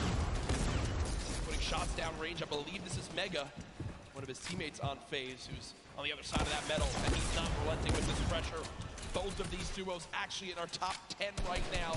The new zone pops on up, and this is a full moving zone. Did he get the elim? He did! He did. Mongrel with the elimination. elimination onto Mega. Just single-handedly took down Dubs and Mega. I don't know if you saw that when the Elin popped up on his screen. The eyebrows raised just a little bit. He may have even been surprised that he picked that one off. That's a huge point for that duo. They're absolutely within arm's reach of making this happen. Ladies and gentlemen, these are the final moments of the Fortnite World Cup Duos competition. Who will take home $3 million in the title of Fortnite World Champion? Mongrel trying to put his name into the hat. 3 eliminations so far. Storm Surge has begun, but they're far and away above it. He uses his last Shadow Bomb, though, Dr. Lupo. Over 1,000 damage above, but yeah, that last mobility piece, that might be a mistake. We'll have to see here in a second. The move so far, though, that maybe that was his only choice to stay in this. Look at you, the left side of your screen right now, folks, is insanity. So many players making their way across in even the same structures built by their opponents. 36 total players. We're at 23 duos remaining. 8 more duos need to go down before we get to the placement points. And with how close first, second, third, all those placements are to each other, every single point is going to matter coming down to the last moments here. Sap all by himself now. You see Aqua weak, Nyrox weak. Players dropping another shockwave, using it all the way ahead of the zone. It could be a game-saving play on the bottom right of your screen. Aqua's all by himself. Mongrel now one shot. This could be the end. No, no! He gets 50 health. Mongrel gets 50 health. He'll live to see another day as the zone doesn't take him yet. Can the young god make it happen? No! The player turns and rips him in two as he does drop out there. They will not finish atop our leaderboards. Immediately after Stompy picks up the Elim on Mongrel, Nate Hill takes him out, and we're down to 22 players left. We're down to the top 15. Everybody's just picked up placement points for the leaderboard standing, which is key. Everybody on the board right now still in huge contention. Landjock goes down to the top. Chapix and Epic Whale have the ultimate high ground on every player that's left in the match. Nate Hill flying just barely outside of the storm. He will contend. He does go down right there. Rojo, multiple players still in Ballers. The Rocket, an attempt to break Rojo's RPG. The Baller RPG rotates away from it. Look at the top left of the screen, though, Jack. Only one duo left. Epic Whale on the high ground all by himself. Cease and Elevate, the last duo alive in this game, can still make something happen. They were in a very similar situation earlier on. Shots still coming on through. Aqua with one, but he goes down. We'll have to see where they end up as we look to crown our champions. 8 players remaining, 7 different squads. Again, the only duo still left, Cease and Elevate. They're currently at 4 total eliminations. Rojo on the bottom right of your screen, the left side, the full lobby left. Arkram still in this 4ZR as well. Keenstar with so little HP can't take a bit of storm damage. Cease goes down. Elevate within a limb. Epic Whale raining down shots. Rojo trying to panic build in these last moments. 6 players left in this game. Still a full duo, though. There we go. Elevate goes down. Cease eliminated as well. It's 4 solos remaining. These are the final moments of the duos competition for the Fortnite World Cup. We have 4 players remaining with Arkram sitting at the highest Elim count. Oh, Hosuckus got to build up. Still in the safe zone. A quick 180 and he can't quite catch that elimination. Arkram 1 versus 1. Arkram versus the player up top. There's just no way. There's just no way. Arkram though, 6 elims, but 4ZR in the end will take the final game with the victory royale. 10 placement points earned. What a performance in the final moments right there. As that was our final game. Ladies and gentlemen, make some noise for all our players today.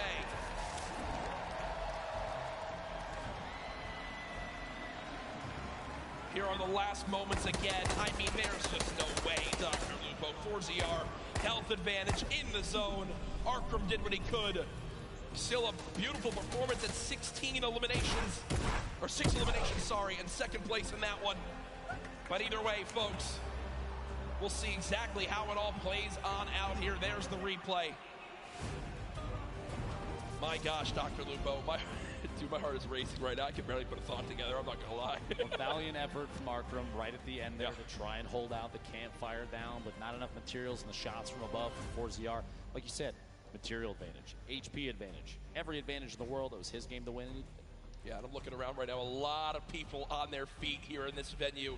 for where we will soon find out who will be crowned the first ever Fortnite World Champion, who will have their lives changed forever as they win $3 million combined between the two.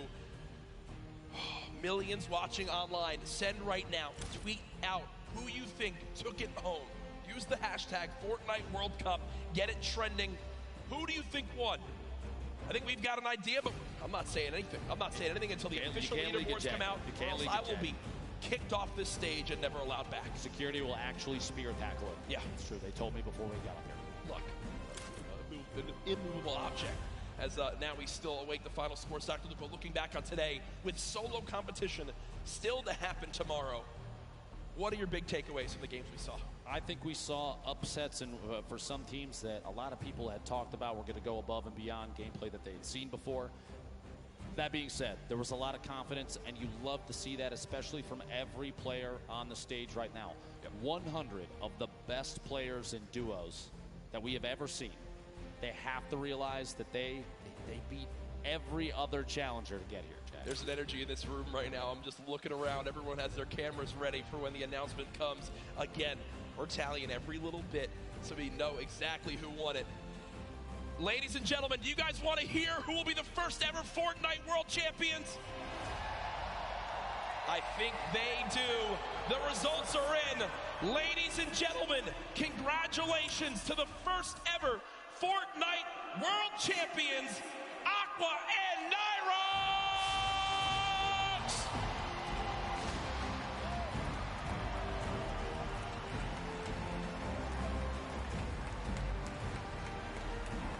Two victory royales make the difference right there. The win and $3 million, Dr. Lupo. Ladies and gentlemen, again, your new Fortnite World Champions!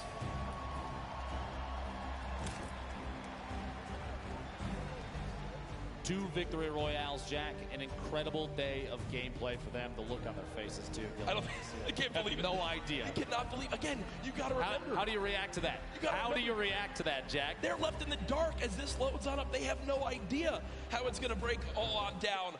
They are our first ever Fortnite World Champions here for duos. We're going to get you guys the full standings breakdown to see how it all played on out. But again, they take it home. 2 wins make the difference. To be exact, I think exact, 1 point made the difference. One elimination across 6 games made the difference. That shows how close these games are. It says a lot about the score, the skill, and everything, but there it is on your screen.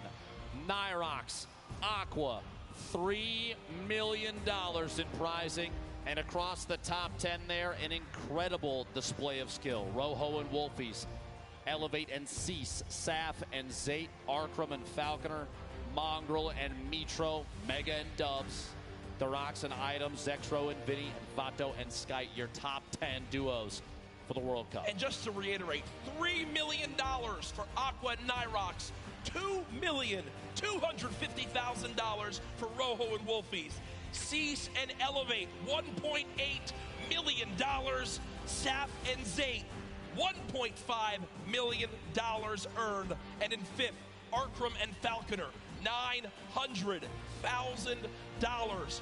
Congratulations to everyone that made it this far to the Fortnite World Cup Finals. Here are our top 20. Remember, folks, do not go anywhere. We still have our trophy presentation to celebrate our winners, Aqua and Nyrox, but a great performance from everyone in the top 20, from everyone who made it to here across weeks of grueling competition, months of grueling competition. It pays off in a big way. And it's funny to look at a leaderboard like that with all the prizing on the screen.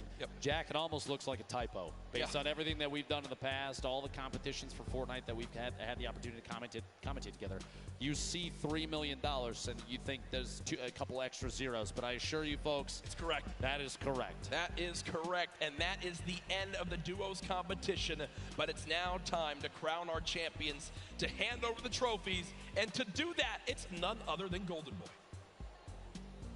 This was awesome. Top to bottom, the best Fortnite competition you could have possibly had asked for. And in the end, one duo reigned supreme. So let's go ahead and make it official right here in the winner's circle. Welcome to the stage, Cooler, Aqua, and Nyrox.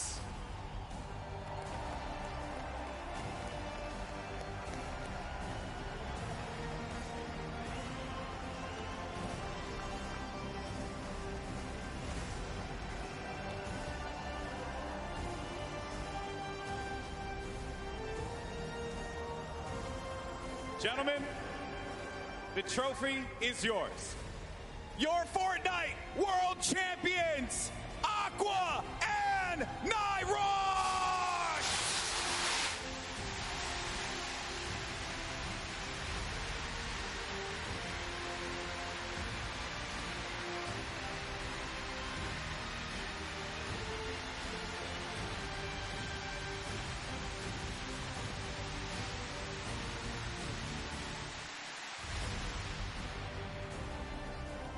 Gentlemen, I want to get your thoughts here real quick and just talk to you about this monumental moment in your lives.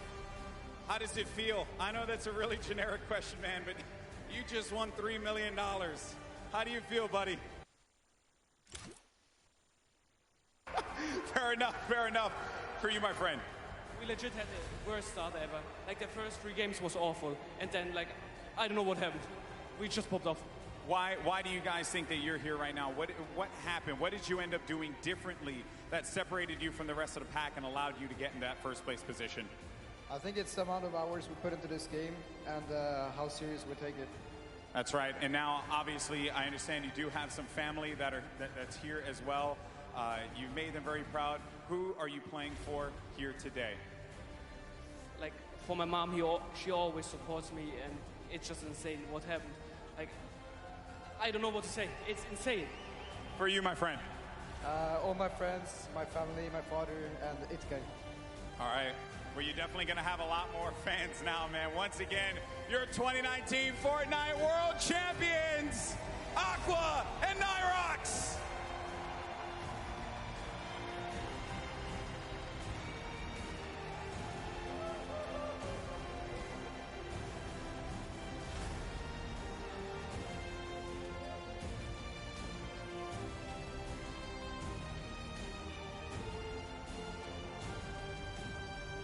That's going to do it for us here at the Arthur Ashe Stadium.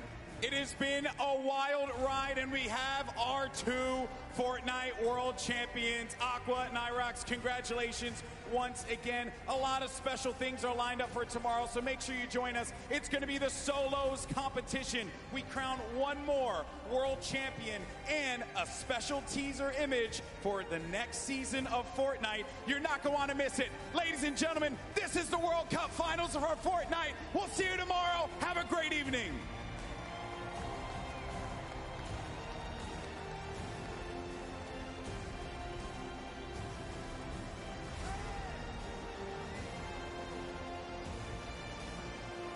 This is the Fortnite World Cup Finals, New York City. Where you at? Are you ready? This has a Zate and Sap win written all over it. Will they take game number 1? Yes, they will. This is the World Cup, baby. He's going to drop on down the height for the moment. The spray coming on in. Whoa. It's not enough. Calculator and Macwood, they're holding the high ground, and that's the victory royale. Macwood pops off. Oh, there's a player in front of him. He pops up in front of him. Oh, that's so scary there, but Benji Fishy is eliminated, and he's wrestling with everyone, but Nyrox is out. Oh, no, he does manage to get the elimination, and in the storm, he gets the victory royale. Pressure coming on in. They drop down low. The tag's coming. Oh, my gosh. Aqua and Nyrox.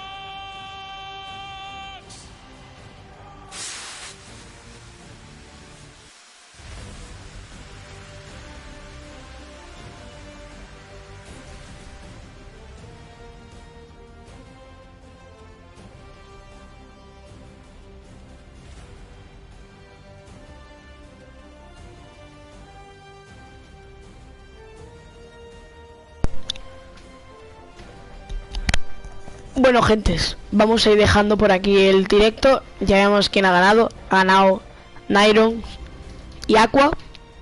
Bueno, hasta la próxima. Adiós.